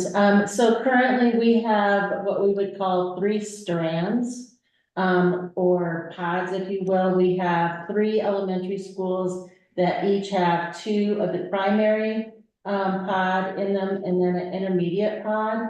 They start in first grade, and there's a lottery system. So every kindergarten student in our district gets a letter asking if they would like to be a part of or to apply for the Montessori program. What ends up happening is we have to turn away a lot of folks that would like to have their students in that program. And because of that, we've had some private Montessori programs start in our community, which we feel like would be better served if they were back in our district, which is why we want to have our own comprehensive Montessori school. The school would function in its own entity, if you would, but it would have satellites of these strands, because we have families that live in the valley. They want to have a neighborhood school experience for their children, but we would have all of the satellite parts of the Montessori school connected together, and they would have regular meetings together. They would have a parent advisory committee that would come together and work with the school district's educators to make sure that we were serving those students. And most importantly, we would have an element or a primary early childhood opportunity for our students, so that we could capture them when they are the early lit students, that early 4, 5, 6-year-olds that we know would really benefit from a Montessori model of instruction. So we want to provide our families the opportunity to immediately apply and not have to compete for those options, so that their students can attend the school that they want them to attend and have the choice that the families think are best for their kids.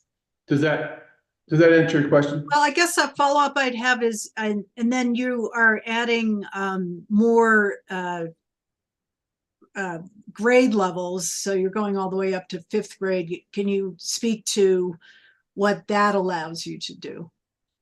Well, we currently have 1st through 5th grade now.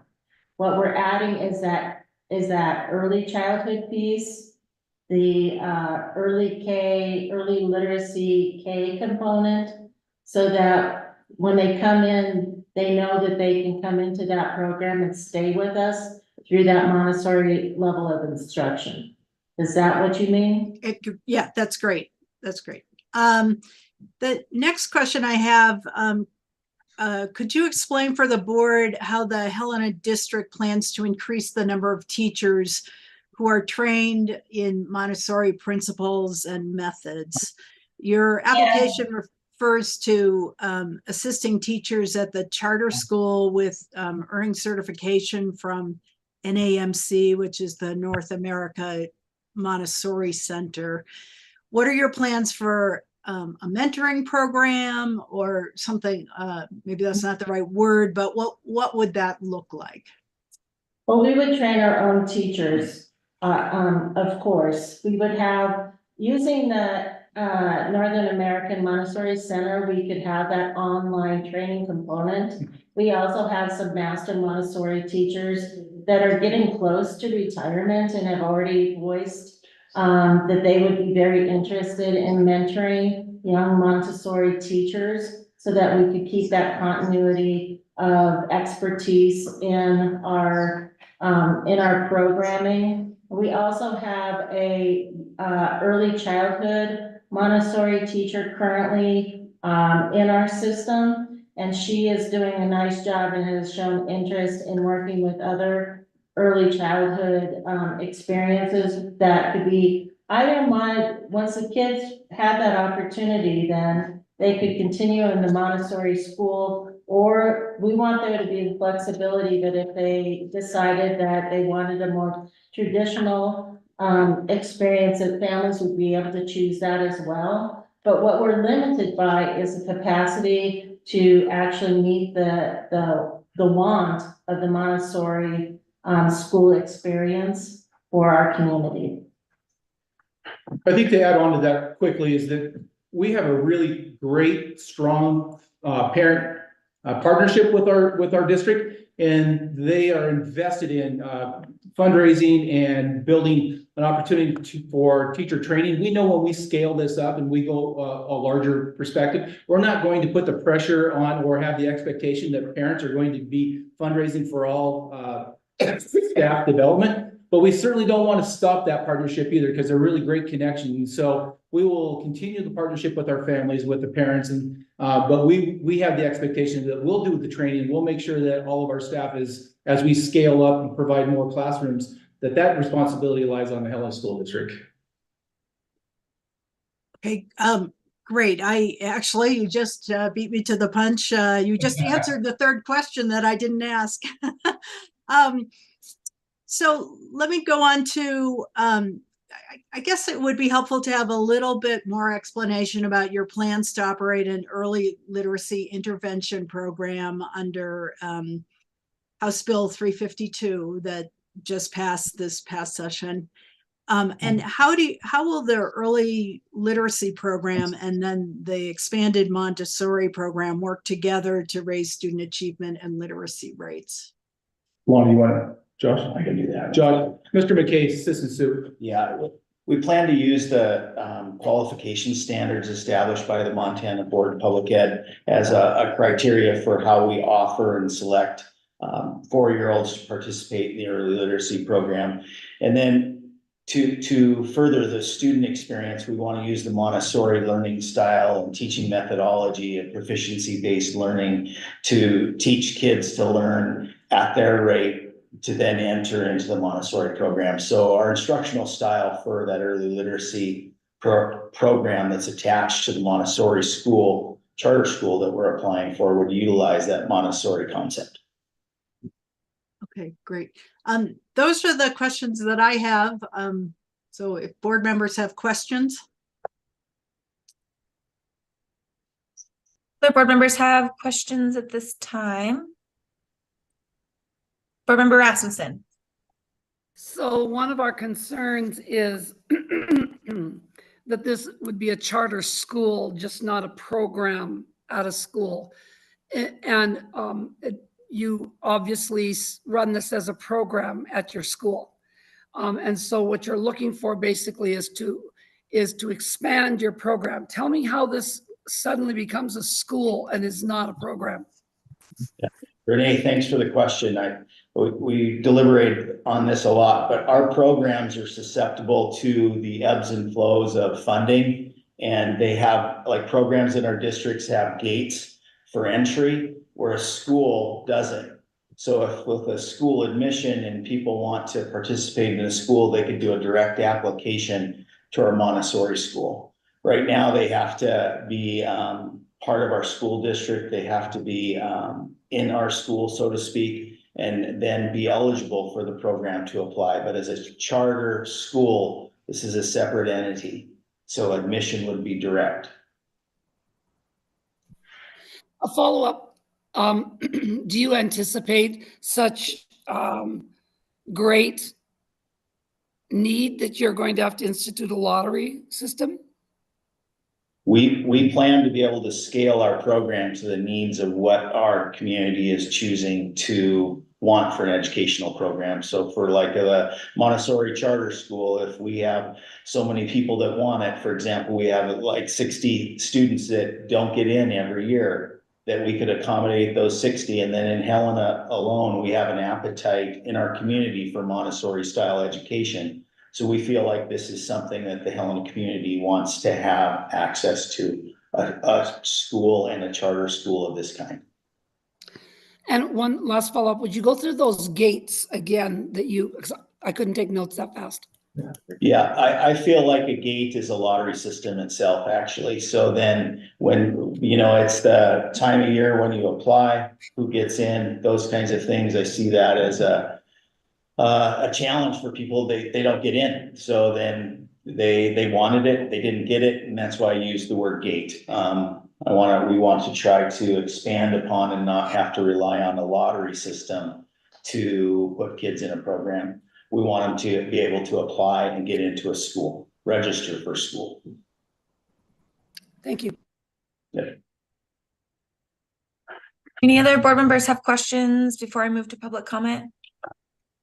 No, I would just comment that I thought the applications were complete and well-written, and I appreciate that.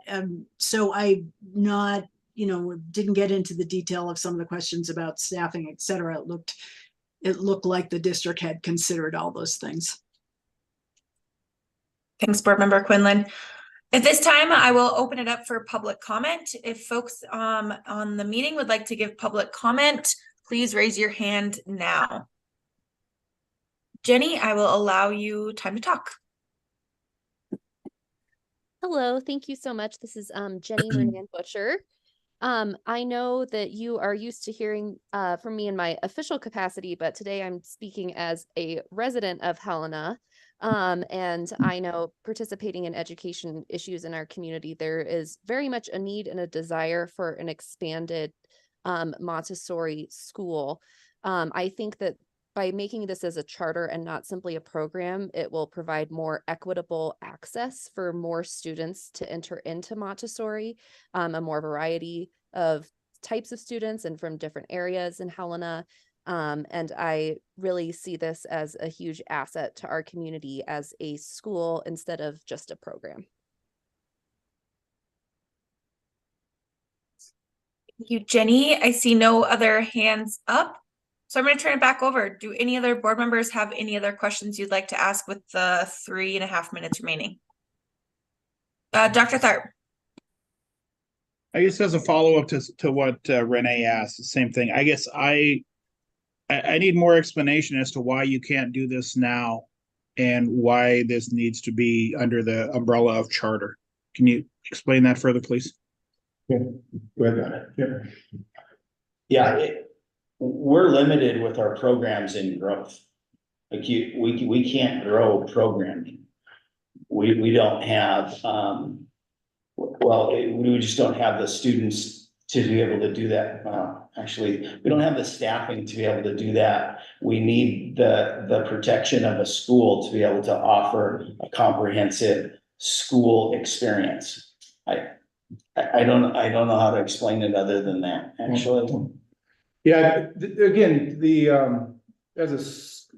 from a program to a school, It generates the opportunity for us to grow our A and B. It also has the opportunity to limit the gatekeepers, but it also notes that there's a basic entitlement that supports the program, in which right now we're going through, and as the state's going through, budgetary constraints. And so the additional funding and ongoing funding allows us to bring in staff, increase our A and B students across the community of Helena. And so the funding mechanisms is a large portion of that.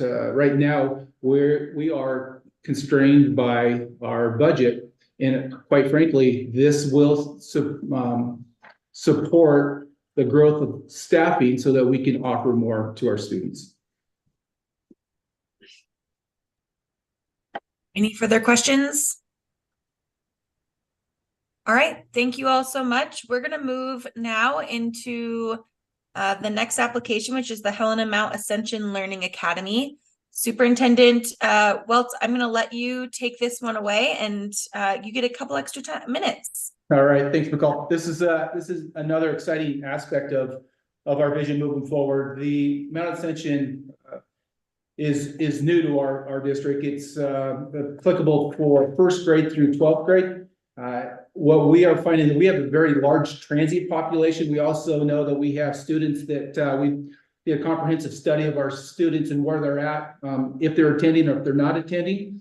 The transient population, the homeschool population is just the dropout population, the high risk. We feel that this is a really great program for students and their families to have options and choices on what works best for them. As we grew up, I grew up in Knox, Montana in the 70s and 80s, and you had a brick and mortar you went to, and that's the only option. That's not the world that we live in any longer. And so we need these options for students that don't fit in a traditional brick and mortar, but the opportunity for them to have an experience that's either blended with virtual learning and in-person learning that allows them to make those choices is really the forefront of where we're at with the Mount Ascension. So we've got some pieces of this already that we're piloting within both high schools. We're super excited about the opportunity for this to come into reality around providing flexibility and options for our students and families.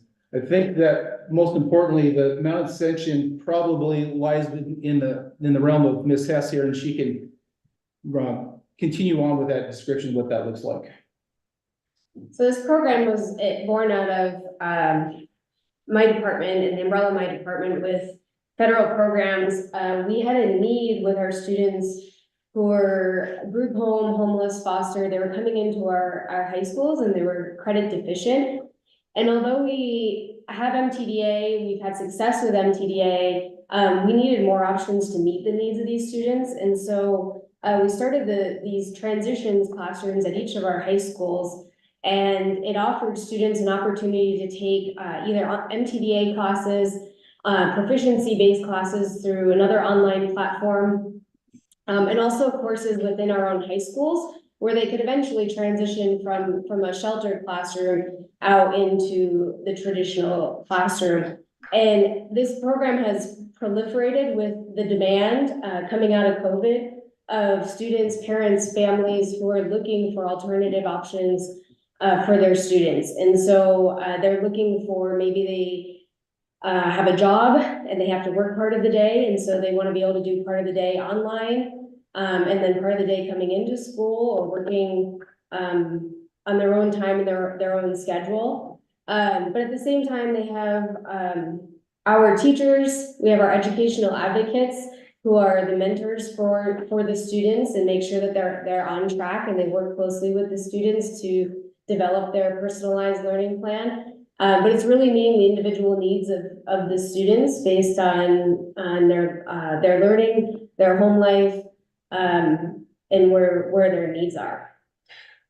And I'll follow up with that as well, panel, is that Ms. Ridgway has done, we've accomplished a study of our students and our transient students, and we know that we have nearly 200 students that are homeschooled in our community that live within this Helena School District boundaries. We know that we have 200 students that attend another district that live within the Helena School District, and we lose nearly 70, 80 students out of the high school every year. And we believe through the study, we've called many of the families and asked where they've gone and why they've gone.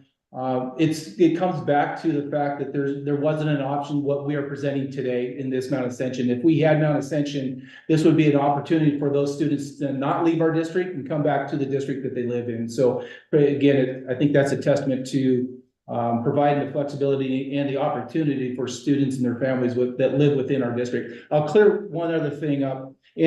In the application that you have before you, it does say that it's a state students. What I mean by that, when we write state, it's allowing our students to travel. We do have transit. We know that our students are moving across the state from parent to parent, but we want to provide the opportunity for them, if they have to leave our boundaries for X amount of time, that we can still continue to educate them in our system while they leave their district or our district, and then come back and enter back into our system. So it's just one way to lessen the transitions that we know that really alter a student's educational experience. So Superintendent Welts, I want to maybe ask that question a little differently and see if you have more that you want to add to that. In the application, you talk about that you'll be able to serve both local resident students and students from across the state through the virtual or blended or on-site offerings for Mount Ascension Academy. And I want to know if you can clarify who your target population is and how will the Helena District provide family support and continuity to services who don't live in the district but live somewhere else in the state? Yeah, I think there's two pieces of that. I'll answer the first part of that, and then Mr. McKay can answer the second. Our intention here in Helena School District is to serve the Helena School District students. I have no intention to reaching out and starting to do a student grab across the state. That's not our desire nor our wish. I really want to make sure that we are serving and providing the opportunity for students that reside in the Helena Public Schools and in our district, that we can serve them here, and if they travel across the state as they move on. We've heard a lot, and you have as well, that the open enrollment bill and what that might entail. Again, that's not where I'm at. That's not where this team's at. We're not out looking for students across the state to bring them here and for A and B. We want to serve our own students. But that being said, there is a possibility that if a resident student or a residing student outside of our district that doesn't have the services or opportunity, we'd be willing to have those students in our district as long as they don't have that same opportunity within the district they're at. So, Josh, you want to add on to that? Just adding to what Mr. Welch said, Helena, it gets a fair number of students that are in transition, McKinney-Vento, foster home, those kinds of things. So then if they, for instance, are going to take pieces of our school in person, we want to be able to provide complimentary credit recovery programs like it through an online version for what they need. Yeah. So we are a hub in Helena for placements. And so then when kids are placed in our community, we need to be able to serve them for their credit recovery needs and for their in-person blended needs. And we can do that through the Mount Ascension Charter School. Okay. Next question. Could you address how the proposed Charter School Academy will complement the Montana Digital Academy? You talk about offering virtual courses, and I just want to know how you're going to integrate with the Digital Academy and the partnership you might have with them. Yeah, that's a great question. We've had that conversation at length here in the district. Quite frankly, we're not trying to move one platform out or singly just use one. I think there's a partnership between several different platforms that we're able to use. Ms. Hess can follow up on that with more detail, but it's not our intention to go one platform, Digital Academy or Edgenuity or what other that might be. We see a need for many opportunities to serve our students depending on what variables they're seeking. So Ms. Hess, do you want to follow up on that? Yeah, we've been using Montana Digital Academy for years. It's robust, it's comprehensive, and it fits the needs for some of our students. And we use that when we know that students can enroll at the semester for original credit. When we know that they're going to have the support systems in place for it. And then we have another platform and program for our students who are enrolling with us mid-semester. who don't meet the calendar deadlines of Montana Digital Academy. So Montana Digital Academy is our first go-to for an online component. But there are situations where students don't meet the deadlines and we need to enroll them in a different platform for proficiency-based learning.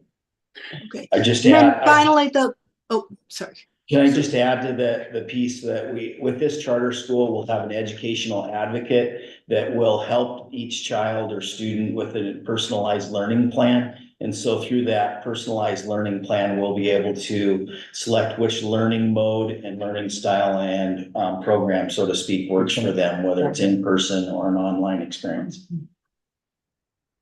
I guess the one remaining question I have is, you have a kind of unique partnership here with Exploration Works, and I wondered if you could speak to what that will look like. Mr. McKay? Yep. So Exploration Works is a program, but not yet a school. It's a program that we have where kids attend Exploration Works, which is a museum for an educational experience part-time. They don't have a jumping off point in our school district after 5th grade. So this charter school would have a transition to a learning style and program that can be built for them with an education advocate and a personalized learning plan that complements their needs after grade 5.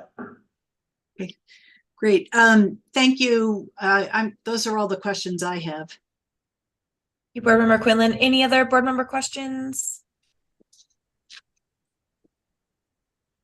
Board Member Rasmussen. You said you've done this a little bit. You're dedicating a classroom or so. What have you learned through your pilot? Well, first of all, what we've learned is this is a higher need than we expected. We see incredible interest in need. It's again, no shock that our students are in an emotional state different than what it was 2 years or even 5 years ago. And so that support around the emotional needs, the academic needs, the physical needs, that's what this is providing, just a more of an intimate relationship, partnership with our students. And so just a better support network around students. And that's really, we probably underestimated, and that's what's really exciting about this charter school, is that we're going to be able to provide a much rich, deeper, broader opportunity for students that are coming to this program at pretty big rates. And so this is not a want, this is a serious need. And I would add to that, what started as a program for our at-risk students, we realized there's a demand for our students who are also higher level, who may want to take AP classes, dual enrollment classes, career and technical education classes. But at the same time, they may have other needs or situations that are requiring them to be online too. So they may want to be online for some classes, but they may also have already kind of in their heads have a trajectory that they want to be on, and they want to take some classes in person or programs that we offer, like dual credit AP, career and technical education. So some of that proficiency-based learning and personalized learning plan within this programming applies to our students who we may not have found or deemed to be at risk. They're on the kind of the other end of the spectrum. And that's where the demand has been much more for this than we originally anticipated. And not to keep going on this, but I think the last layer to that is that it's at risk, it's our high-end students. It's also the one that we're finding out through conversations with parents. It's also homeschool students that would like to come in and do a culinary arts or a welding, but yet take a science and a math from their parents. And so we see this as, again, that partnership between families and school district, and allowing them the flexibility to come to our buildings and then also at home. So it fits the needs of multiple students. One has to think that someday this may be the standard model, and what we use now will be the exception to the model. And one more question real quick. How are you going to foster this becoming a school? Because a school is different than a program. So how are you going to help this school have its own identity, especially since I think you're housing it in Helen High School? We have a classroom at Helena High School. We have 2 classrooms at Capitol High School. But what started as calling these transitions classrooms, it took on a life of its own where students and parents started to ask, can we have a better name for this? And what they were really asking for was, we have a community going on here. And so they want to feel like they're part of a community, part of a school, part of something bigger than just a classroom within a school or a program within a school. So taking on its own identity has been really important, and just rebranding it with a name change is one step in that direction. Thank you.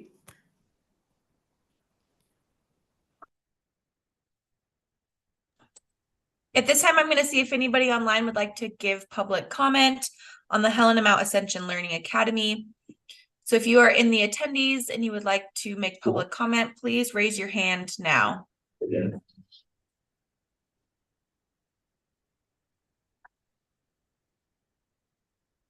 All right, seeing none, I'll turn it back to board members. Anyone else have any additional questions you'd like to ask?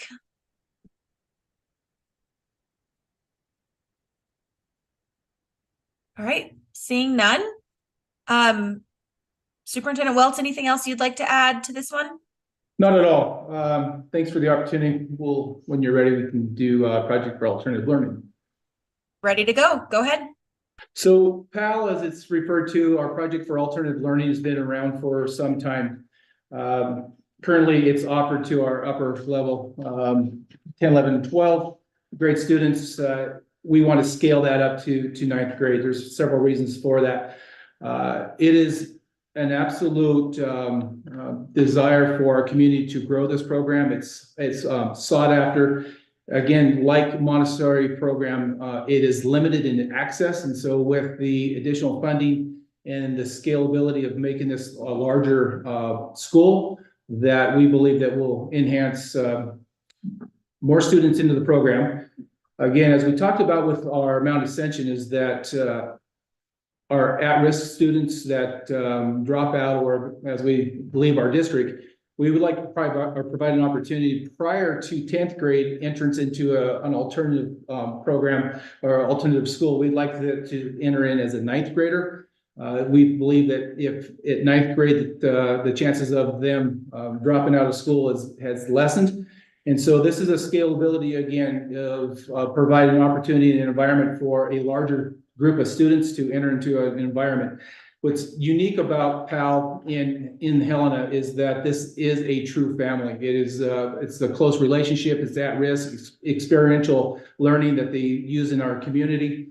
It's super important for our families that are waiting to get into the program to have the opportunity. And I think that Mr. McKay has been around much longer than I have, and his expertise with PAL can explain it further. But Mr. McKay. Yeah, as Superintendent Welch said, this is a family style learning experience. These kids really crave relationship, daily check-ins. It's a truly different kind of educational model where it's a totally family intensive.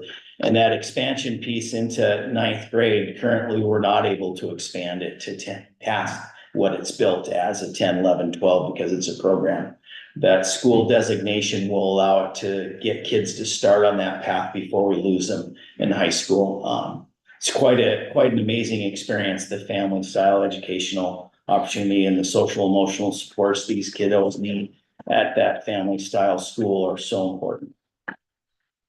Again, this for us, it's an effort. We know that we have about 80 of our students that drop out, and that's right between that freshman sophomore year. And so, providing an opportunity for students to feel connected with one of their staff members that this school provides is certainly of interest for us to expand the program. As I said before, and I think it was in the Montessori explanation, is that again, when we're going through a statewide budgetary constraints, that the basic entitlement will allow us to grow this and to bring in more staff members that will then allow us to have additional ninth graders entering the program. This is really important for us. It's one of the programs that you'll probably hear from public testimony that is well accepted and received within the Helen community.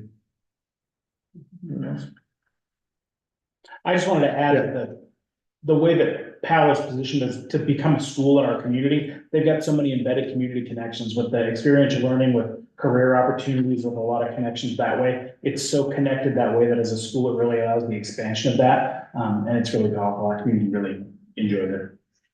The courses and the scheduling of the school are built differently too than our two traditional comprehensive high schools. It's on a block schedule and students rotate through courses every 3 weeks, and those courses are based on student interest.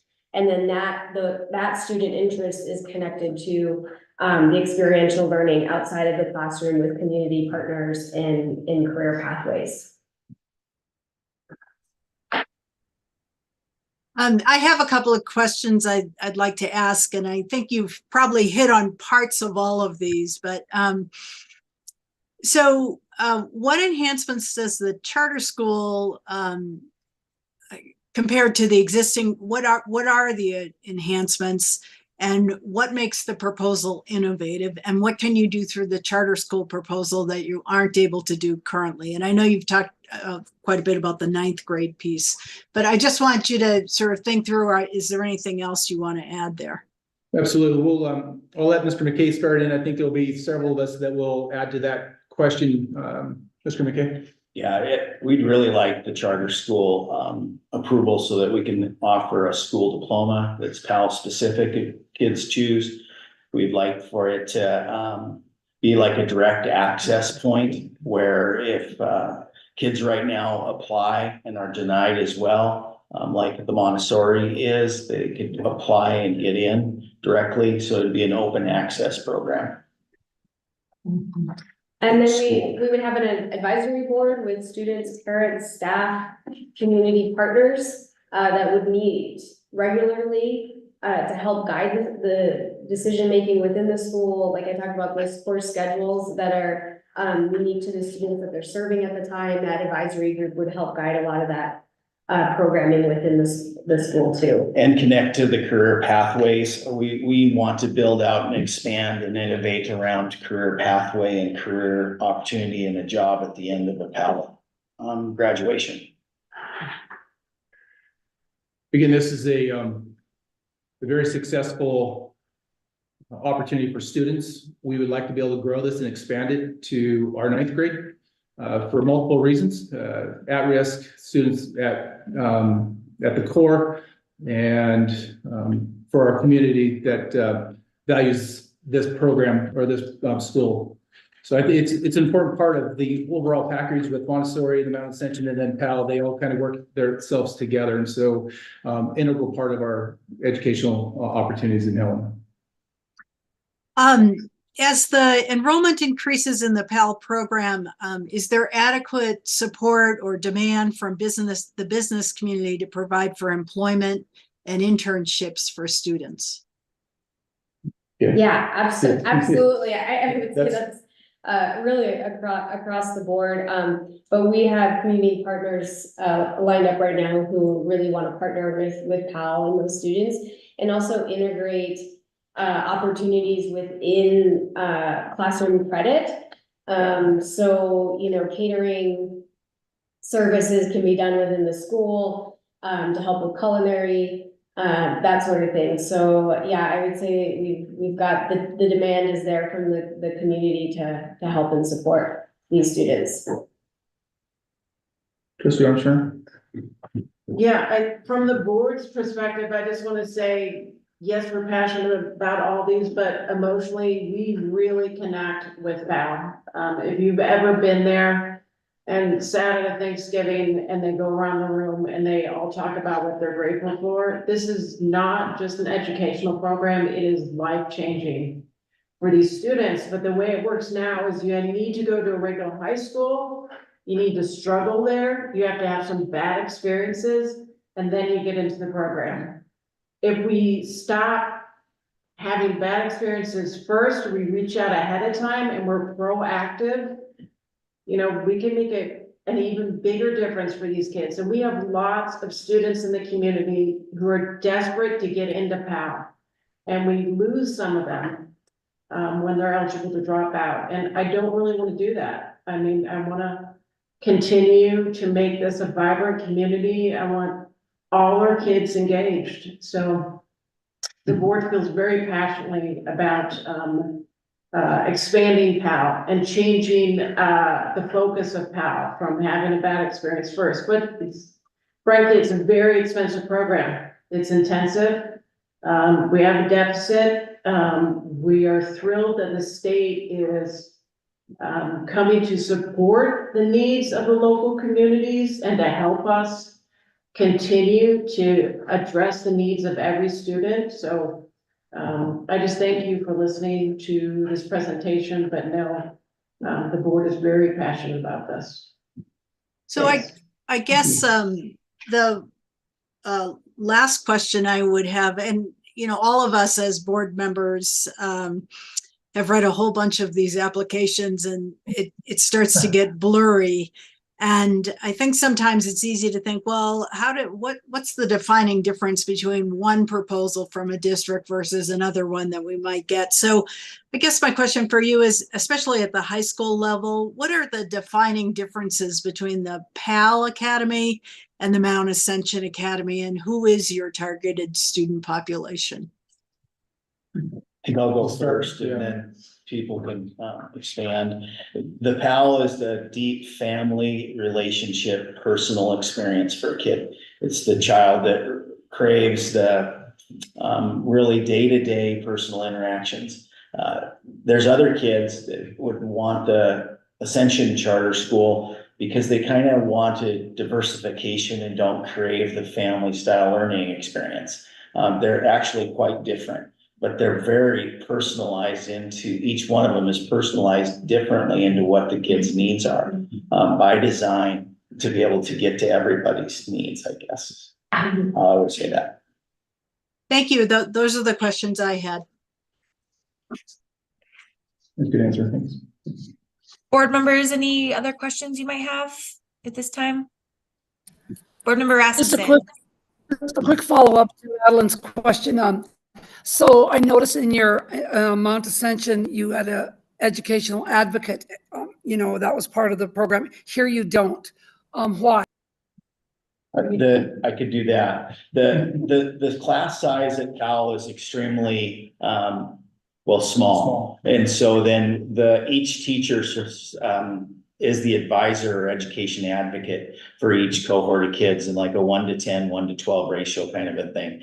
So then the education advocate for the Mount Ascension would be a new creation kind of a position for us. That's what the charter designation would help us do, but we already have that built into the structure, so to speak, for PAL. Just to reiterate that again, certainly it's built into PAL. That's one of the reasons why students like to attend. We weren't sure what that looked like, what kind of advocacy we had for Mount Ascension. So we built it in purposely, intentionally, so that we wouldn't lose that opportunity to have that interaction with the student, making sure that we're supporting them. So we just didn't want to lose what we had at PAL with something else that we're bringing on board. And as you expand PAL, is there an expectation? I mean, will you be able to keep that small student teacher ratio? That's a great question. We don't want to lose what we've got. And so by adding, we don't want to subtract, if that makes sense. And so it will be very intentional to make sure that we continue those small, intimate relationships professionally with our students and staff. And so it'll be intentional that we keep that learning environment there. That's really what makes it special. And by the way, it's also what makes it expensive. Yes. Yeah. So there's that piece to it. One staff member to 300 kids doesn't work, and so the intimate, the small group is really important. So we don't want to lose that. But we also are realistic, knowing that it's not an inexpensive endeavor. All right. Do other board members have questions? Additional questions? Okay, at this time, I will offer time for public comment. For those online and wishing to give public comment, please raise your hand now.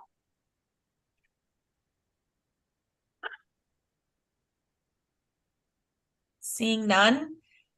Superintendent Welts, anything else you'd like to share with the board with the Again, last few minutes? I just want to thank you, each one of you personally. It's been a long day. You've heard a lot.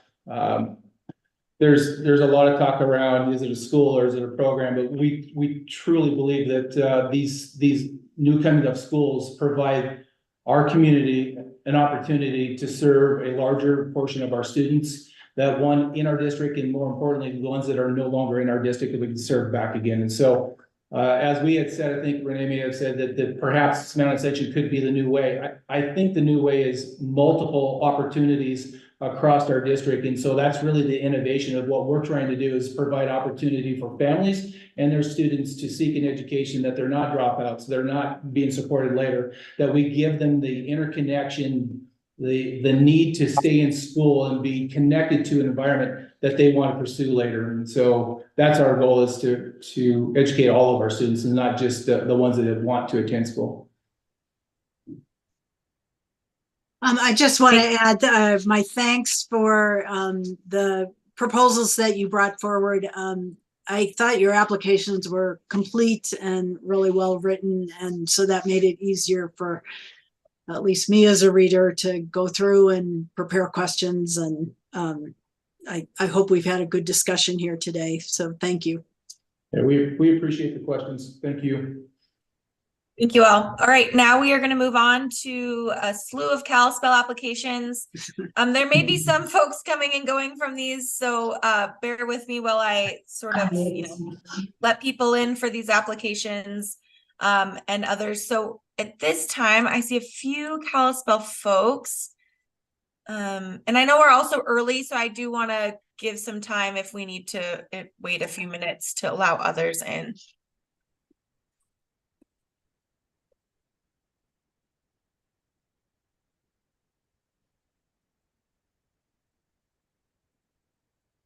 Oh, go down. Hey there, who do we have on from Kalispell? Oh, there we go. Hi guys, how are you? Good. Can you hear us? We can. Are there others that I should be letting in, at least for the first applications? Okay. No, this will be for the first applications. Matt Jensen, Jeff Hornby, and Bill Sullivan. Yeah. So really it's the first. Awesome. The first two are high school folks are with us, but in a different room. Okay. Are you guys prepared to get started now? I know we're a little early. We're ready. Yeah. Awesome. Board members, are you ready? You ready to keep moving on? Okay. All right. We'll turn it over to you guys to, make some opening comments on the Kalispell Community Partnerships K-3 charter. All right. Well, thank you very much for this opportunity to share about our hopes for the Flathead Valley community. I'm Matt Jensen, one of the assistant superintendents here at Kalispell Public Schools. I'm Jeff Hornby, the principal at Elrod School. And I'm Bill Sullivan, the principal of Russell Elementary School. And thanks for taking the time to review our applications. Hopefully it was obvious our desire is to partner with the families and open up some really unique opportunities here for the children of the Flathead Valley. We want to work with them and partner with them to build both academic and personal character. You probably noticed in our application that we have some ideas that connect across both applications. And one common theme there is that we believe that we have some new ideas that connect with a new group of people in our community that for whatever reason have chosen not to be a part of what we currently offer. But we believe if we can engage those folks and work together, we can envision an education that will be even better for their kids. Our first job is going to be to listen to those families to sign up and partner with us. So what you'll see in our charter applications is a lot of what we think are really good ideas, but also leaving open a lot of space for some creativity and some feedback from those parents. We basically we don't want to create a box and hand it to them. We want to have an overall design and partner with them so they can be part of the design process of the finished project. Within the Flathead Valley, currently it's estimated that about 20% of the K-5 age students are homeschooled, unschooled, or attend private school.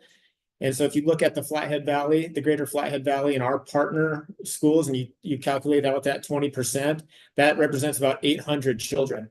So when we're looking at what this could scale up to be, we're keeping in mind that there could potentially be up to 800 children K-5 that could benefit from one of these types of programs. Based on conversations with the homeschool community leaders, exiting families, and some unsolicited opinions from some community members, we believe that a charter school that has specific experiential experiences connected to priority competencies, that has flexibility and parent choice with content, schedules, parent involvement, community involvement, and has an educational platform that is synchronous, asynchronous, and provides on-site learning opportunities, meets the needs of a lot of those families inside of our community. So the next two applications that you guys have in front of you, you have seen that there are two similar charter schools representing K-5 in Kalispell Public Schools. Students will be served in separate locations due to the unique factors for each program that includes site scalability limitations and age-appropriate community engagement opportunities. Two schools allows us to take advantage of the economic efficiencies associated with the schools within a school model. So one big component with that you saw in the application was the flexible instructional model that we have. We wanted to incorporate aspects of it that were synchronous, asynchronous, and online, kind of depending on what those overall goals are, those academic and social goals for the families that we'd work with. As we take advantage of the diverse, opportunities that we have to offer in the Flathead Valley. So as parents and educators, we understand that no two students are the same. And so we embrace that the flexible schedule approach would enable parents to have more choice, kind of oversight in what they do and input in what those students experience. Our charter schools would also incorporate co-planning with parents, as they are an integral part of what a child's education is. And so part of that is that we have, professional learning communities already within our building, and parents would just roll into those PLCs and be part of that co-planning model.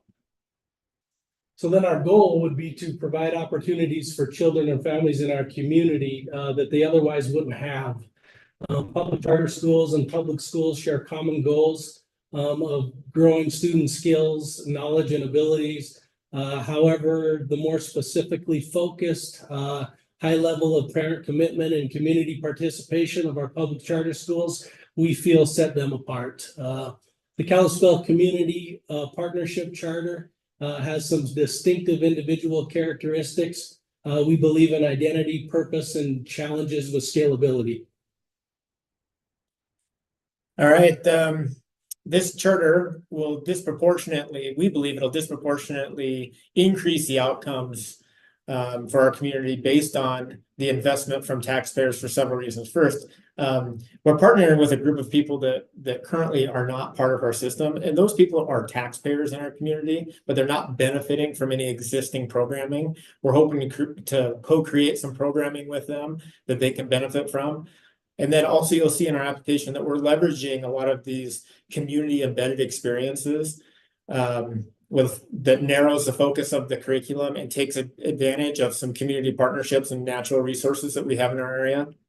And then lastly, the school within a school model.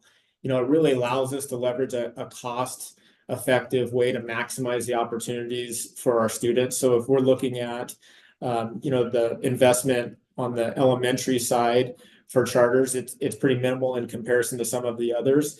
And we figure through all those advantages, we can really disproportionately increase the value that we're adding to our community.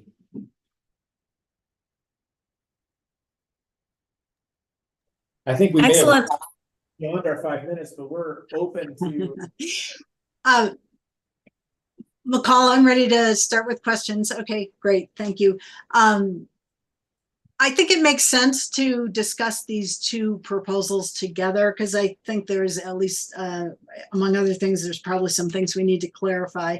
So what the board has been provided is a proposal that is for a K-3 charter and then a second proposal that's for a 3-5 charter. Are you really having third grade in both places? You know, one of the things when you talk about third graders, or actually all of our students, is considering a shift in the language from grade level to learning level. And third grade in this model is the opportunity for third graders based on the level of learning that they're at to be in one or the other school. Okay, and then as I read these proposals, they're virtually identical. I mean, so I guess to me, as I read through them, I guess are there any significant differences other than the grade level between the two proposals? Yeah, there are. You know, we've talked about several different factors inside of this, but just to detail them out, one would just be the scalability. You know, we're looking at how many students that we can facilitate and what that environment looks like for our younger learners. And taking advantage of that school within a school model, we need to make some sort of division. And then when we're talking about the extended classroom experiences, the K2 or K3 experiences will be a lot of whole group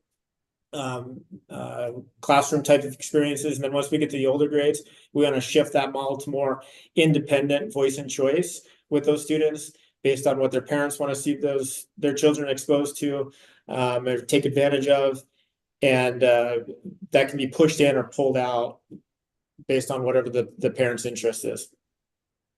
Okay, and am I correct in understanding here that Kalispell has a K2 school and then a 3-5 school?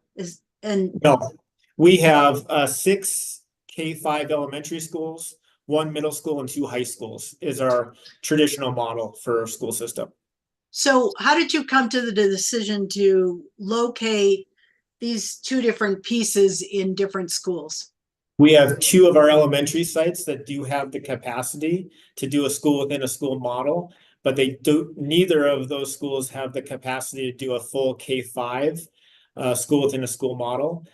And also our design, we want to leverage what we can with the aspects of the traditional school for our charter school, and we want to separate you know, how we tackle those community resources. So if we're just it would be challenging to separate them even if they were in the same school, but we also don't have the capacity to put them in the same school even if we wanted to. Okay. I wanted to ask you about your staffing, your schedule that you put forward in your proposals. And for board members, I'm on page 7 of the first application, the K-3 charter. And I guess what I'm wondering is it your intention for kindergarten through 3rd grade, you're having math and reading blocks? And then you also have a community partnership. Is this what you meant to apply to these really early grades? Yeah, first off, I'd say that these are just samples. And one of our intents is to first listen to the parents that sign up and to see what works best for them. In our early discussions and exploration with the homeschool community, they voiced several things about, you know, what time of day they'd like to start, how they could chunk work. But what we want to do is we want to create an option or options so families could pick more a la carte. So maybe they want to sign up and participate in ELA, but they don't want to participate in the math, or they want to participate in ELA on site, but they want to participate in math through a asynchronous platform. So we want to provide as much flexibility to that as we can, and we figure by blocking and chunking that time, that gives parents an opportunity to pick and choose you know, what works best for them and their family. But these so I'm looking at a schedule that talks about for kindergarten and 1st grade, a block that would have reading, art, and writing. So would basically a parent would choose a whole block or not. Those are all parts of discussions that we would have with those families as we design what their goals are with their students. And so that block represents a chunk of time. And then there's also a schedule that shows how that works into a regular school day. And so you could mix match what happens in that block based on the school day. But the idea is that students could be on site one day working at a block of time on one or various subjects, and then they could be at home working synchronously or asynchronously the next day, or they could be back on site if they determined. And part of the flexibility here is not based on, and it's kind of a challenge for us to look at time a little bit differently, but it's not like setting a schedule and saying for every day for the trimester or for the semester, this is what you're committing to. Rather looking at it to what are the educational objectives and what support do you need as a family and as a learner to navigate this. So if the unit and the outline standards and the learning progressions are something you're more familiar with, you may be more comfortable with taking on some of that at home or in an online environment. But if you need more direct instruction, you might want to take advantage of being on site during that opportunity. So although there could be a skeleton outline for, on-site, off-site, it would really be up to the parent to choose because a teacher would be available. And then where is the accountability piece in this? Is there an assessment? So regardless of whether the parents was comfortable or confident that they could deliver the instruction, and maybe the student is going back and forth between learning at home and learning in the school, will the student ultimately demonstrate proficiency through a tool that the district has? We're really excited to be the largest school currently piloting the MAST assessment in Montana. Okay. And I have an opportunity to travel with Dr. Merkel next week and explore some through-year assessments in South Carolina. And I think the potential of those through-year assessment tools really align to our vision of priority standards and identifying learning progressions within those priority standards, and then measuring progress throughout the year in a real concentrated way. Additionally, we use AIMSweb assessments right now, and those tools and resources could be available. Those work for screening purposes, but they also work for skill development and diagnostic purposes. And so, leveraging the resources that we have in our traditional setting and providing those as options to parents is an extra bonus. But as a bare minimum, I think the expectation is that we would measure those individual skill proficiencies or standard proficiencies as we teach.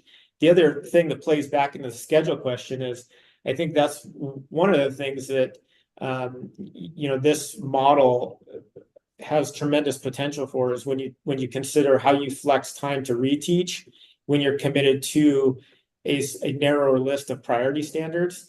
And if students need more time or less time, and they're working in concert with their parent at home, you could really see a model where you're allowing kids to take advantage of quick progression if they needed to, or they could progress quickly through a group of standards, or spend more of their instructional day on certain content standards that they need more time with. Okay. My next question has to do with the staffing proposal that you have. And again, for board members, I'm on page 5 of the application. So you're showing hiring content specific teachers. And again, I'm looking at the K-3 program. So you have one FTE for math and science, and an FTE for English language arts, and another FTE for writing. And I guess I found that interesting as an approach for for the early grades. And I'm wondering if you could talk about your thinking there. I can speak a little to that because we already do that to some degree. within our building as far as teachers specializing. Our kindergarten teachers in particular, they at least in the building I'm in, I have one teacher who teaches all the reading, one teacher who teaches all the math, and then they collaborate through the course of the day. So we pictured that this could be something that could happen through this academy here, this through the charter, that you know, teachers specialize in certain areas, because then they'll see all the students. They can see exactly the level that they're all at, and set the groups appropriately. But to be clear, our teachers would be K-8 certified teachers. What we're talking about is the assignment would be more of content specific. Okay. That's helpful, because I was thinking you probably would be employing elementary teachers with an elementary endorsement, but you'd assign them subject areas. Sure. Okay, and then could you talk, the next question is about the community partnerships, or the community partnership and the outdoor education component. Can you describe for the board what that will look like? Yeah, so both are really the same. So the community partnerships is our intent is to clearly identify what it is we expect kids to know and be able to do through competency statements. And then those competency statements make direct connections to the community where they can see that modeled. So when we're going through standards and specific like I can statements for students, we believe that it's really important for students to be able to see where that connects to the real world environment, and then making those connections. And so those partnerships would go in and out, but we want students to participate in that. It wouldn't be one activity. It would be a series of activities that connect to whatever the content that was being studied was. As we look at the differences between the K-3 and a 3-5 charter school, those differences would become more independent, or those experiences would become more independent as the students get older. For example, we could see our 4th grade students starting to explore what it looks like to design an internship as maybe a micro experience. And so if you're thinking of what a high school experience looks like over the course of a semester, you could have a 4th grader explore a career field, make that connection, have a day in a life activity, and do a reflection. But that whole experience is part of an ELA standard. Where in the K-3, that'd be more of a whole group, whole class participatory experience.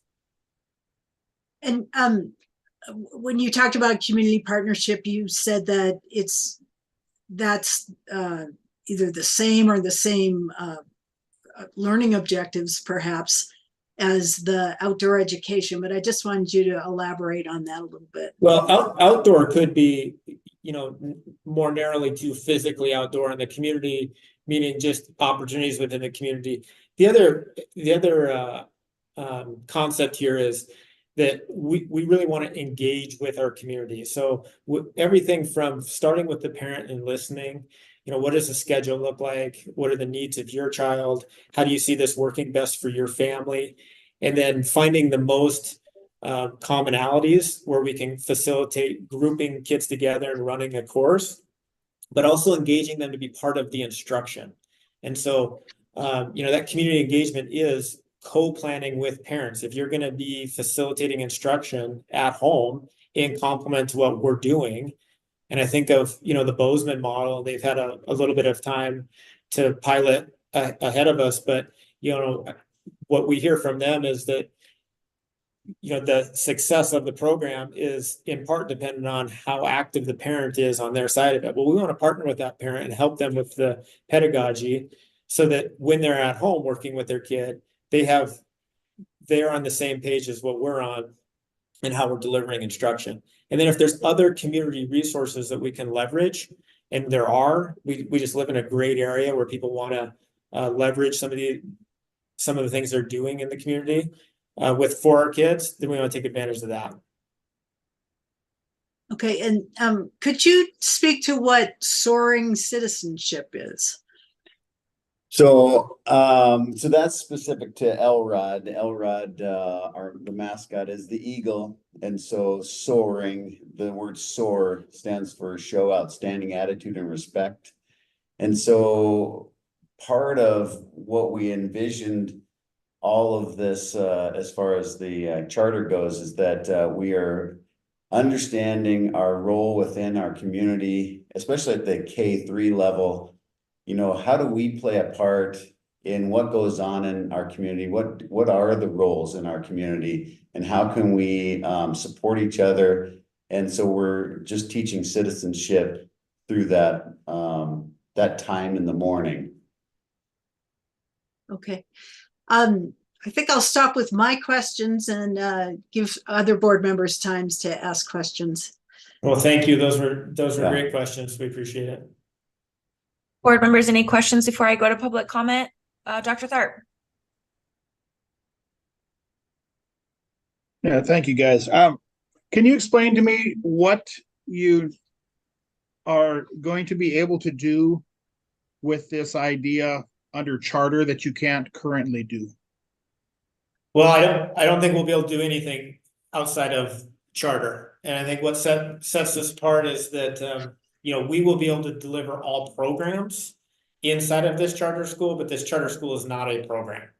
So when we talk about what we currently facilitate inside of our regular traditional schools, there's lots of programs that we do, everything from intervention to gifted and talented to whatever. I mean, those are just programs, isolated things that you do inside of a regular school. This school model is just a different school. It's a different model. If we were to rename it, you know, it'd probably be easier to conceptually visualize if we said multiple instructional approach or model school and community engagement.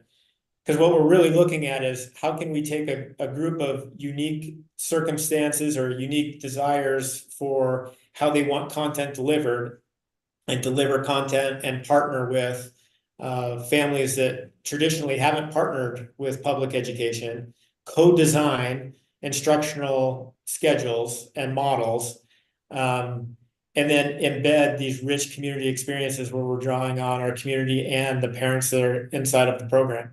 That's the design.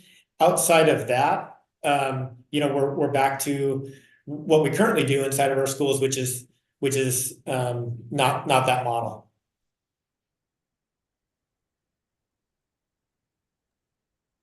Board Member Rasmussen, I'm going to do public comment really fast and then we'll come back. For those online wishing to make public comment on the Kalispell Community Partnerships K3 Charter, please raise your hand now.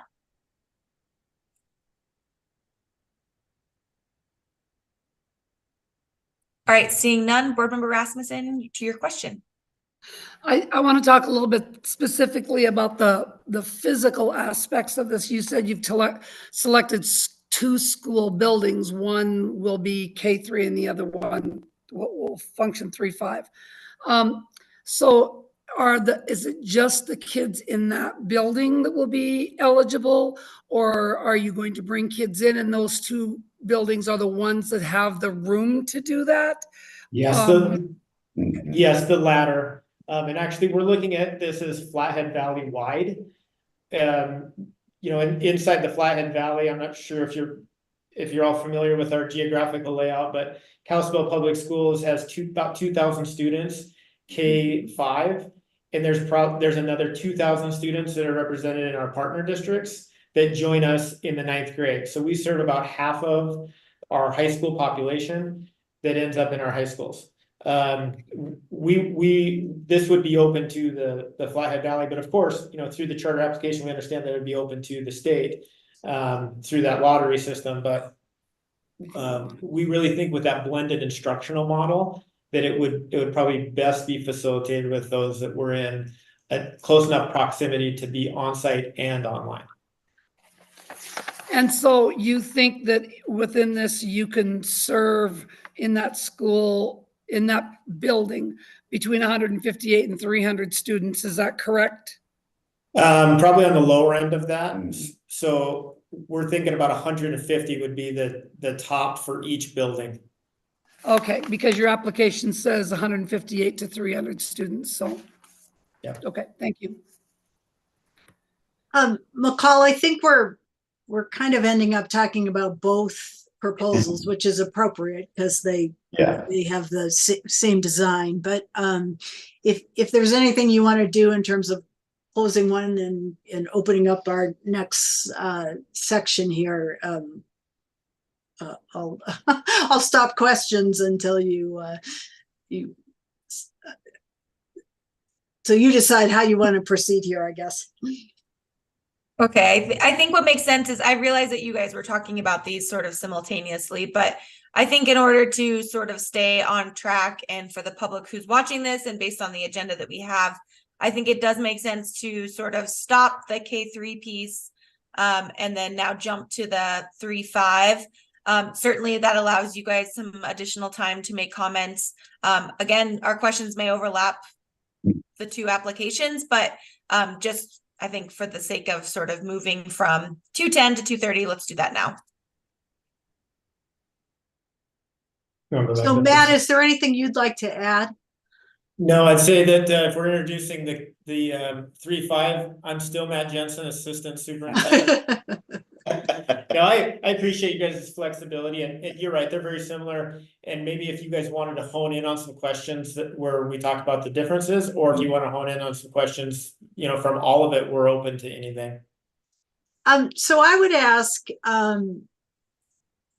the three students could be in either school or either facility who are third graders. Do they transition from one to another mid-year? I mean, how do you decide which third graders are grouped with the K3 piece versus the kindergarten or the students that are grouped with the 3-5? That's yet to be determined. I think with a lot of this, we've had several conversations about, when we get down to these levels of details, and the reality is we're trying to design a system that is supporting a new group of people and a new group of students that have not been engaged in our school system before. So it's somewhat arrogant of us to get through all of those details and decide these nuanced pieces without hearing from the people we're serving. So we definitely would see the potential where we would be flexible to having students stay for a full year in a building or transition when they're ready at that learning level. It's less about what we need them to do and more about what the parent thinks that they're ready to do. A lot of decisions at that age have to do with social, emotional, and peer interactions. And I think that, if there's an opportunity for some, a break in some of those things, and if that was the parent's desire, we'd totally be open to it, but we wouldn't need to force a decision. Thank you. Can you take a few minutes to talk about what the one-on-one relationships will look like between teachers and students? And I'm thinking in terms of especially as these students are in a blended model of remote and in-person learning and instruction. Do you have a plan for what might be called education advocates or trusted advisors, or who is that adult who's going to help develop the individualized learning plan? Well, there's a couple of things, but first I want to go back to that schedule. One of the reasons we've talked about teachers being more content specific is to add some continuity from levels of learning. And, if a family is choosing to use our charter school for support in one content area, then we want to maintain as much continuity with the instruction and staff as we can. The other part of this is we're recognizing that what we're hearing from the legislature, what we're hearing from the OPI, is that we need to involve parents more and listen to parents. And so I think the answer that I would have to that question would be first listening to the parent and seeing what the parents And we've engaged parents in some listening sessions recently, and we've started those questions with, what are your hopes and dreams for your kids? And it's amazing what you hear when you just start a question like that. You know, we find more often than not that parents really do want great things for their kids. They might have a different view of how to get there than we do.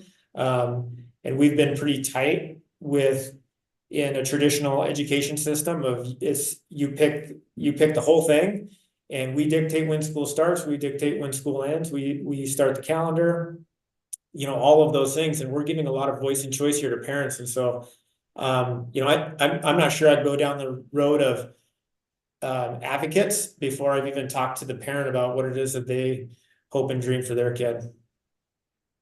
Well, maybe I'll just go back to the question of how is the individualized learning plan developed, and which adults in the school district will be participating in that? Well, I would challenge the idea of individualized versus personalized. When you're talking about an individualized plan, you have a teacher that directs, you know, what that individualization looks like. Those are like special ed IEP plans. And that's not what we're talking about. We're talking about personalized learning. And in personalized learning, there's a collaborative effort between the teacher and the student. And the student is expressing agency. It just means that they're aware of what they're learning, why they're learning it. They're setting goals. They're learning responsibility for advocating of when they've made it achievements, when they believe that they're proficient, presenting multiple options to the teacher of demonstration of how they're proficient. So we're talking about personalization, not individualization. Okay.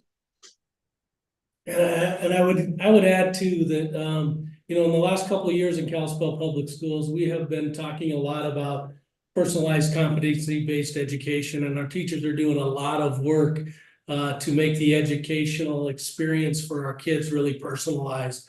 So we're diving into that work. There's a lot of excitement up here about that. And as difficult as it might be to see that on paper, it's something that we're pretty passionate about. And we've worked hard over the last year and a half to really try to fine tune what personalized education means for the teacher and the students within their setting. Okay. Any other board member questions? Board member Rasmussen.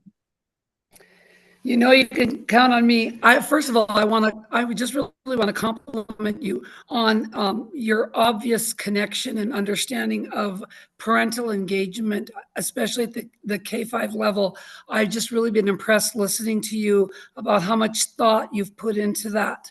And how much I see that you are really taking into consideration parents, you know, input and what they can help students, how they can help students succeed.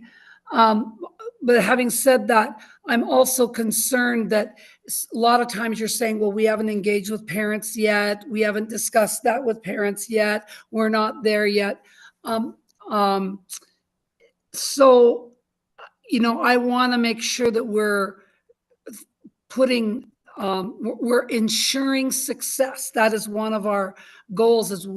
One of our checkpoints in law is, can we guarantee, or not guarantee, but does this look like a plan that will be successful?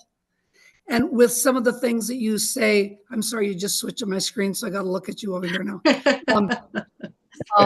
With some of the things that you have not yet done, how can I be assured that if I voted to approve your charter application, that it would be a successful application? I think using the history, but first off, good question, and thank you for the compliment on, we've been trying to be really thoughtful and introspective about, you know, how we viewed education before and how we can view it differently. So I do appreciate you recognizing that, because that has consumed a lot of our thoughts. But I would say that the challenge for us really isn't, you know, can we create a successful model? Because we've done that for decades, where we have very successful schools. So for us to be able to create a schedule and learning objectives and a model that we know is, you know, kind of ironclad, and make sure we're going to move students along a learning progression. That's what we do for a living. We're very confident in that. This other piece of working with students and allowing parents to have more voice and choice, and this more a la carte approach, we want to be open. But there's also limits and bounds to that. You know, if you're going to commit to this program, you're going to commit as a parent to doing these things. And if you're not doing those things, then we're going to change the plan, because at the end of the day, we're responsible for growing the skills of students. So if we've agreed to, you know, a certain schedule that allows some autonomy and back and forth, and that's not working, you know, we're going to go back to the objective here is to grow the skills of your kids. We need to revisit the schedule. The schedule bends, not the standards of what we're what we're providing for your child. Okay. Any other questions? Yeah, I have one. So Dr. is there Slinger. any fear, so you say we approve these, you start them up stuff. Do you have any fear of any current students in your current that are embedded in your current system deciding to take this avenue, right? Which then, you know, I know I worry about having critical mass of students to make sure I'm amortizing the costs properly for my faculty here. So is there any fear for that? It sounds like in the Valley there that there's you know, a desire for this type of thing, you know, and Yes. So I just wonder, like, yeah, are you robbing Peter to pay Paul? Like, will your elementary school suddenly become, you know, less functional, and now it's in a financial crisis because this one's benefiting over there? Well, I think most schools in Montana are in a financial crisis, so that's a secondary conversation. But I would say that you know, I don't know if fear is the right word, but there's maybe some anxiousness, and those two emotions are pretty closely related. We don't know. You know, we've never given these types of options and choices to parents. It's clearly what the state is asking us to do. And so when we're presented with this dilemma, I think we need to ask the question of parents and let them give us some feedback and then take it from there. But I think what's clear to us is there's a growing number of students and families in our community that want to see a different option. If we don't provide these different options, that number is going to continue to grow. That's what we do know. If we do provide a different option, you're right. There might be a group of people that are content or feel forced into our current system that might choose a different system, and then we'll have to adjust. So how does this align with your current strategic plan for your school district? And will you, like, if it's thought about already in your plan, that's great. If it's not, is this something that you need to revisit with your strategic plan about how you might operate as a whole district? No, this is really strongly aligned to our strategic plan. We actually just revisited our strategic plan 2 years ago as a district. And a lot of these principles are pretty core tenets of our strategic plan. I think what the challenge with the uniquenesses that we're providing in this charter is the scalability. We do not have the capacity to scale up what we're talking about in these charter schools beyond what we're proposing. Okay, thank you. Other board member questions? All right, I'm going to move to public comment on this application. So for those interested in making public comment on the Kalispell Community Partnerships 3-5 charter, please raise your hand now.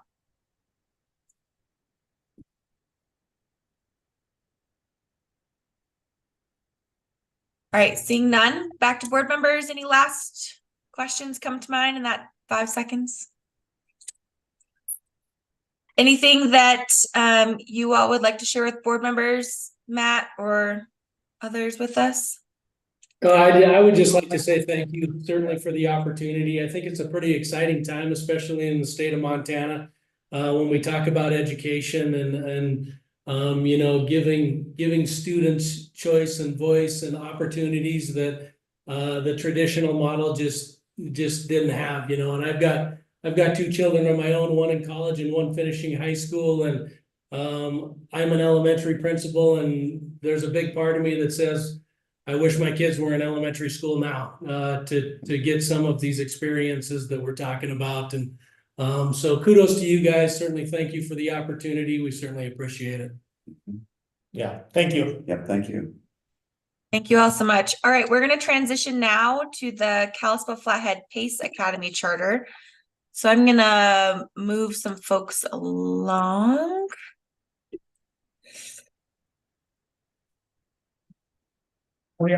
Still. Matt, I know you just muted, but are you also going to be part of the Rocky Mountain? Yeah. My computer. Okay, we'll just leave you on in here, but feel free to mute and turn your camera off, and we'll come back to you in a bit. All right, sounds Thanks. good. Hi, Michelle, how are you? Hi, thanks for letting me join you. I'm going to share my screen. Perfect. And am I correct that it's just you and Pete on this one? Yes. Yes. Perfect. So, and just to introduce a little bit, I'm Peter Pizarro, and I'm the other assistant superintendent, Kalispell Public Schools. And Michelle is mainly going to lead this discussion. She's the one that's spent the majority of the time, doing the research. But as a district, you see 5 applications from us. We work together as a district, but we're each taking a piece of it. So thank you for the opportunity to be here. Thanks so much, Pete. And we'll let Michelle take it away, but I did want to let you know that I'm guessing you two are in the same room. There's just a tiny bit of echo when you're speaking. So just maybe when one of you is speaking, the other one just mute. It might help our sound a little bit. It wasn't terrible, but there's just a little feedback there. No, I was doing some adjustments and so I forgot to mute. Yes. Perfect. Well, Thanks, Michelle. Yes. Yep, take it away. Excited to be here today. My name is Michelle Payne and I am the principal of Flathead High School in Kalispell. I have been in the district this is my 26th year. And so I've been invested in the Kalispell community. I've been invested at the high school level and bring that knowledge to this charter school application that we are calling the Flathead PACE Academy. The PACE Academy idea is a 2-pronged approach for a flexible high school option for students. PACE stands for Personalized Academic and Career Exploration. And our goal in the PACE Academy is to empower students to explore career fields and opportunities while they are flexibly completing 4 high school requirements. Before I dig into that a little bit, I wanted to talk a little bit about the why and the impetus for this charter school application. I wanted to talk about community and family input. And first of all, we have community partners, both in business and industry, that for a number of years have talked about our aging workforce and that there are not as many young people going into career field areas that they used to see. And so they've reached out to us as a high school and said, gosh, we need to better connect kids with opportunities. And I'm not talking about minimum wage job opportunities. I'm talking about highly skilled career path areas. And so we see the potential for good paying jobs for our students and a career in our community that would allow them to stay and raise a family. And so the business and industry partners have told us we need to better connect kids with careers. On the family input side, we've heard from our families. Matt Jensen in the previous presentation talked about the number of homeschool families in our community. And in 2020, we estimated approximately 1,500 K-12 homeschool students. And so that is a big population and an untapped population. We see a lot of families that choose private school options in our valley as well. And I always think to myself, well, what are we not offering, or what needs are we not filling that families would choose those other options. And I look at that as an opportunity for us to reflect on what we're doing and perhaps come up with better ways. We hear from families that they want more flexibility, and that comes in the form of for a variety of reasons, really. Families oftentimes want more flexible time to do different things, family things sometimes. Sometimes we have kids involved in competitive skiing, athletics, theater, music. And sometimes they have a job. Sometimes they need to help provide for their family. And so they need to work outside of school. And there's only so many hours in a day. And families are saying to us, we need more flexibility. We also see a need for flexibility in that length of time for high school diploma completion. Traditionally, that is a 4-year window for students to get that diploma. We currently have about 20% of our graduating class that graduates a semester early. And that's a pretty sizable number. And so we see, and the kids do that for a variety of reasons. They want to sometimes start college early, sometimes there's a job, or they move out of the area because they have this great plan. But we see that need for flexibility in that length of time.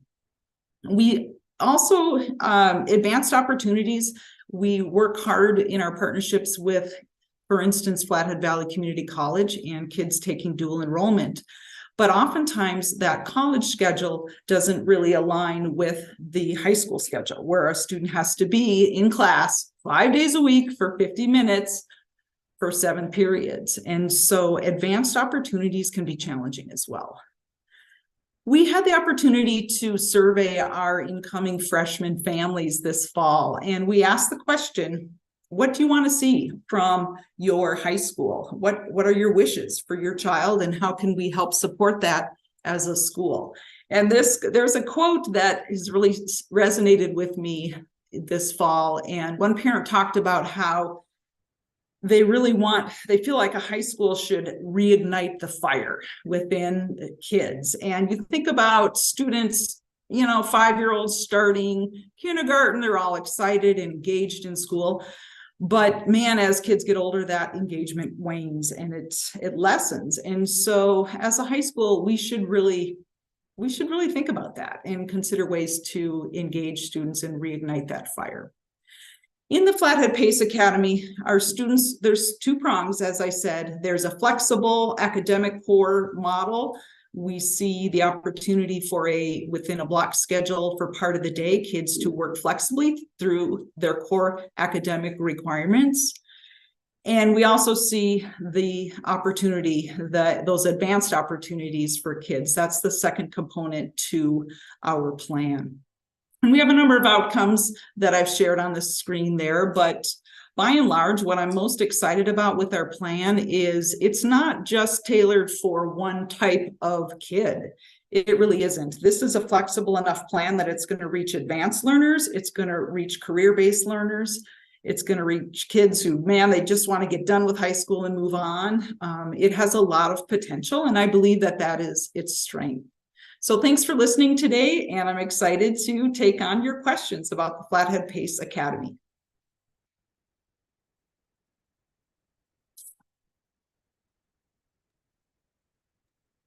Madeline, you're up. Okay, thank you. And thank you, Michelle. I want to commend you for in that first section of your application, the piece that you wrote on the importance to the Kalispell community. I thought that was really helpful to read, and I think you did a nice job of reiterating that now. I also found the graphic really helpful of the PACE Academies. Thank you. What I wanted to actually, my questions have more to do with how you're going to deliver the core classes to students. I appreciate that you're making sure that their mornings or the earlier part of their morning is free so they can take advantage of opportunities outside the school, and the same for the afternoon. But I'd like to hear you talk a little bit more about how students will attend their core classes. Your application states that students have a course schedule with set times for classes, but their units are flexibly delivered. And can you just give us an idea of what that will look like for a student?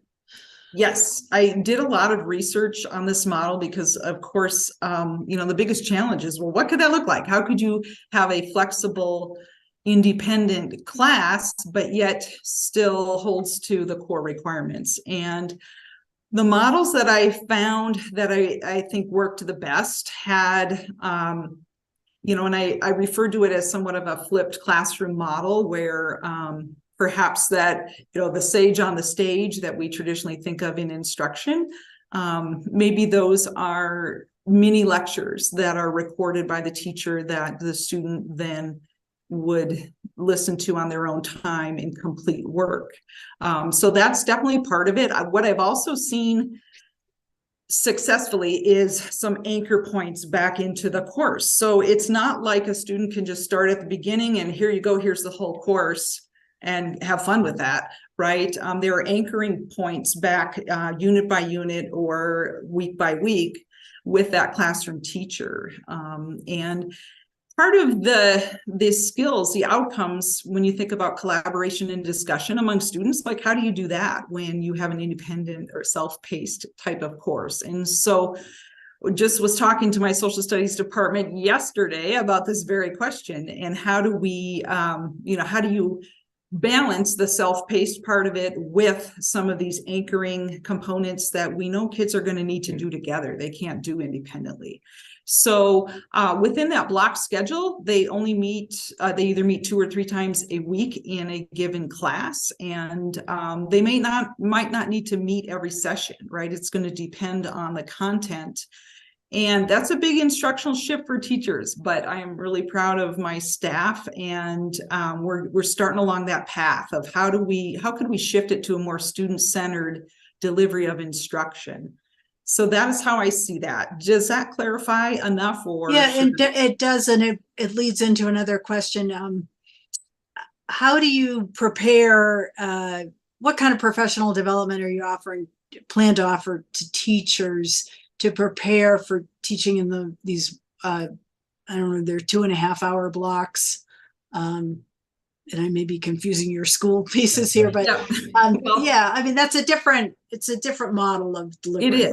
It is. And we are fortunate because we've been working on personalized competency-based education now. This is our 2nd year. And so we've talked a lot about this and about how do we define the priority standards and core competencies in each of our courses? And then how could we create flexibility within to meet those competencies? And so we've started down that path. We did a little pilot of a summer school model, giving extended time for kids who needed more time at the end of the school year last year. And we approached it from the perspective of competencies, like all right, this kid didn't pass. What are the competencies missed? And how can we best reteach those? And so we've dabbled in it on a very small scale. And with the PACE Academy charter, we're going to have to jump in. You'll notice in my application that our target for the first year is that minimum threshold of 41 students. And that is in part because I know it's going to take a lot of curriculum work to develop the courses that are going to be needed. And our department structures across content areas, boy, they are, they're in it for each other, because, right, there's always that danger of, well, the one teacher is teaching it. Well, you're going to have to figure this out.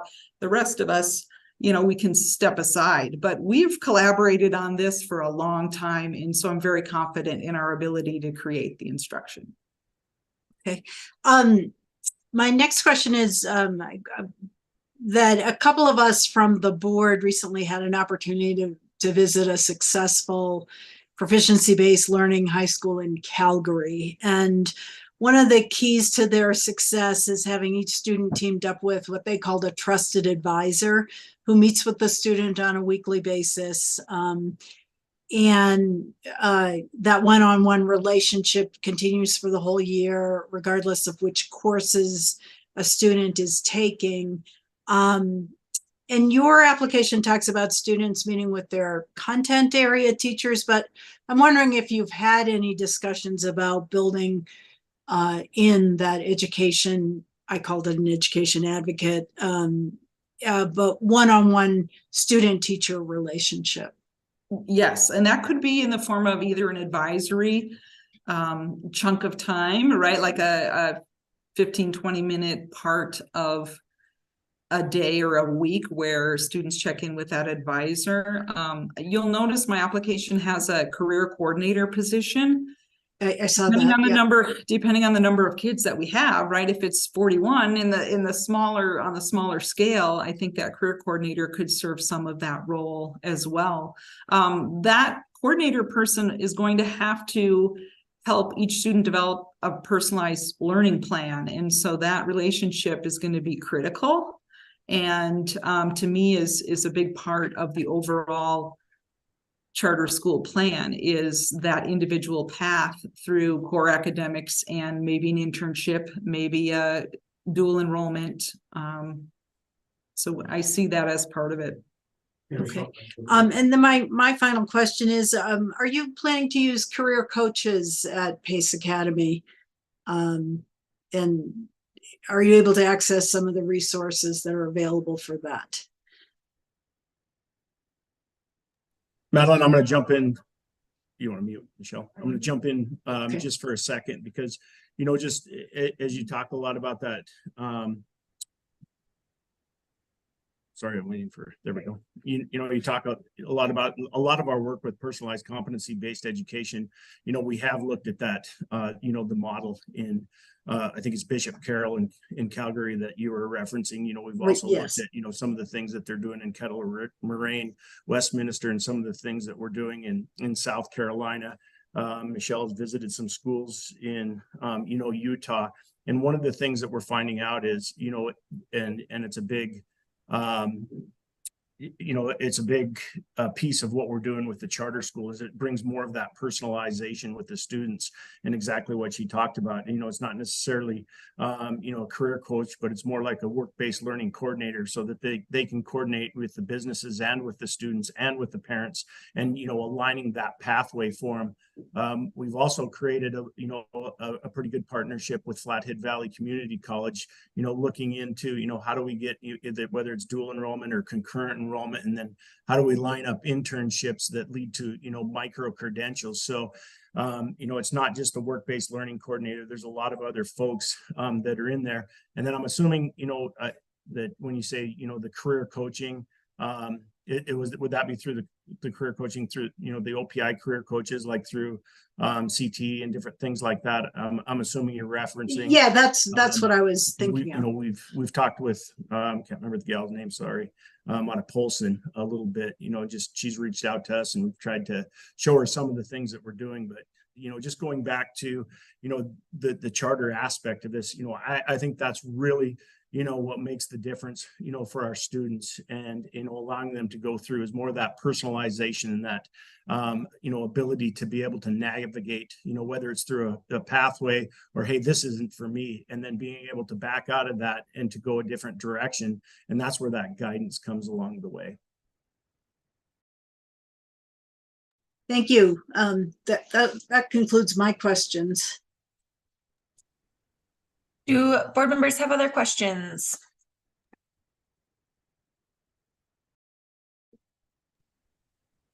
Dr. Yes. Slinger. Thank you. So I had a hard time getting my mute off. Sorry.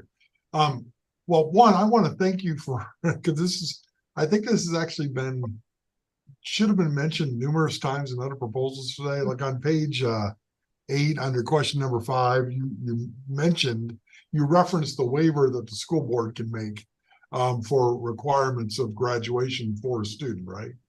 And as you're developing a personalized path, like you're talking about here, you know, a lot of this that you're talking about, you know, makes me think of the academy model for high schools, right? So they choose a healthcare academy or they choose what have you. So they have their path, but this is much more individualized for a student, right? So they can choose that path and they can take advantage of some of those experiential learning opportunities to continue down that path. And then the board can approve that pathway. Cause it looked to me like one of the early things you do is you meet with them and you develop their personal plan, right? Then, and then so obviously if it differentiates from your current graduation requirements, someone's got to sign off on it, right? So, okay. So, I get it. I get it, but I guess I'm trying to figure out, like, is this academic pathway advising, or is it an actual whole academy? Like, do you need a charter school to do this, as opposed to just, hey, this is how we approach student learning in our school district? Well, that is a question. When you think about our comprehensive high school of 1,570 students, we could not deliver the flexible core block schedule though in that manner. We could not do that, and we could not provide that personalization and advanced opportunity. We could not do that without a charter. So if we were not successful in our charter school application, sadly, we would be business as usual, because while, you know, these are great, we dreamed big, but I don't see how we can do that. We are facing budget cuts as a high school in our district. We're looking at reductions. And so I could not say, hey, this career coordinator idea was a great idea. Do you think we could still fund it? You know, we couldn't. And so it is very clear that the only way we can move forward with a flexible core academic program with advanced opportunities, the only way we could do that is with a charter school. Other board member questions before board member Rasmussen? Just really quickly, I really appreciate that your academy is going to address all ends of the spectrum. It's not just for gifted or just for students who might need flexibility or because of whatever situation. But as a former teacher, you know, we're approaching nightmare territory real fast. So tell me a little bit about how you see this actually working on a day-to-day basis with kids who are accelerating and kids who are maybe taking a section of, since I taught literature, some advanced literary analysis kind of thing, year 4 in English. How does that practically work for a teacher in your academy? So to start, right, if we meet the minimum threshold of 41 students, that's not going to be full-time teachers. So we envision a teacher currently at Flathead High School would maybe teach one section in the PACE Academy. And we're starting, our charter school is for grades 10, 11, and 12. And I explain kind of the rationale behind that in the application. I don't want to take up time now to do that, but we are going to be pretty methodical in how we start with that course development at that sophomore and junior level. We would anticipate one group of sophomores and one group of juniors in the first year and build from there. Because yes, as you know, that high school schedule gets very complicated very quickly. You know, and for a teacher, right, we want it to be something that they want to do, right? And so as I talked about that curriculum development, it's going to be well supported. And, you know, if you're that teacher that says, yeah, I'll try that, I'll teach that one section of, you know, whatever it may be in the PACE Academy, we're going to be able to support that. And I think it'll provide teachers with a nice challenge, a nice supported challenge to their teaching day that I think will augment them professionally in addition to benefit the students. I'm going to ask for public comment now, and then I'm sorry, Peter, go ahead. I was just going to chime in and just talk about, you know, one of the things, obviously, the personalized competency-based education. And so, you know, within that, the competencies is a huge piece within that class that allows our students to move through, you know, with their pace. Again, it goes back to that student agency and meeting students where they're at and giving them voice and choice. within that. And so, I think that opens up the door for a lot of students, within those classes, the core classes within that block, and then also outside, the outside opportunities. Great, thank you. I'm going to ask now, I'm going to move to public comment. If anybody online is interested in making public comment on the Kalispell Flathead PACE Academy Charter, please raise your hand now.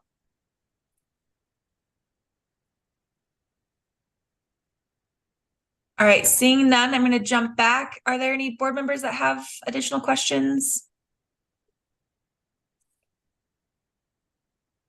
Not seeing any. Michelle or Peter, any final comments you'd like to make before we move on to the next one? I just would like to thank the board for listening to our proposal.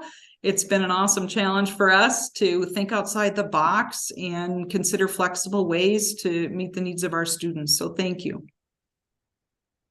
Yes, thank you. So I'll make some final comments after the next presentation.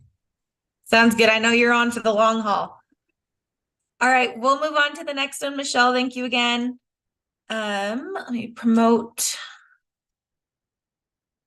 Mr. Stanfield.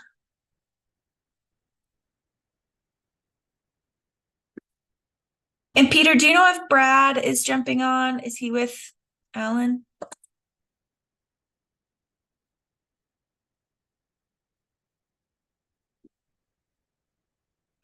Can you hear us?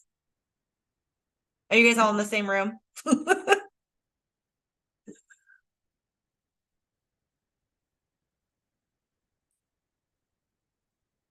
Alan, we can't hear you if you're trying to talk. You're still muted.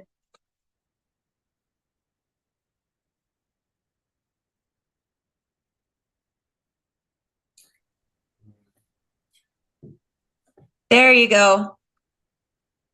There you are. Work. Step one. Technology work. All right, can you see that slideshow? We sure can. I'm gonna let you guys take it away. Okay, my name's Alan Stanfield. I'm assistant principal at Glacier High School. I do the master schedule. My name is Brad Holloway. I'm the principal at Glacier High School. And I'm Peter Facero, the other assistant superintendent at Kalispell Public Schools. So again, we'll begin with our why. The X1 has been used for some time by Montana Western in Dillon. Their block features 8 blocks in the course of a year for each semester. They go for 3 hours a day and their courses are done in 18 days. Our team met with them and talked through what that X1 block could look like in a high school setting. And based on that, and then our brainstorm as a team, we came up with the X1 that we wrote into the charter, which is 6 blocks over the course of a year, roughly 24 school days at a 2.5 hour block. This is a new flexible scheduling model within our district, something that we don't currently offer. And without the charter, we would not be able to. Because this is new, we also have some things that we're putting out as potential options that could be students existing completely in the X1 and they're only in an afternoon or a morning class, or they're in the X1 block for part of their day and still in a traditional high school. And that's what we're kind of outlining with those expanded personalized learning opportunities. Some hands-on examples would be like something we heard from Montana Western and something we've been experiencing through an outdoor education block that we started this year was science really loves this extra chunk of time for extended labs and for field experiences where they can get outside. Kids aren't missing other class periods. Teachers aren't having to get subs, which we know are a challenge in this time. And so therefore it's facilitating a more intensive learning experience that can be project-based in ways that we currently can't facilitate. We also have heard from some of our first-year work-based learning internships, especially with one that did one at Edgerton Elementary. She's a high school student interested in becoming a elementary ed teacher, and she found it very tough to do an internship in a 50-minute period where she was driving from our school to spend time in Edgerton Elementary. That would be a much more meaningful internship if she were just to do it for 24 days, but it's 2.5 hours, and that extended time allows for a shorter internship than a full semester like we currently offer them, but in a more meaningful chunk of time. So that would certainly facilitate some of those types of internships. We have some of our concurrent college coursework that works real well into this type of model: welding, culinary, places where 50 minutes doesn't allow for enough time for meaningful projects to get done. And so this block would facilitate some of those content areas to move towards this X1 block. And then we have a student right now that's getting ready for a 3-week excursion into Costa Rica for a language immersion.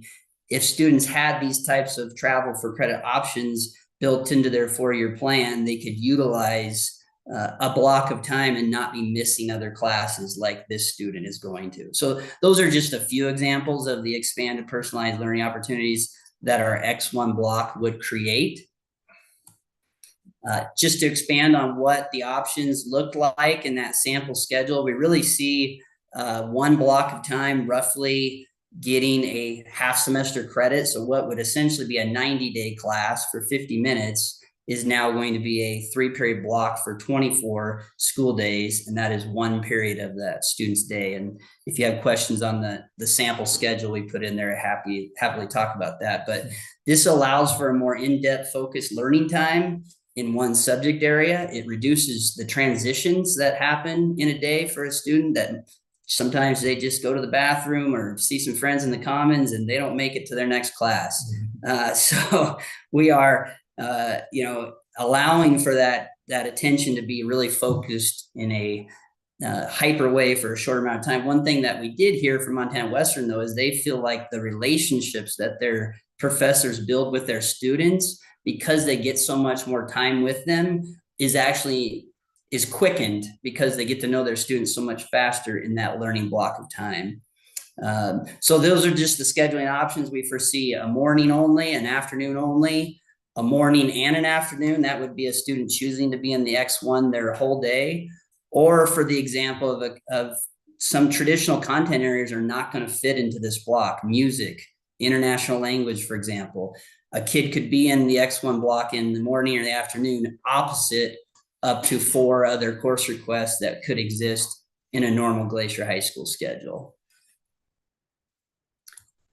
And then finally, as I just read through the law, we zeroed in on the goals that were outlined in section 4B, 1 through 8.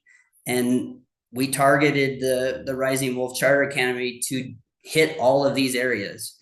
And again, I don't want to take all of our 5 minutes to go through each bullet. I can anticipate some of our questions being in this area, but we're creating new opportunities for staff and students to work in a different learning environment, create new educational opportunities. And it's something that, listening to our community that have voiced they want more options within the school system, we are facilitating those requests that have been made through either work-based learning, conversations with parents about structuring those, or just even half-day schedules.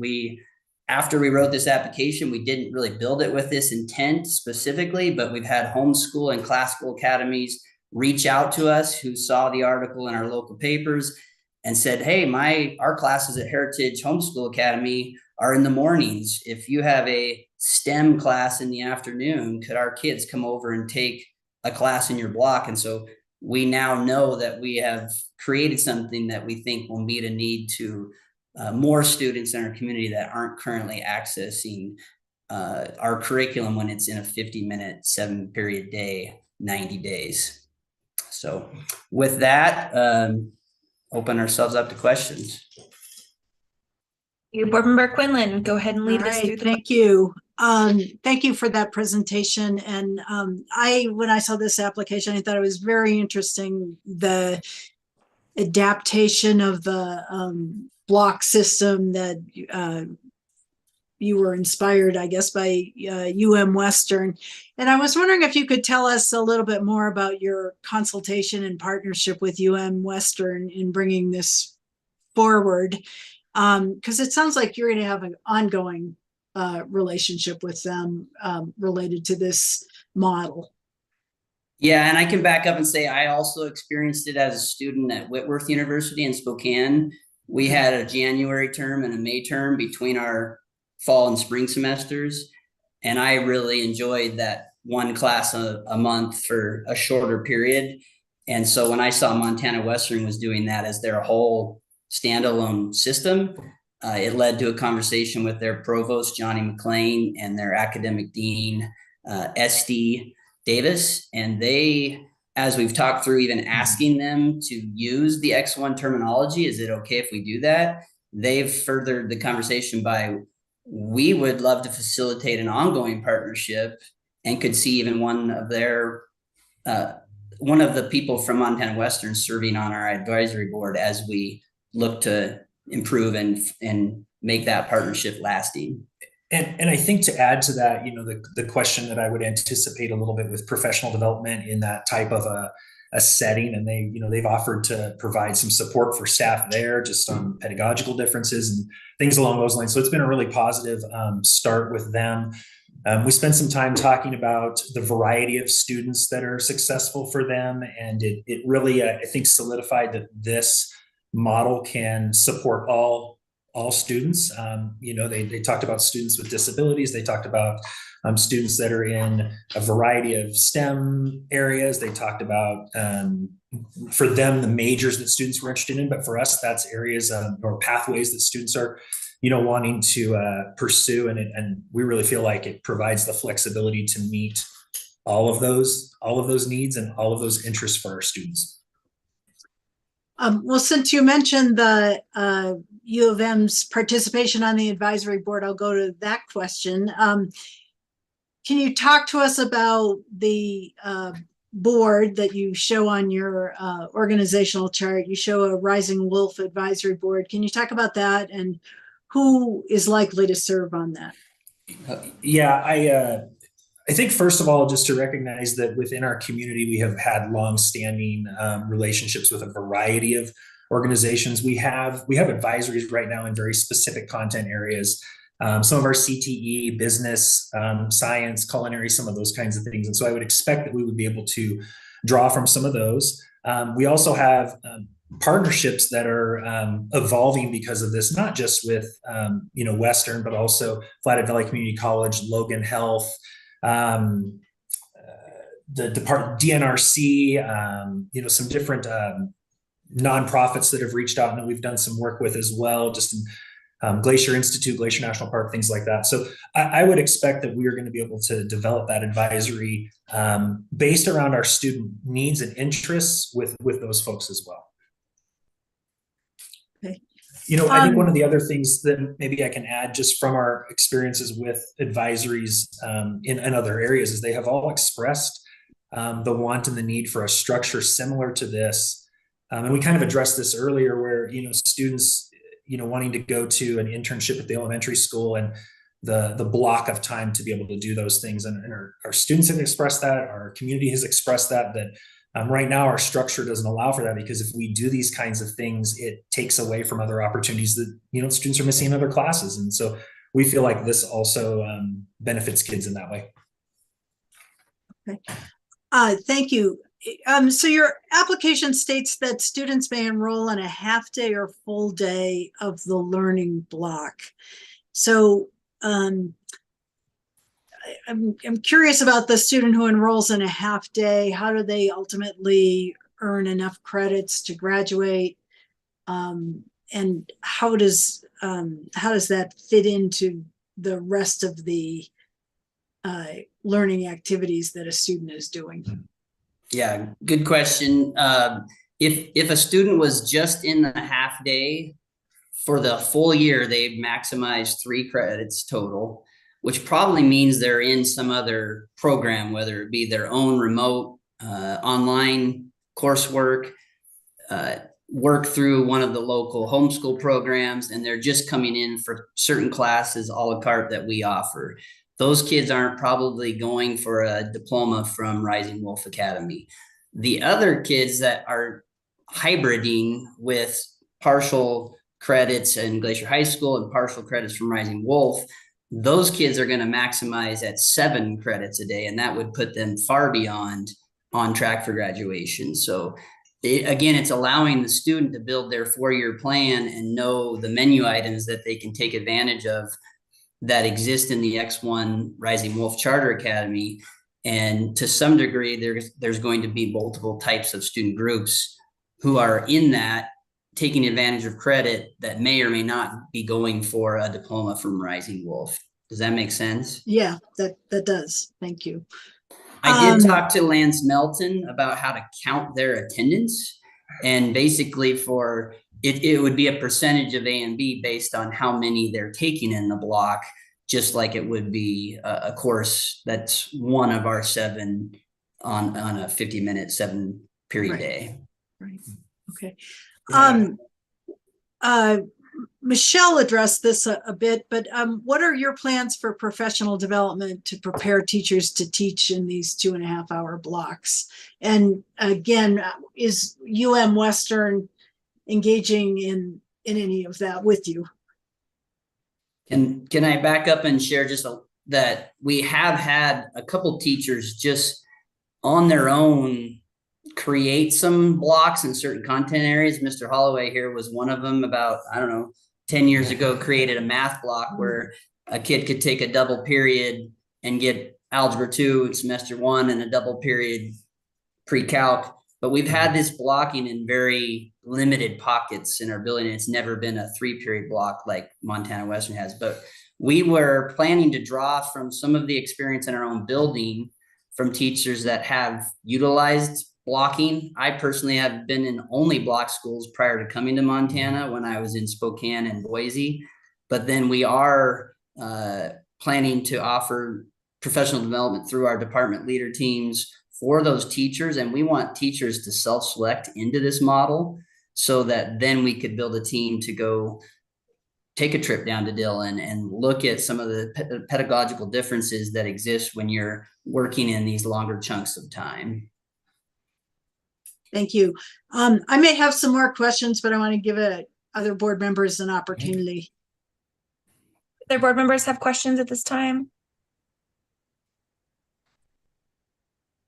I don't see any immediately. I'm actually going to ask for public comment really quick before I come back. Okay. Or Renee, I'll come right back to you. At this time, if there's anyone interested in making public comment on the Kalispell Rising Wolf Charter, please raise your hand now.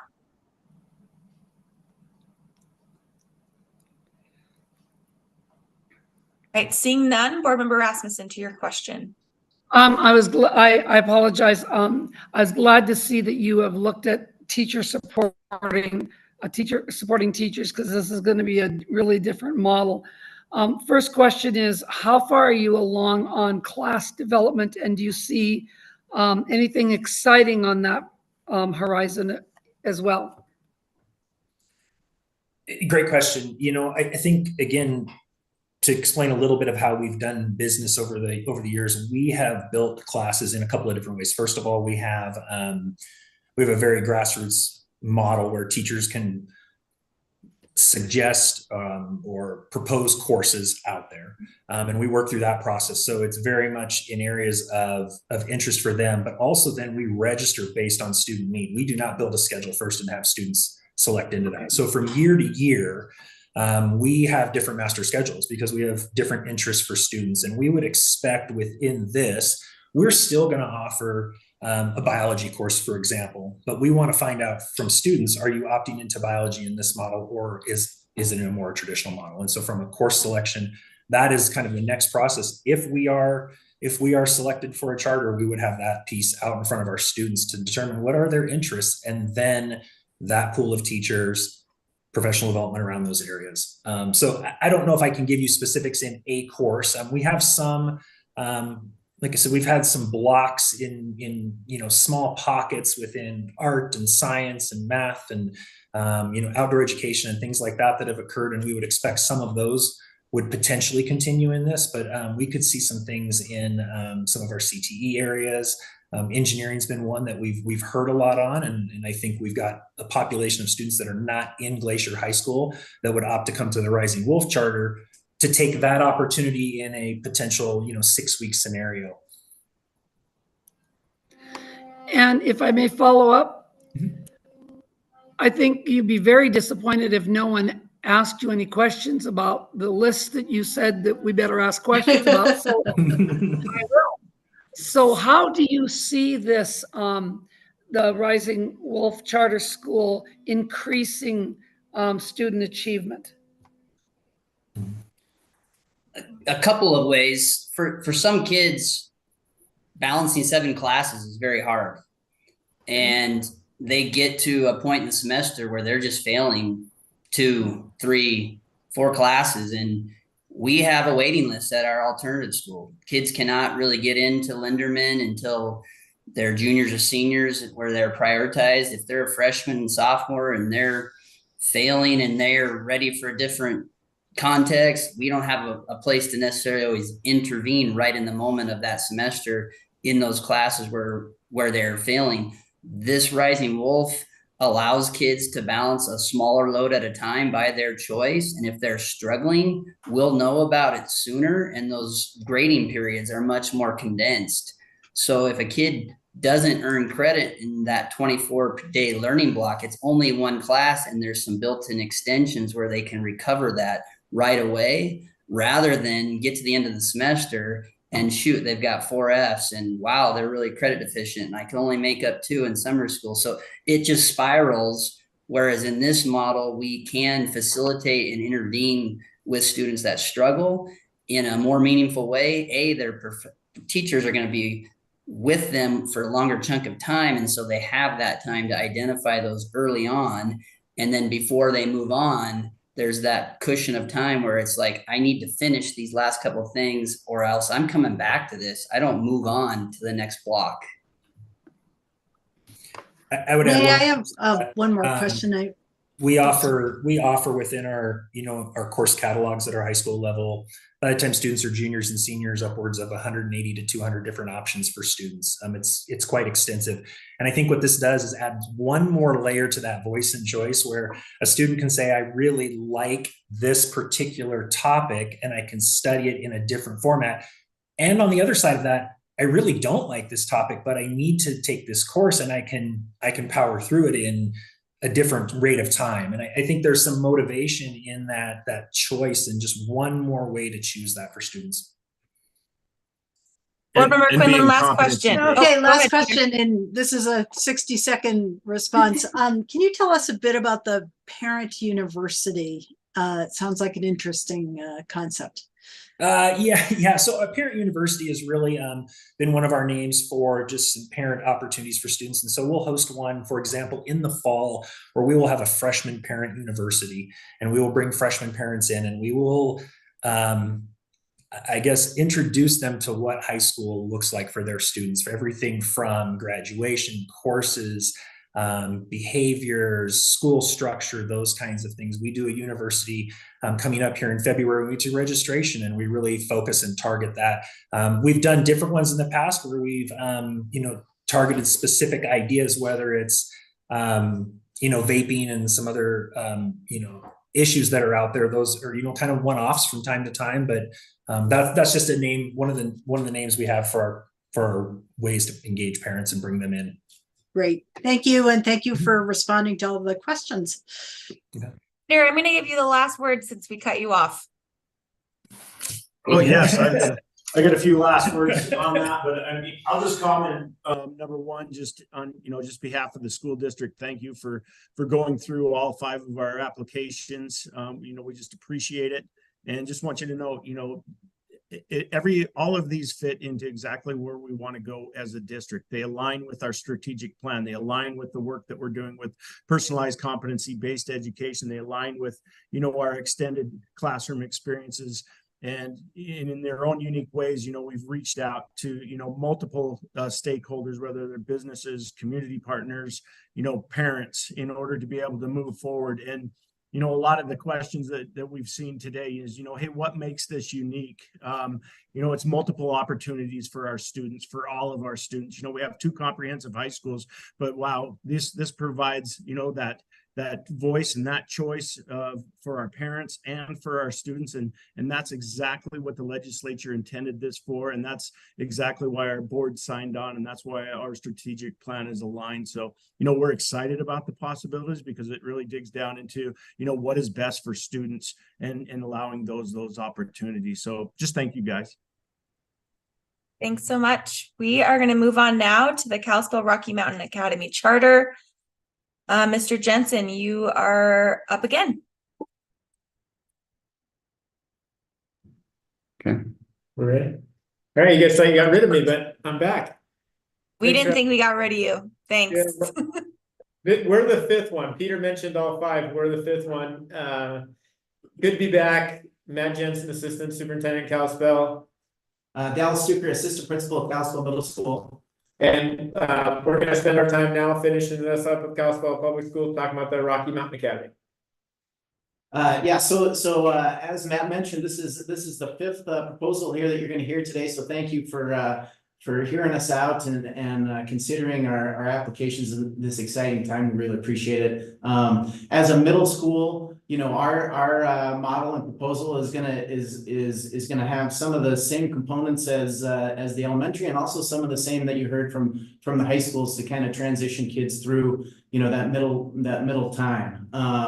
So I guess to kind of kick it off, first what I'd like to do is just talk a little bit about the students in the Flathead Valley, which you've heard about a little bit before in the elementary proposal. When we say this, our students, we kind of view all students in the valley as our students, whether they're in our schools or not. So we have a growing, number of homeschool students in our valley. They pay taxes. They're our students. What we'd like to do is partner with them and figure out a way that we can kind of help educate them and improve student skills. We believe some of the homeschool students and families, for a number of reasons are in the homeschool setting. Could be scheduling, social and academic priorities, how traditional schooling may be viewed historically by individuals and families. And then for perhaps their own unique reason, or one of the reasons that I just mentioned, these students and families are unengaged with the traditional school setting. So the question really then becomes, how do we engage these students and families, and how do we partner with them and work alongside them, and get them to take part in the public school setting. So these are some of the new ideas that we've kind of come up with to connect these new groups within our community that for one reason or another, have chosen other options for their kids. We believe that working with them, we can envision education opportunities that are even better for us and them. So with that, we would like to, here's what we kind of envision. We would like to offer a much different model than our traditional setting, as you can probably guess from our application. We'd like to honor family priorities with respect to social, academic, and flexible scheduling concepts. We would also like to take advantage of the many organic opportunities that are plentiful in our valley, which maybe some of you have even taken advantage of at some point when the weather's a little bit nicer. Some of those resources, of course, are the science and biology of our region. We're talking Flathead Lake, the biological station there, rivers, lakes, streams, forests, Forest Service, and then of course the crown of the continent, the biological, ecological, and geological opportunities within Glacier Park. Then that also leads to opportunities in recreation. Tapping into our tourism industry, which we have 4 million people roughly that visit the Flathead Valley every summer. Small businesses, a lot of small businesses are built around that, and then community partnerships throughout the valley. These opportunities, we envision the curriculum will allow for cross-curricular collaborative learning projects that make a close connection to our valley, and then a personalized hands-on approach for student learning. So talk a little bit now about the scheduling, the flexible scheduling that we set up. We wanted to deliver a model that included some on-campus and some remote and or field experience days to kind of respect the social and family aspect of what we heard from our homeschool community. Our flexible scheduling model, as you can see in our application, includes on-campus block schedules. So there would be, we would have it set up the first year for 6th and 7th grade students. Within the 2 on-campus days, those groups would meet full group for 1 block, and then they would have 2 smaller groups for another block. So that would allow, some lab activities. It would also allow some time for students and families to work together with the teacher on some individualized, either extension opportunities, student support, things like that. So we wanted to create that flexibility in the schedule. We also wanted, to carve out some time for field-based opportunities or for some extension at home, and really cater that outdoor emphasis. We also, realized that some families may want to take part in some of this, but maybe not all, or access some of our other traditional programming at Kalispell Middle School. And so we also carved out some time where they could choose some electives as well that we offer at our middle school with shop, art, computer science, family consumer science. We're a pretty big middle school, so we're fortunate that we can offer a lot of programming there. So we really want to make it flexible for families. They can take part in all of this part of it. They can take part in part of the charter school, but then also access some traditional offerings that we have in our school if they would like to. Lastly, this schedule is fairly fluid. This structure is pretty foreign to us at the moment. We haven't offered anything like this before. So the schedule offerings we envision are purposely flexible to try to better serve our population, meet the needs of families we're targeting to engage. Our charter school will continue to solicit feedback from families to evolve and modify offerings and structure to better meet the needs of students and extend opportunities within the public education system of Montana. What is working, what will work, what would you like to see, and then make those adjustments as we go. Our instructional model we really feel would be unique, team-based, the school within a school, deliver some pretty creative content and curriculum, and then allow students an access to personalized learning experience tailored to the individual needs. We believe that our experience-based hands-on approach that they can connect to their everyday lives and their community would then increase student achievement and levels of proficiency. So we're hoping that by offering the flexibility that we described along with the team approach, offering support and extension and partnering with our community and really taking advantage of the resources available where we live, that we can hook some of these kids in and really partner with them and see some success. Great, thank you. We're going to move to Board Member Quinlan to start questions. Thank you for your presentation. And my first question is, since this strikes me as a program that will be in high demand, and you're looking at a proposal of 30 students from each grade 6, 7, and 8. What do you have in place for student recruitment and enrollment, and what are you going to have to do in terms of lottery procedures if not everybody's desire to participate can be accommodated?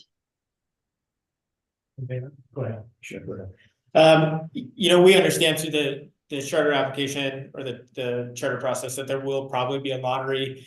It's hard to predict exactly how many students that we're going to have. But when we were building the budget for the program, we're looking at that basic entitlement and then looking at what we could afford the first year for scale.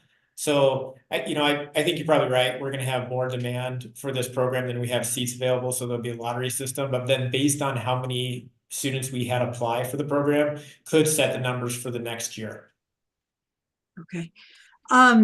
Thank you. The Academy will enroll students in grades 6 through 8 and will offer an elective career technical curriculum. Describe what that curriculum will look like at the middle school level. And the application indicates that students will be participating in internships and job shadowing. Yeah, I think that curriculum is going to look a lot like some of the field experience things that we would go do. Some of that is going to be business oriented. Some of it could be Glacier Park, geological stuff, biology. It could be Forest Service. It could be mining. It could be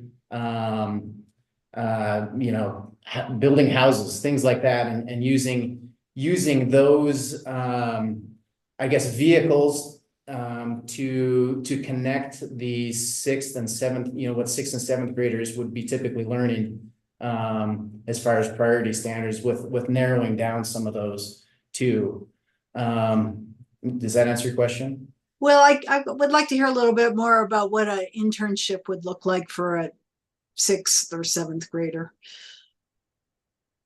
What? Go ahead. One of the things we talked about with internships is, looking at the scale of what a high school internship is and then creating a micro experience.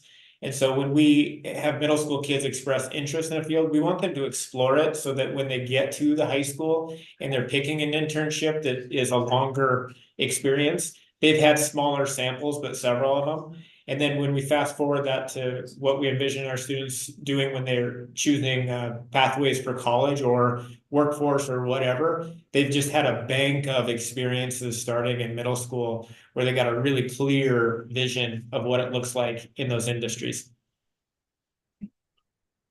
In your staffing plan, which is on page 5 of your application, you show in year 1, 1 FTE each for science, English, language arts, and social studies.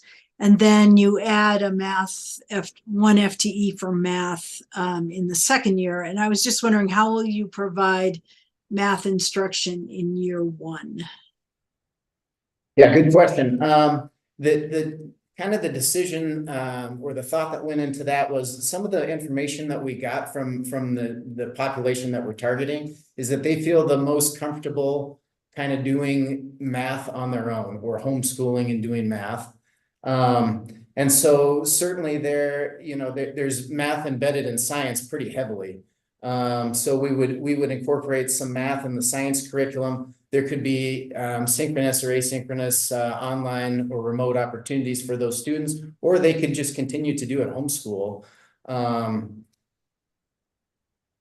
then I guess, we would reassess that need as we continue to move along and see if we need to change that at all. Additionally, with the 1 hour, 30-minute blocks, we could schedule that in a way that if somebody really wanted to take a traditional math course from our middle school, that we could accommodate that as well. And then my next question, we heard this morning with Bozeman's charter school application, we had a conversation about programs, and yours would fit in the same category, where it does require a lot of parental support for students to be involved in remote learning and also the transportation issues, that if they're at home for a while and then they're coming into school at a different point than when you're running buses, that a parent or some adult needs to get them there. And I'm wondering, first of all, have you considered some of the equity issues related to that? How do you support a student who would like to participate, but their parents aren't at home during the day, able to support them during remote instruction, and also transport them to school and home and back? That's a really good question. I think equity is a constant topic that districts, work with. And when you see these applications, it's something obviously that we care about and are concerned about. I think that, looking at each individual case is the first step, whether it's in the traditional school setting or the charter school, and seeing if we can make it work. So we, as a large district, we have lots of routes and buses going even midday to different centers. And if there's a chance we can accommodate a charter school student on one of those existing routes, we could explore that. The other reality though is this is a special charter academy, and we want to be clear with parents that this is what it looks like. These are the flexibilities that are required. And I think that you hit on the biggest equity issue, and that's just the level of parent involvement, and ensuring that, when we go to these online and hybrid models, making sure that we're maintaining the priority of the student continuing to make academic progress. And, the intervention becomes an intervention with the student and the parent and the family when you're not seeing families live up to the commitment of what they're having. When we talk to the homeschool leaders, they mention that as a continual discussion within their own communities when they set up learning programs, and then what participation happens or doesn't happen at home, and then how you go about partnering with that family to remedy those issues. So it's going to be a reality, and we're prepared to have those conversations, but I think having them one at a time and really honestly and authentically just addressing the problem and going to the solution is really what we can promise. Do you think you'd be actually developing agreements with parents about their role in supporting the students learning through this program or through? Yeah, I think it's important, when we get a little further down the road and we have clarity on, the program being approved, and then, what those schedules look like. A key component of that is going to be identifying what parent responsibilities are and being super clear with what their commitment is, on the parent side. There's an opportunity for students to be more at on-site than online. And so I think that needs to be a real consideration of parents, is that, our priority is make sure that their children continue to make academic progress. And, we have the availability online or on site, and we're going to use that as much as we need to. Thank you. So before we move on, I need to jump over and see if there's any public comments. So at this time, for those folks online, if you'd like to make comment on the Kalispell Rocky Mountain Academy Charter, please raise your hand now.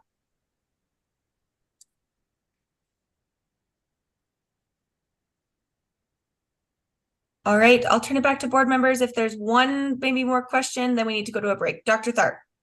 Yeah, I get a question. The same question I had earlier today with another group. I serve as a county superintendent, and I have parents are supposed to come register their homeschools with me. And more often than not, when I first meet with them, they're angry at the public school about something, whether it's curriculum, staff, administrator, something like that. I'm just curious, what is your strategy in order to try to lure people back to a system that they may already be angry with or not trust? Well, I think I don't want to lure anybody to do anything. I'll just start there. I think that there is a lot of distrust in communities where you see that separation, and we're definitely not immune to those conversations where people are angry about the services and then they've chosen to pull their kids. So all we can do is enter into an honest conversation about what we're trying to provide and try to mend some of those relationships. But there's just the reality that on our side, public school has not been super flexible in how we offer education. And I think we need to own some of that. And I think we need to give people time, and they need to have some experiences, and their peers need to have some experiences, their neighbors have to have some experiences. So we don't expect this to happen overnight. It takes time to build trust, both ways. Yep, thank you. I think that's a great idea and a great way to try to rebuild that trust is to work within the framework that they would desire for their children. So, okay, very good. All right, board members, it is 3:50. We have one more final push to make. We've got 4 more to go through. So we will be in recess for the next 9 or 10 minutes, and we'll be ready to roll promptly at 4 p.m. So we are in recess. Thank you, Thank you, Kalispell, for your Matt. time. Thank you, Dallas. Thank you. Thanks, guys. Bye.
I'm Todd, here. how I are just you? don't want to sit down yet.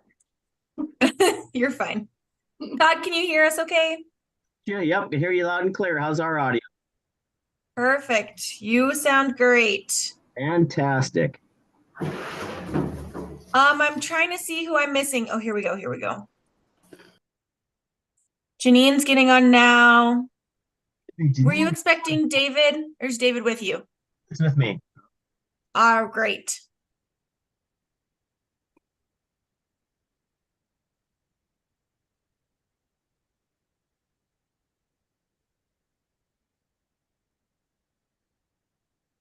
All right, looks like everybody is back. It is 4 p.m. Reconvene Board of Public Ed review of charter applications. Liberty Elementary, McCall. Thanks so much, Mr. Chair. Todd, I'm going to turn it over to you guys to start your presentation, and then we'll turn it over to board members for questions. Well, thank you very much. First, just a little disclaimer. I got a little cold today, so I might be a little hoarse. There might be a little barking here in the middle. So please excuse any coughing that occurs. That just a fifth grader decided to bring it home and share it with the whole family. So we've got it house wide right now. So my apologies in advance, but thank you for the opportunity to share the details of the Liberty Elementary District Board of Trustees charter application. I'd like to recognize the contributions of those individuals who've assisted in the development of this proposal and who are before you today and are participating.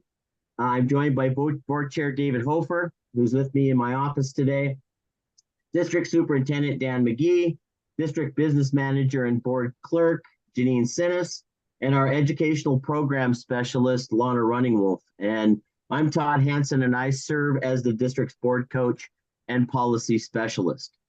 Just a little background for some context and some contours of the application. Liberty Elementary School District was formed in 1986 as an independent public school district. It's one of 11 colony-based public school districts which provide direct educational supports to Hutterite Colony students and parents and communities.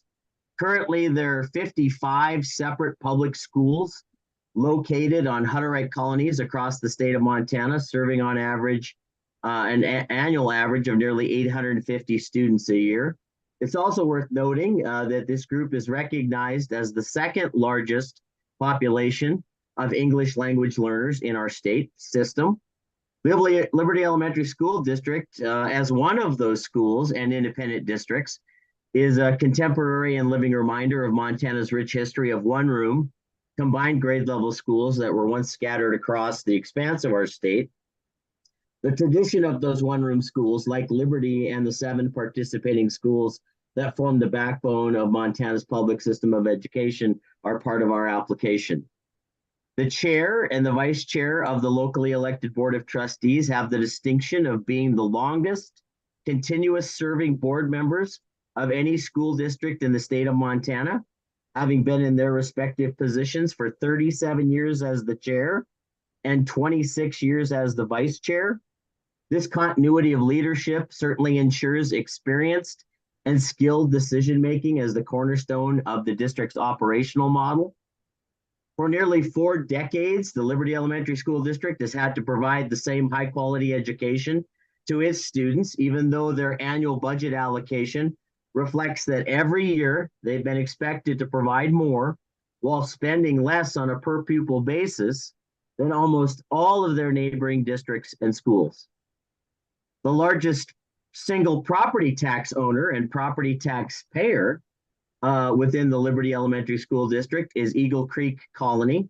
It's also worth noting that 4 of the larger tax-paying entities within Liberty County are Eagle Creek, Highline, Riverview, and Sage Creek colonies.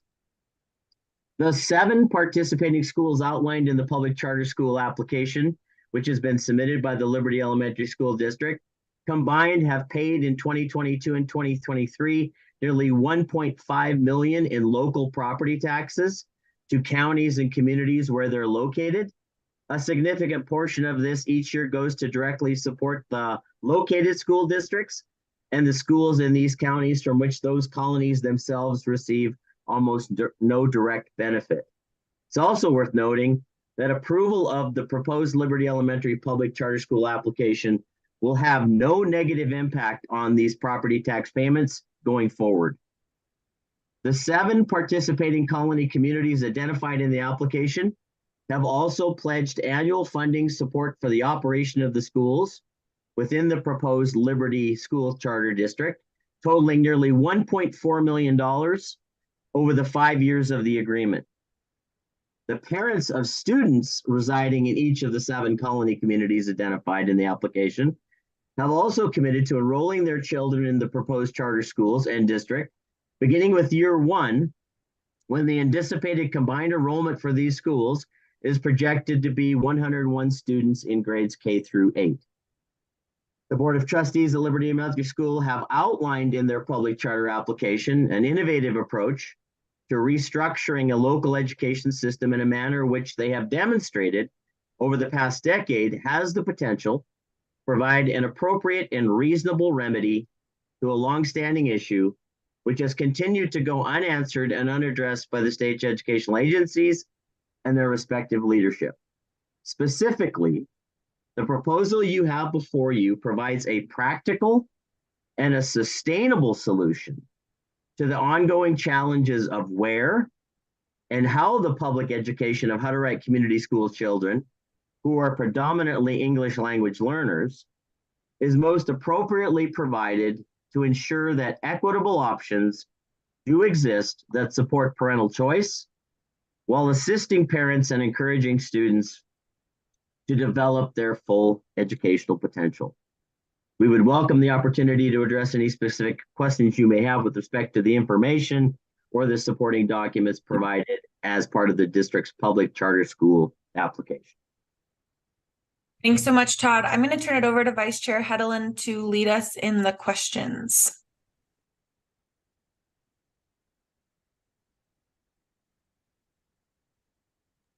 Oh, looks like you're muted. Okay, thank you.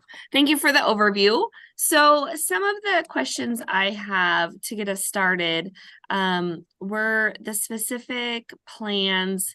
So one of the things that we're, really charged to do here is to make sure that this is innovative and different from what's being done.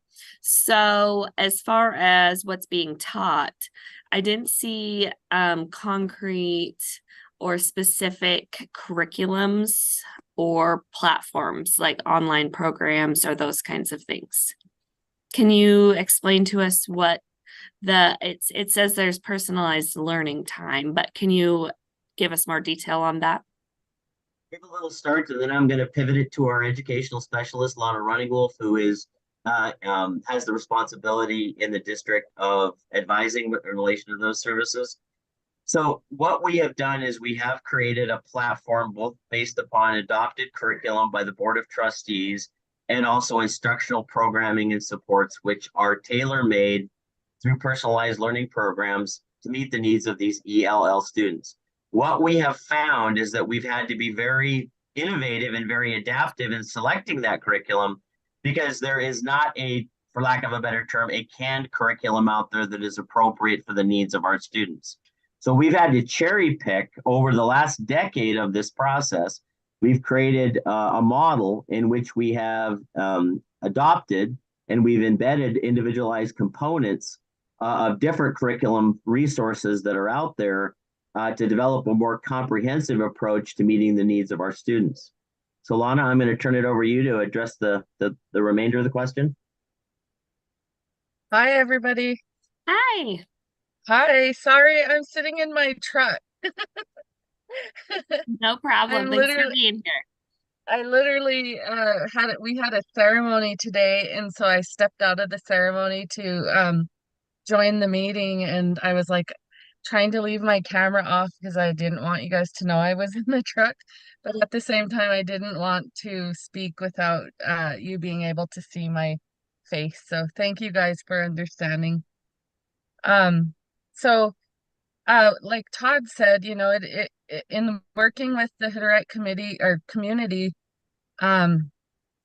we have tried to work with the teachers to help them find resources that speaks to the culture and language of these students. And there just isn't anything out there. The curriculum has to be developed. The culture of the community has to be developed in a way that teachers can use that as part of their instruction. And so, which is, actually really nice because it lends well to teachers learning how to use resources as a or use programs as a resource and not actually using a canned program, which takes creativity out of learning or out of teaching and learning. And so what we're doing with the teachers is just helping them to use the resources in the community. So there's a lot of experts in the community that they can tap into in developing curriculum based on things that the students can learn, or the resources in the community. So one example is like we started a literacy curriculum where we're looking at the standards, we're teaching the teachers how to use the standards, but then develop a lesson plan based on what is in their culture and in their language. So one of the lessons one of the teachers did recently is developing a lesson where students are learning how to interview, which is part of that is a literacy standard. They're learning how to look at resources, different types of resources. And so going into the community and interviewing elders in their community, interviewing different citizens in their community, and then bringing that back and developing a lesson to teach the rest of the students about whatever it is they're going to interview on. So to us, this is what we mean by individualized learning. Like a student may want to interview an elder on scientific processes of harvesting or give me an idea, Todd. I'm totally certainly in one of the major industries within the Hutterite colonies is the enterprises around processing grain, processing other commodities, hogs, chickens, eggs. And so there's great opportunities for lesson planning, curriculum development, and personalized learning and instruction around those enterprises. And the relative nature of those concepts within that environment create a lot of important connections for our kids. So anyway, I was just talking about like what are the things in the just examples of ideas that a student could do. One of them talked about going and interviewing the gardener and talking about how to present to the class on how the process of growing different types of foods. So anyway, that's what we're talking about by individualized learning, personalized learning, where students are helping to create the curriculum and then they're developing their own lessons to teach classes and students. But what it's about is going out into the community and using the resources in the community as a way to tap into their culture, but then also learning all the standards that go along with it. So it's a lot of work, but the reason why we feel it's innovative is when you're putting students in textbooks and you're putting them into the books to learn about the environment, learning about the world around them, and yet they have a culture around them that they can learn from, and the language is right there with them. One of the thing about English learners that people tend to forget about is the reason why they're designated as an English learner is because they're not proficient in the dominant language that the educational system is built on. And so we want to tap into the language that their community uses as their first language. And then we want to use that as a resource for them to learn, as a mode to learn, and to respect and understand that different cultures, their paradigms are just as important to any other paradigm. And so, of course, we're using standards as our basis for developing lesson plans, but we're teaching teachers how to tap into the culture and the resources and the language as a way to teach those lessons, which is, and like I said, there's not a lot of actual developed curriculum that they can use, but it's something really important for the community.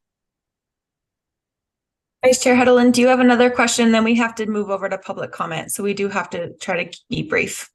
I'll see if others have questions. I can hold off. Do other board members have a quick question before we move into public comment and then we can come back? All right, well, you think about that. I'm going to jump over into public comment. If anyone on the Zoom call would like to give public comment on the Liberty Elementary Charter, please raise your hand now.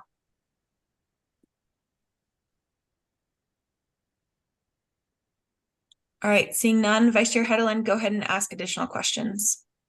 Yeah, I would like to know, one of the things that we look at with this, which I'm not sure if it's an area that you are exploring or not due to the cultural nature. So if not, and that's the case, just let me know. But I was curious if you are looking at online options and exploring, are the students utilizing technology? And also, as far as that goes, partnerships and further expanding opportunities with other learning areas. So a lot of the folks we've talked to today are explaining their partnerships with local colleges or museums or those kinds of things. Do you have some expansion with technology or partnerships?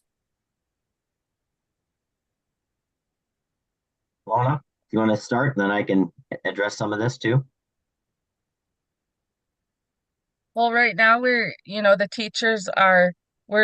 working with University of Montana Western in classes that they're taking, and the whole purpose of this is to help embed that culturally based understanding of instruction, teaching, and learning. But there's also, we do want to use technology for the student learning themselves. We haven't looked at specific tools yet, but that's one of the ways that we're going to have to use for individualized learning. We're going to have to use a lot of different resources that way.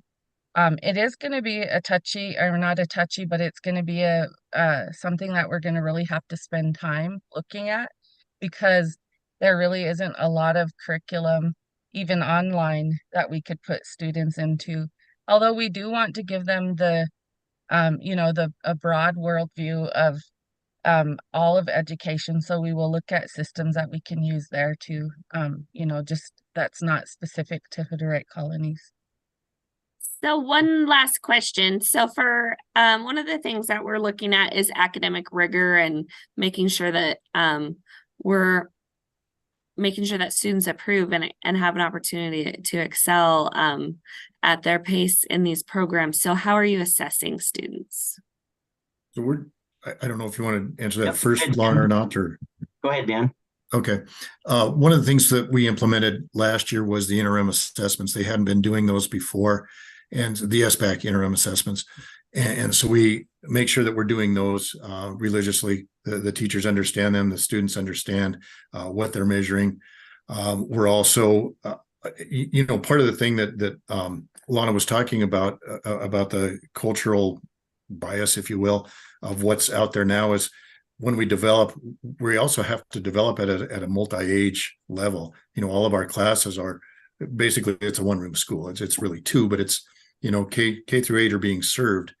And so when we develop our assessments, we have to keep that in mind. So it's something that the interims will test as we go grade level, but it's also kind of subject area knowledge and levels of knowledge within each subject that our teachers are going to have to learn to assess at the same time. So it's a little bit different. It's a program that we're hoping we can model for other one-room schools to use, other colony schools to use. And so it may not be innovative as far as what you're looking for with some of the high schools that presented earlier, but it's innovative in K-8 multi-age classrooms. And Todd, I don't know if you want to add on to that. Yeah, just one thing is that the district will utilize, and the charter school approach will utilize a new technology plan that was adopted by the board recently configured last year, which takes advantage of, we have state-of-the-art technology in every classroom, everything from smart boards, laptops, document readers. We've got all of that available to students. The gap that we've had is making sure that our instructional staff is fluent in the use of that, whether it's synchronous or asynchronous delivery of instructional materials that may be web-based or online, that we can bring into the classroom. All of our testing, all of our assessments are web-based assessments. The students are very fluid and very fluent in using that technology. It's an integral part of what we do in instruction in the classroom every day. We utilize that technology. We have moved through a professional development course of study with our existing teaching staff, where we've started them on the path of how to use that technology effectively, not just to have the technology for technology's sake, but to adapt it and utilize it and integrate it into what we're doing in the classrooms that makes sense for our kids as ELL learners. So we've taken advantage of a lot of online resources that are currently out there that do exist in the area of a generalized instruction, as indicated by the instructional specialist and the superintendent. There's just not a lot. There are now emerging, but there's not a lot, haven't been a lot of resources that are specifically designed and developed for ELL students that come from a predominantly German speaking or Hutterite colony community. And I just want to add just really quick, because I know we're out of time, but we are also working with the teachers on understanding what authentic assessment is. And that's if we're going to develop curriculum based on culture and language, then we also want the teachers to know how to authentically assess students in ways that students are, when they're developing their own personalized learning, that they're actually able to show visible learning through, and that's the type of assessments we want them to do, is to be able to visibly show what they learn. Thank you all. Thank you. Great, thank you guys. We are going to move on. I feel like that 20 minutes went by very fast, but we need to move on to our next applicant. Thank you guys again, and certainly we'll be following up. All right, next we're going to move to Missoula Connect Academy Charter. I see that the superintendent is on, so I'll let him in now.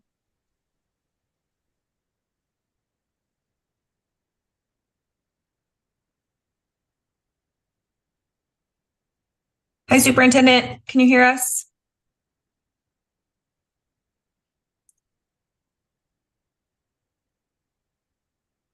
Superintendent Hill, oh, there you are. Hello there.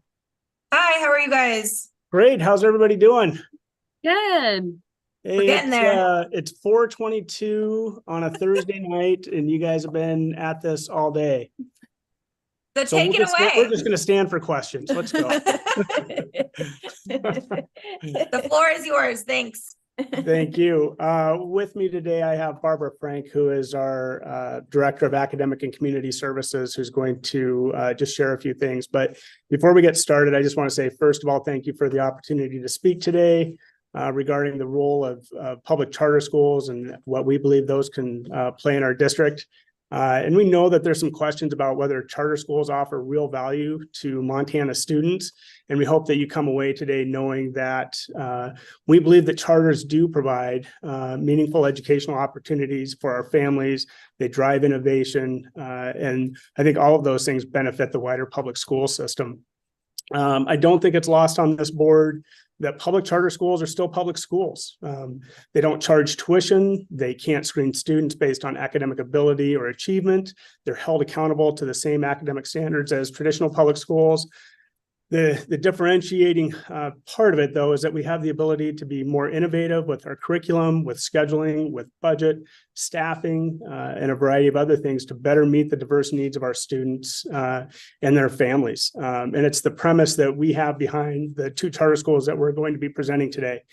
We hope that if approved, these schools will empower our parents and our community to see that these aren't meant to threaten the existence of traditional schools, but rather to give more options within the public school system. So we look forward to sharing a little bit more about our proposals, and I'm going to turn it over to Barbara right now. And I believe I can share my screen, correct? All right. Yes. And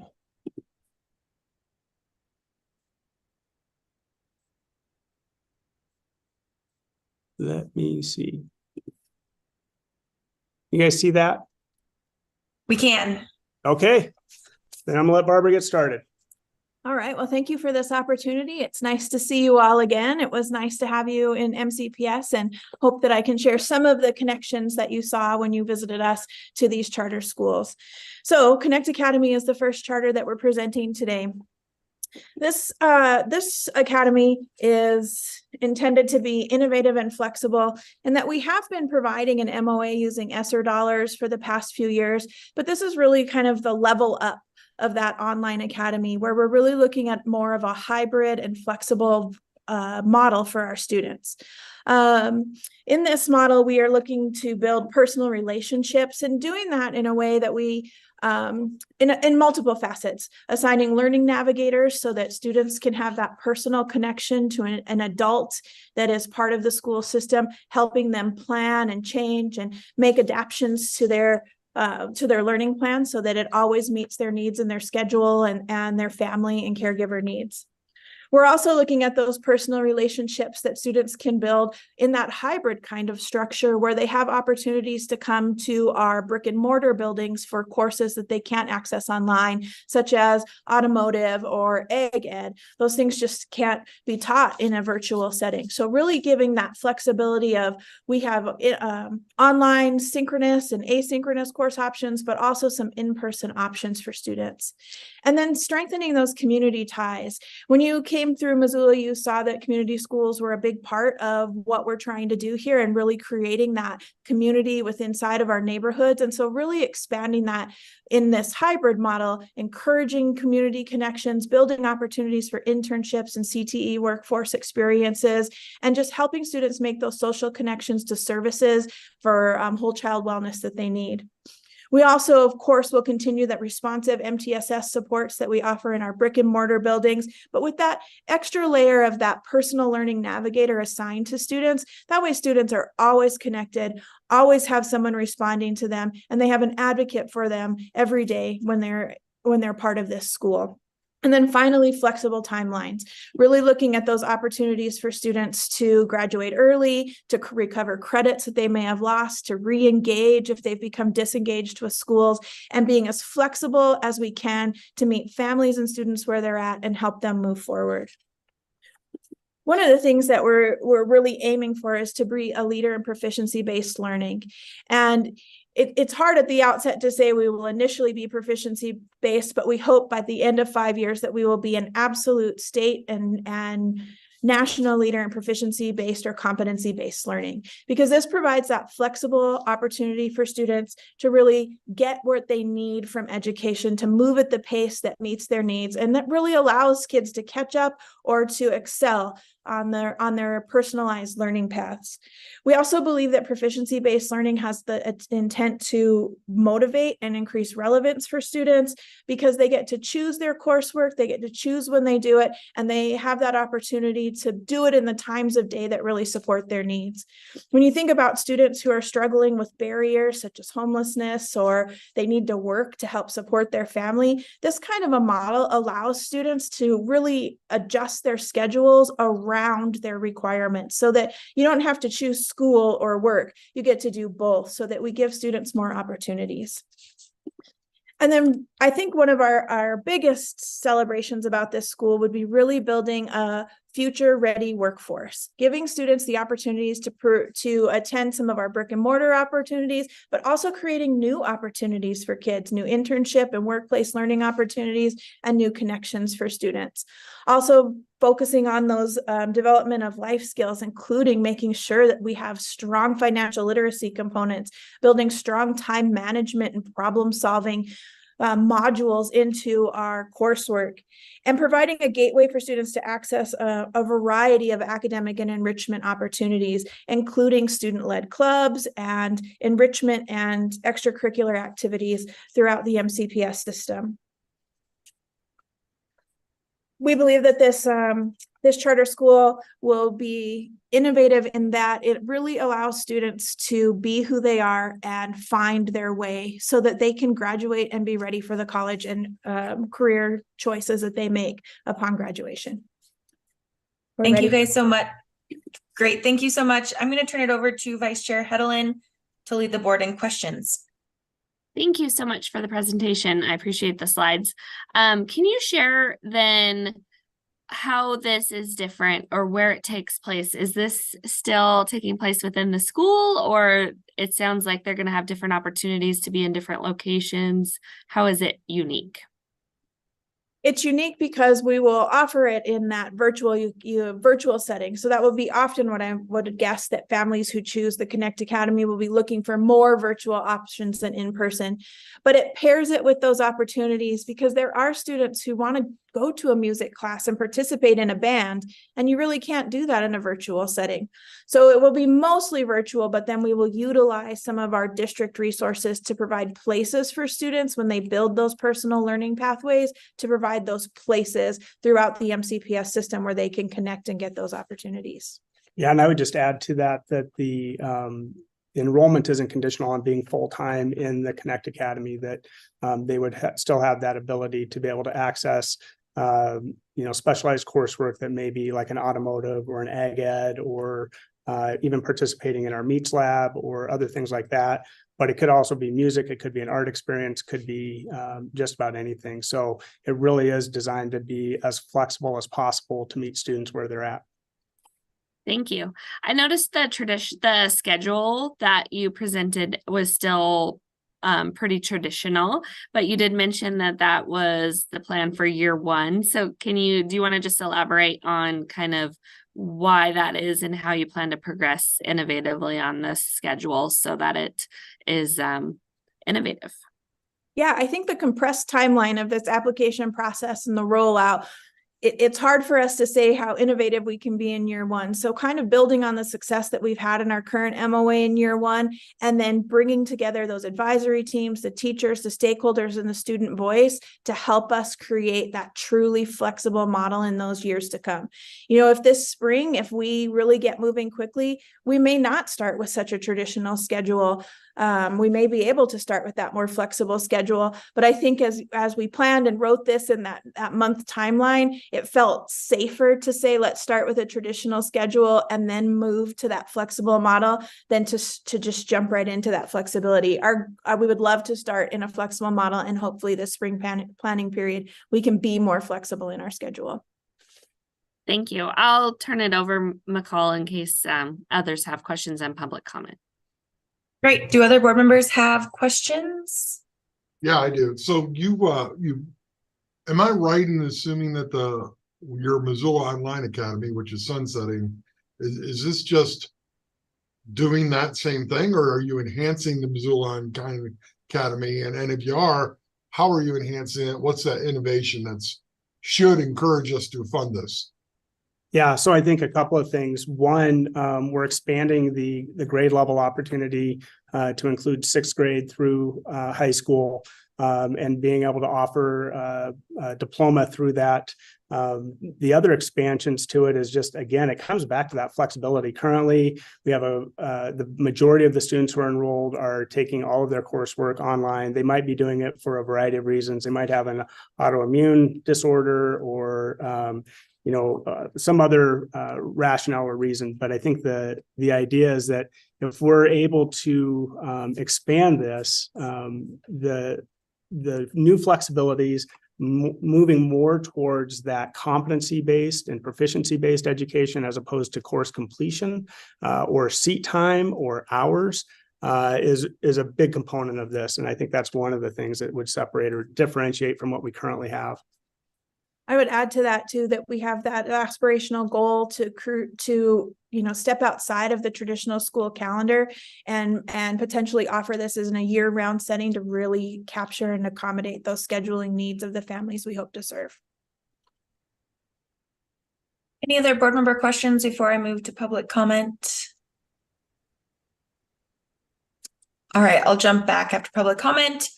At this time, we will accept public comment on the Missoula Connect Academy charter. For those on Zoom wishing to give public comment, please raise your hand now.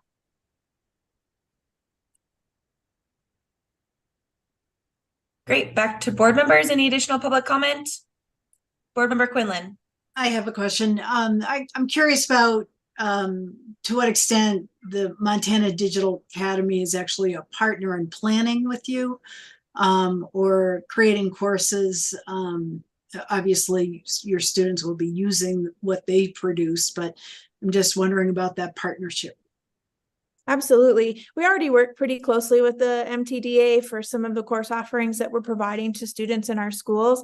And what we anticipate is upon approval that we will immediately convene our advisory board with important stakeholders like MTDA leadership and teachers to come in and help us really build out what our course offerings look like. In our application, we just kind of put together a sample in a quick fashion, but we really want to bring together those stakeholders starting as soon as this is approved as part of that planning process. So absolutely, we want MTDA at the table. We want our university partners and all stakeholders, parents, and student voice at the table as we really move this forward this spring.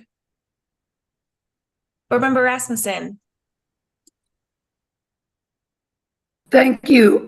Just a quick question about your targeted audience. I see that you have all Montana students in your targeted audience. Can you clarify what the question is? Yeah, I just want to know who your targeted audience is and why all students across the state of Montana. Well, I think we put that in there because Section 8 of the bill said that enrollment is open to any student who resides in the state of Montana. And so we didn't want to be exclusionary, knowing that our intent is not to pull students from other districts, but to serve the students in our community first and foremost. You know, obviously we have to set up what that policy looks like. And then, you know, looking at enrollment and do we have the capacity, depending on the success of the charter, to actually enroll more. So we'd have to be looking at potentially a lottery system, recognizing that it delineated in the bill that we have to look at our students in district first, and then build out from there. And a follow-up to that, have you talked about how you're going to identify students in your district that would go to this school, or could all of them go, or how are you going to look at that? Who gets to join this school, this charter school?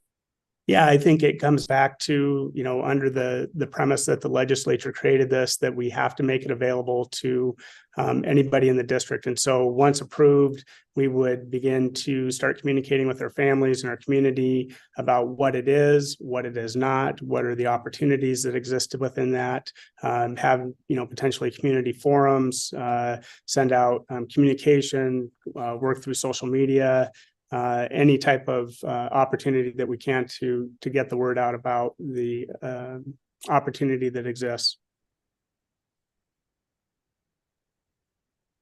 Any other board member questions? All right, seeing none, are you guys ready to jump to the next one? Absolutely. Give you a couple extra minutes there. So now we're going to move on to the Missoula Teach Academy Charter. Superintendent Hill, take it away. All right, well, I'm going to just turn it over to Barbara here. I'm not going to do another intro other than to say it's now 4:37. You guys are almost done, and appreciate you. So here we go. All right, so the Teach Academy is our second innovative charter school application, and we're excited to share this as an elementary school model. We intend to start a little bit smaller, but with a 5-year goal, we're looking at serving 250 plus students in preschool through 5th grade or early literacy through 5th grade. We plan to integrate the Montana content standards, including IEFA, with arts integrated experiences, which really is taking arts as a spotlight strategy and using that to transform regular lessons to engage and motivate students. The aim is for this to also be a flexible proficiency-based model by year 5. We would love to see this have a different school calendar as a possibility, and also to be looking to move away from that traditional grade-based move forward kind of format to a more flexible grouping model that really meets students where they are and helps them move forward. And then the second part of this innovation is really around partnering with our high school CTE pathways and university partners to innovate and inspire the next generation of future teachers. So I want to just share a little bit more about the arts integration model.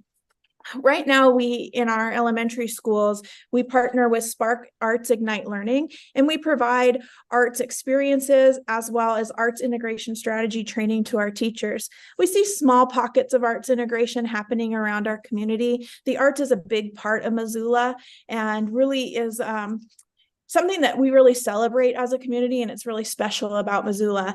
And so this really takes us to the next level. We already have teachers reaching out saying, wow, I would love the opportunity. That excites me, that invigorates me. I want to be involved in learning how to use the arts to really deliver a high impact, creative, critical thinking opportunity for students. So it doesn't, it's just, when we think about arts, it can be all kinds of things. We're doing a professional development soon where we're teaching teachers an arts integration strategy using RAP to write about what students are learning. We just used a visual brainstorming strategy. And this would be something that students in an arts integration school would have opportunities to experience on a higher level to a greater degree. Another great thing about arts integration is it's really interdisciplinary. It allows you to bring together subjects like social studies and ELA and math and science in a really meaningful and relevant way, so that it isn't like we're teaching art and then we're teaching science, and then we're teaching math, but we're really teaching this together. And then I would say the other thing that I think as an elementary educator at heart that's really exciting to me is the opportunity to give students that choice and voice in how they show what they know. And as you really build student creativity and give them that agency to show exactly what they're learning and how they've mastered it, when you're giving them the arts as an outlet, you see things that you never thought that students would come up with. And so this is just such a great opportunity to bring joy to our teachers, to bring joy to our students, and then bring families in. Arts engagement is a super way to get families involved, because everyone, even if you don't think you're an artist, once you start to engage in arts activities, it is fun. And we believe that this really could bring back some of the fun that we've lost in education. The second part that makes this innovative is that partnership with our high school CTE Rising Educator Pathway, and really being intentional about creating internships, coursework, and opportunities in this school. And that also, when you add these high school educators and then potentially university partnerships, it helps us lower our student to teacher ratio, helps us provide more individualized support to students, and it allows those teachers really to make stronger connections with students because they can do more small group and individualized instruction with those extra adults in the room. So that high school CTE pathway is about inspiring students to consider this profession, to start building college and career credits towards an education degree, or even if they're not choosing to seek higher education, there are plenty of professions in the education sector that don't require a degree. So really inspiring people to be part of the next generation of educators. And then we are intending to work closely with our university partners. We're lucky to have a couple of colleges in our area, and expanding that reach to find new ideas and opportunities for paid internships for students. Something that our profession doesn't have is that paid internship model. So when you think of an electrician, they can be a journeyman and be paid as they learn on the job. And I think it's time, as we see our workforce shrinking, that we start considering other opportunities to inspire and motivate and engage those pre-service educators in our classrooms. So we want to use this model to be really intentional about bringing people in and getting them excited and engaged about the future of education. And we think that we can do this at the Teach Academy. Thank you guys so much. I'm going to turn it over to Vice Chair Hedelin to lead us through some questions. Thank you. I was wondering if you could explain to us how you're going to recruit students for this program, and as well as teachers, and what will be unique about those students and teachers. Absolutely. I'm guessing we're going to have no trouble recruiting teachers. I have had so many teachers in our district call and say, I am so excited about this opportunity. How do I get there? How do we make this happen? So I don't think that teacher recruitment will be an issue for us at all. It generally isn't an issue in MCPS. It is something we're really lucky for, but I think teachers are excited about this opportunity. As for students, we know that we have students in our community that are looking for creative ways to engage in school. We know that we have students that are doing homeschool that are looking to get back into public ed, and we know that we have students that are attending private schools that are wanting to get back and be a part of the great things happening in MCPS. And so we really see this as something that we're probably going to have to enter into a lottery for, because we know that arts is a big part of the Missoula community. And we know that we provide lots of different opportunities for kids and families to engage, but this is really like bringing it all together in one place. So I think that we will, of course, do traditional recruiting, but we will do social media, we'll be advertising, reaching out across our community with informational events to get people excited and motivated to apply for this school. Thank you. Do you have any other questions? I will turn it over if we have any other. I'm sure Renee has one. We sure do. Board Member Rasmussen. Well, I'm sorry that when you talk, you make me think of questions, but I'll stick to this one. So you're going to choose just one school building. This is not going to be a school in every single elementary. Okay. No. One thing we're really lucky about in Missoula is we do have some existing facilities that aren't being fully utilized. And we have one in particular that will be a great location for us to house this program. Thank you. Other board member questions?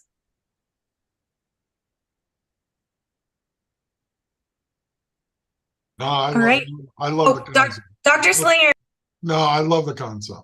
Love it. So yeah, thanks. Yeah, it's exciting. Even as I talk about it, like I can't stop smiling. It's a super exciting opportunity. And I just met with a middle school art teacher the other day who was just like, how do I get involved? Can I be on the advisory board? Once this is approved, what do I need to do? So we know that there's a lot of excitement in our community about this. Well, and you all saw on our tour of your elementary school there at the community school, I can dance. So Yep. I think that would be all over this. Yeah, we'll be calling you to teach some lessons on dance for sure.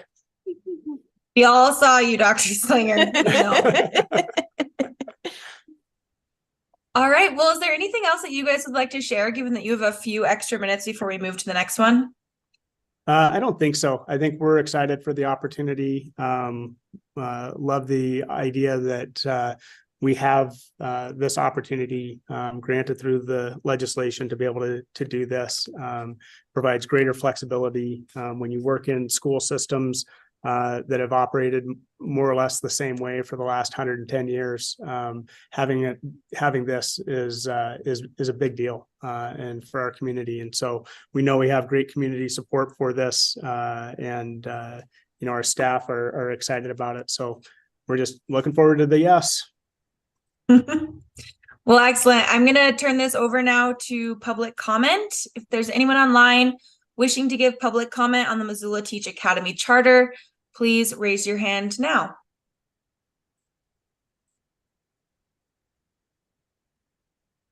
All right, seeing none. Thank you guys again for spending time with us. Oh, Dr. Tharp. Once we got a little bit of time here, as I look at this, I think this is tailor-made for Missoula Public Schools. What are your thoughts 5 years from now about going 6-12? Yeah, I think it's definitely a real possibility that we could expand this into middle school for sure, potentially high school.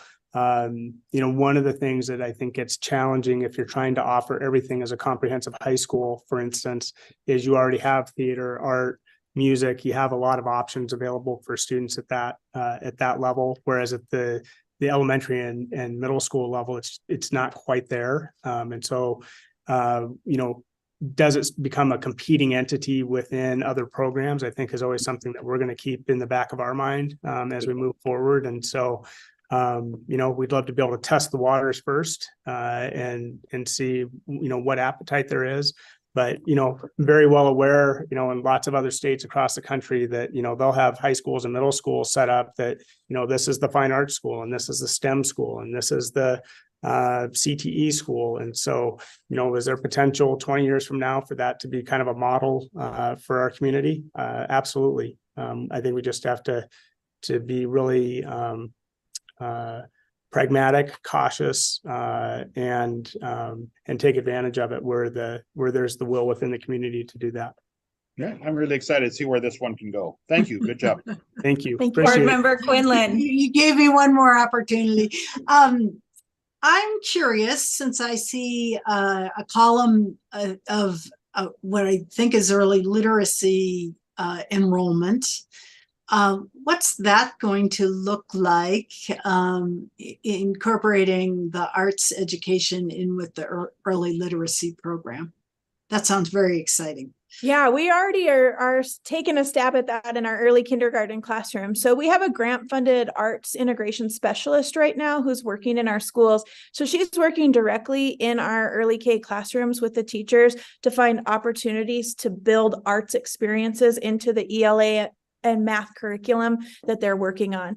And so it might look like students, there's something called Tableau, if you're familiar with that. You'll see that a lot in our elementary schools, and especially arts integration schools, where you give students something, a topic, and then they have to form a frozen tableau to show you what that means. So there's lots of different ways that we can incorporate it, but we're absolutely trying some strategies right now and testing the waters to see what works and doesn't, so that we can really scale it up in this charter school.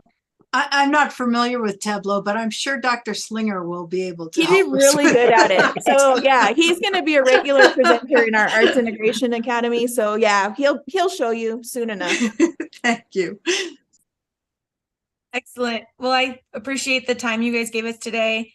Certainly just appreciate you being here. So thank you guys very much. We are going to move on now to the Park City, Montana Connections Academy. I know we're a little ahead of schedule, so I'm going to promote folks and see if they're okay with starting a little early.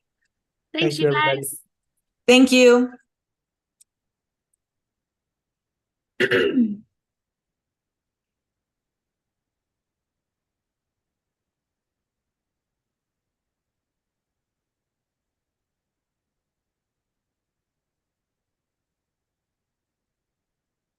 Hey, Superintendent, can you hear us?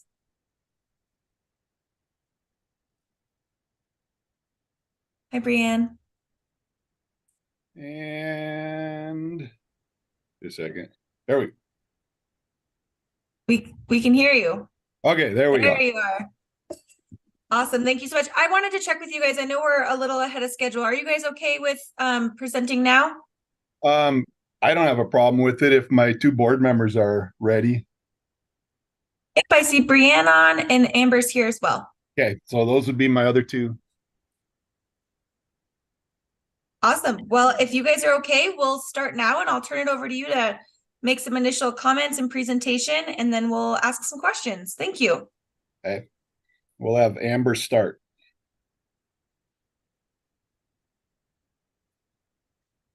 Amber, you are muted.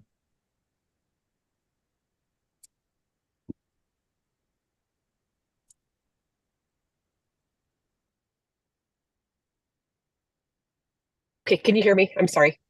We can. Thank you. Okay, perfect. Thank you.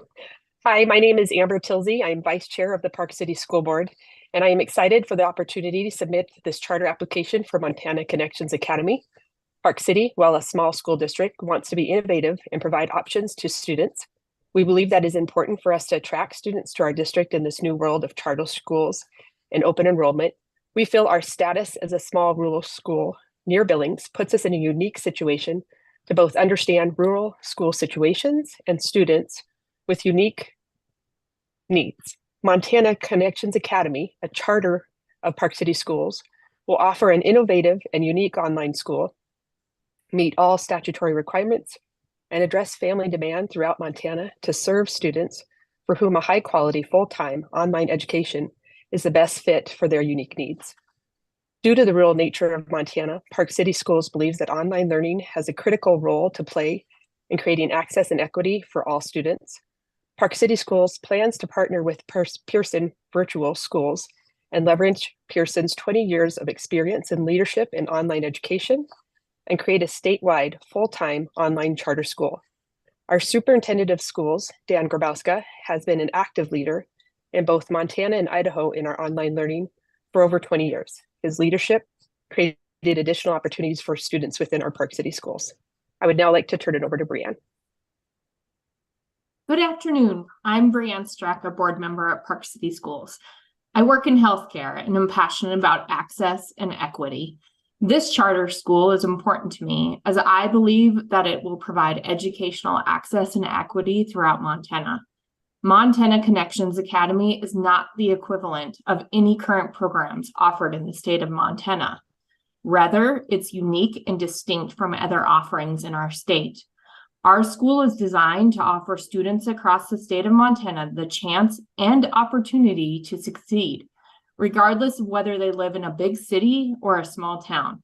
We know that parents want more choices in education for their kids, and we believe that this program gives them the options that they not only have not had access to before, but one that includes courses wrapped around services and flexibilities like nothing else in our state. Montana Connections Academy will meet students where they are and serve all students throughout Montana eligible to enroll under Montana law, including general education students, students with special needs, students academically behind, homeschool students, at-risk students, and gifted students. We believe that students learn best when their lessons match their interests and abilities. Students who have access to a wide variety of courses, some of which that are not offered in traditional schools, will have the opportunity to explore what interests them and develop skills that they may never known they had. I'll turn it over to Dan now.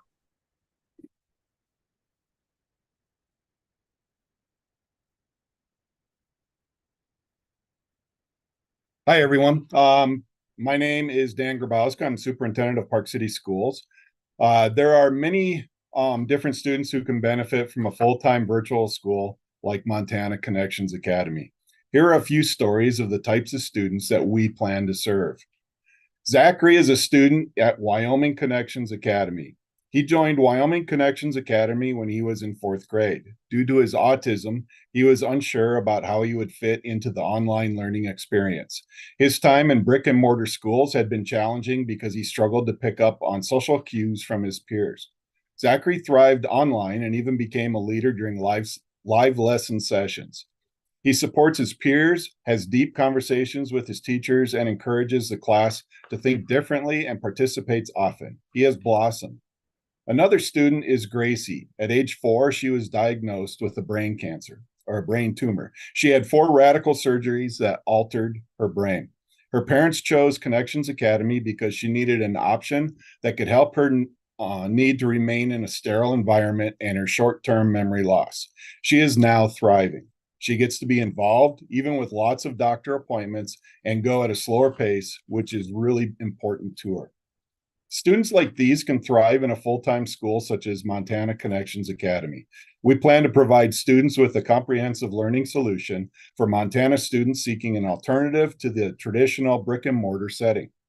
Individualized learning opportunities and pacing, accommodating a range of learning preferences balanced with optimum interaction, high-quality teacher-student interaction and individualized teacher attention, online courses that comply with Montana content standards, including college prep and career readiness, flexibility for scheduling, allowing students to learn when they are at their best, and an environment that is safe for students who have been bullied in brick and mortar settings, have health conditions, or are immunocompromised. While full-time online schools are not the answer for every student, they are an important solution for a growing number of students and families in the state. There is no equivalent option in Montana. With the establishment of this school, we will be able to help students in Montana maximize their potential and meet the highest performance standards and provide an option and environment that will help them be successful. Thank you. Excellent. Thank you. I'm going to turn this over to Vice Chair Hedeland to lead the board in some questions. Thank you so much. I was curious if you could tell me a little bit about your online partnerships, and I saw that you're utilizing a lot of innovative companies and we're excited about that. Can you talk about how that is different than the companies and the partnerships that we currently have with MUS, or if the students are still going to have those opportunities for the 1-2 free or digital academy or that kind of thing, or if you're going in a different direction? Yeah, actually, we talked about because it's a partnered with Park City Schools, and Park City Schools will utilize Montana Digital Academy quite a bit. I actually, I'm an academic coach for them. I have been for 10 years. And so we would still utilize the Digital Academy, especially when it comes to some of the Native American studies that we'd be able to do, especially if kids want to do foreign language. Montana history, we would start with utilizing the MTDA as much as we could also until we were able to build our own curriculum for that. And then with the MUS system, we would continue to utilize them for classes there. We've done that here at Park City Schools. Example, my daughter graduated last year, 2 credits short of being a sophomore at college. So we would continue to utilize the MUS system. And then any other opportunities that our students would be able to have, we would incorporate those also. Great, thank you. You mentioned the coaching with Digital Academy. Is that also a component of this program? Will you have a personal touch or way of collaborating with these students and ensuring that they're on track? That's been kind of a common theme when we've talked to schools that are going to do a completely online based program. Will there still be a connection to make sure those students have an opportunity to succeed, even if they have a barrier, like parents that can't be as involved at home? Absolutely. We would continue to have that with our students. We would have opportunities for our students to meet with we have different types of advisors. And so that would help us out. We would be able to, we still have the counseling programs, just like a traditional school has. So it has many same components of a traditional brick and mortar school, but it has more. It's a little bit more individualized because we can do that. We have more people involved that can handle those types of things with the academic coaching, checking in with families to make sure things are going okay, especially with our younger kids. What is the most innovative or most exciting part about your program proposal as far as you guys are concerned? Board members, do you guys want to chime in on this? You know, honestly, I'll chime in. For me, coming from healthcare, and I've talked a lot with Dan and our board about this, we need to innovate and try new things, right? Like there's new offerings we can offer to our students across the state and on a local basis. And I'm excited for the opportunity the charter program has to offer. And we know that, there's unique situations that happen with our students. And I just really feel that our school proposal, our charter proposal, has the opportunity to meet some unmet needs and be innovative in our approach and just take chances at new opportunities that we haven't had before. I think that's what really excites me. Thank you. And then I can add to that too. Just when I've been in 2 states now with the digital learning, and I'm probably a kind of an old-fashioned teacher, right? So brick and mortar, that type of thing has always been the way that I've done things. When I got to Idaho, I started working with the Idaho Digital Learning Academy. I got on their board of directors, and so was able to help guide how things worked in Idaho. One of the criteria I put into the school district there as superintendent before I left was that they had to have an online experience credit as part of their graduation requirements.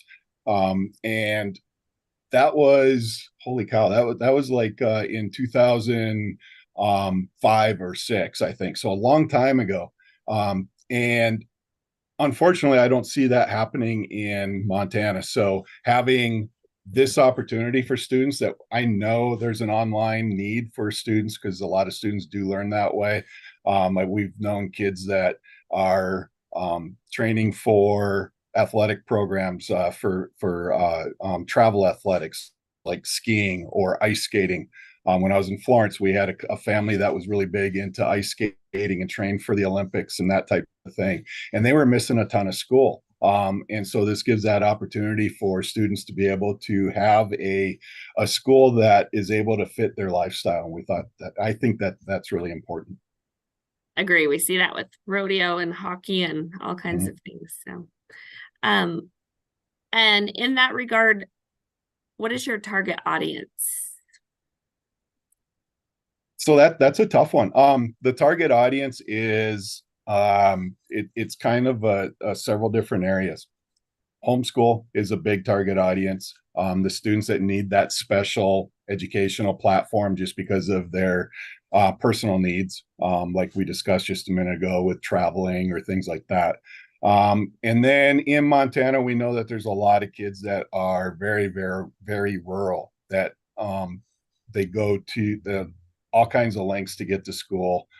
So sometimes there's going to be that family that wants to find an alternative for that so that they don't have to travel an hour and a half, 2 hours on a bus all the time, that type of thing. So, and then just the kids that are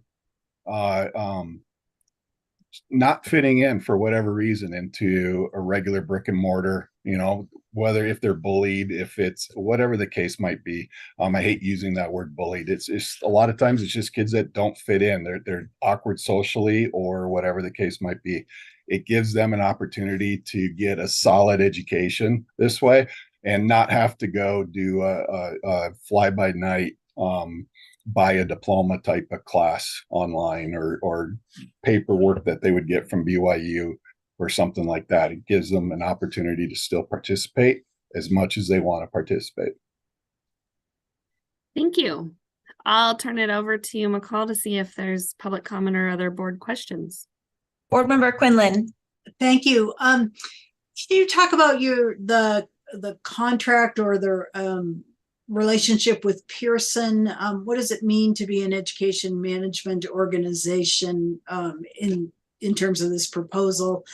And I see that the courses will all be free to students. So how does Pearson get paid? Yeah, so Pearson gets paid because they have they're a school in Montana, right? So the AMB would be coming in to help out with that. Whatever the state's going to provide for startup for a charter school would be part of it also. So the AMB is going to be that driver, just like it is in anywhere else. And then a general school budgeting type of system that we would operate here through Park City Schools. And then their startup though, just to help make sure everything's there. Pearson's giving a grant that will provide for that startup cost of everything to help get everything off and moving successfully that first year. And I guess I'm a little bit, have you given thought to how finances work when it's serving the entire state? Are you going to levy property taxes for this school? What's the thinking on that? Yeah, so that's kind of where that open enrollment piece comes in.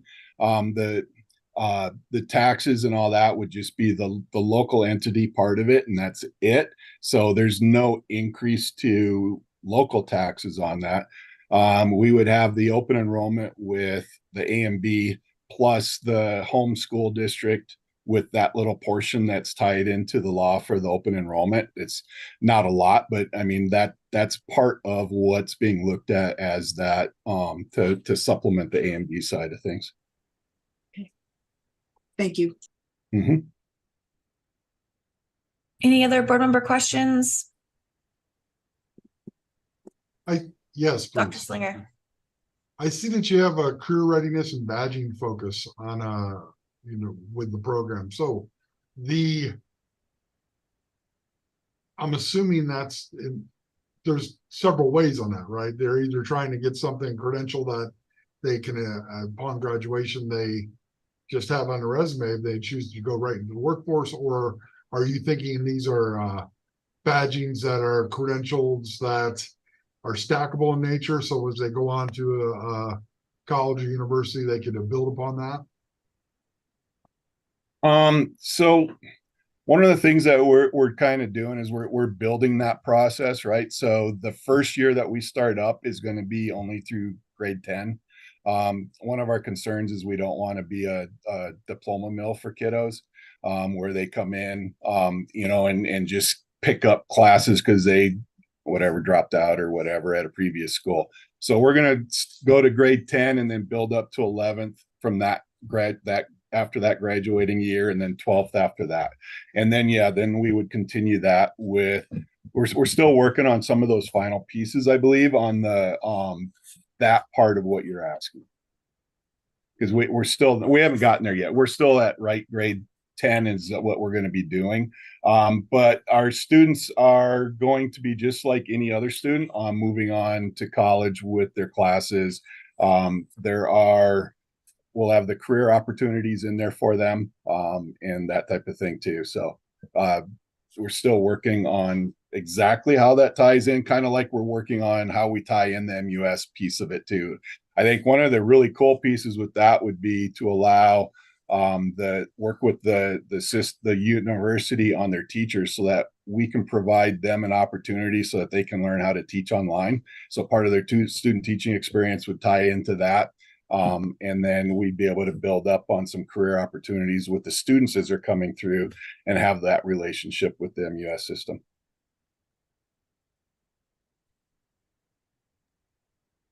Any other board member questions? All right, at this time, I'm going to move to public comment.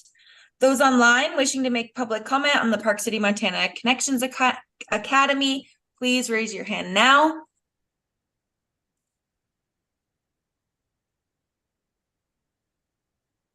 Shelley, I see your hand up and I'm going to allow you time to speak now.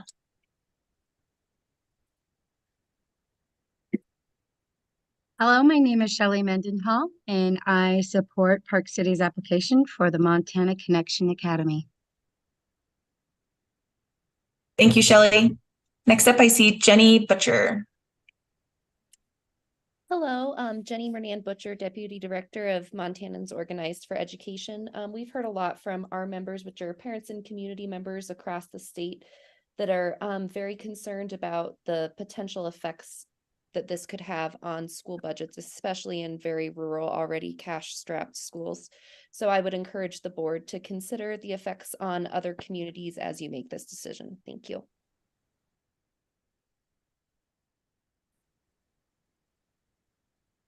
Chris Averill, allowing you to talk.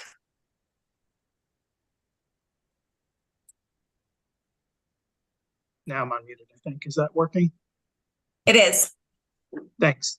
Chris Averill, on behalf of Park City Schools and Pearson Virtual Schools, just want to note that the board is going to be receiving an email shortly with a list of over 200 names of support from, I believe, more than or nearly half the counties in the state, demonstrating the support for this proposal.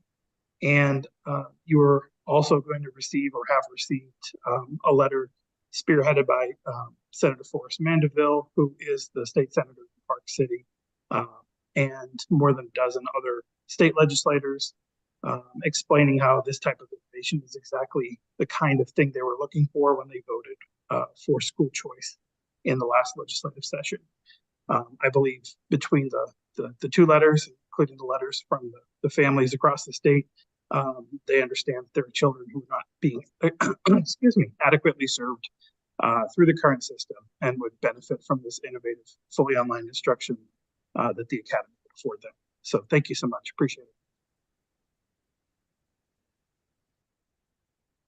All right, seeing no other public comment. Dan, anything else you would like to share with the board before we move on? I just want to say thank you again for this opportunity. This is something that, as an administrator, I had actually explored about 12 years ago in Montana, just because I thought it was an opportunity that we could have utilized quite a while ago. But without that open enrollment law, it made it really difficult to expand beyond our own district or even within outside of our county. So I think this is a really awesome opportunity. So I appreciate that chance for us to be able to do it. We've just through a lot of cold calls just from people contacting Pearson. I know about Connections Academy just as they exist in other parts of the country. There's already been like over 800 people that have contacted them about it that show interest in the state of Montana. Great. Thank you. Thank you guys for joining us today. We are going to turn it back over to Dr. Tharp to finish out the Board of Public Ed meeting. Thank you. Thank you, McCall. Well done, all of my fellow board members with the individual sections that you led, and McCall for cracking that whip on us all day long, keeping us on time. And I really appreciate that. Sometimes that we want to just keep hearing more and listening and discussing more, but we do have a time frame. So I appreciate that, McCall. At this time, we'll open it up. This is the time for public comment on the board. And so we'll open it up. McCall, do we have any general public comment on any topic to come before this board? Those online wishing to give public comment, please raise your hand.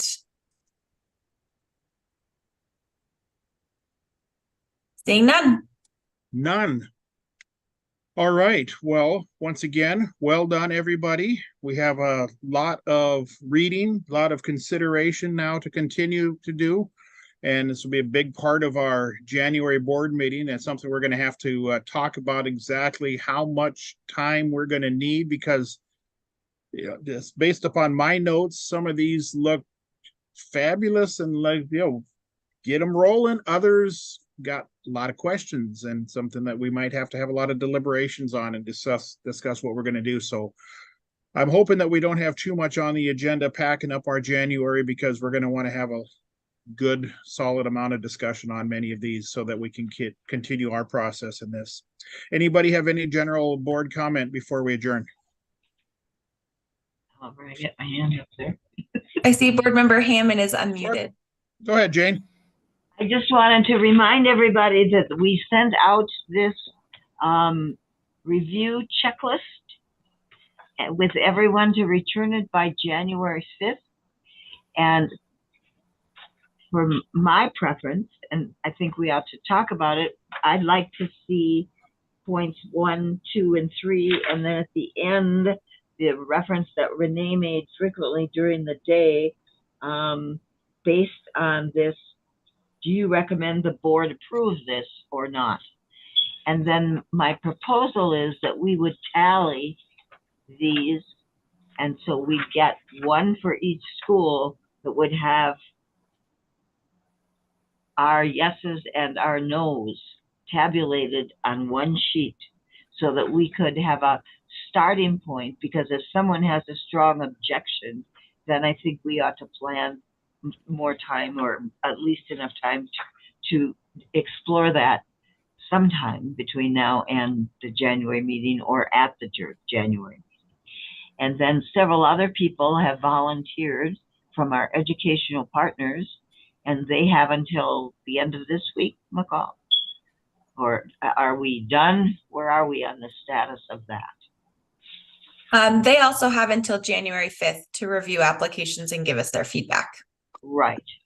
Give us their professional feedback. How many do we have so far? That's what I was wondering. I think 7 or 8. Oh, that's great. Good news. All right. So we'll have some additional input. Would you want that in 2 columns? Would you want that in 2 columns or all rolled together? When the new other professionals from SAM and other places that have volunteered to fill out this back and front, at least part of it. I think, Board Member Hammond, I think what we could do is have the charter committee sort of decide how they want that to be presented to the board in January in a way that makes sense and allows you guys time to deliberate. And then again, these do have to be approved or denied through resolution. And so we'll have to sort of think through how we maybe split this up among 2 days so that we give ourselves enough time to bring, forward action items and discussion items. All right, Renee. I just want to thank everybody for the really great questions and things that you did as you reviewed these. It helped me because I didn't read them all. As in much detail as I did the ones that I prepped for. It sure helped me make notes, and I really appreciate that a lot. All right. Anything else from anyone?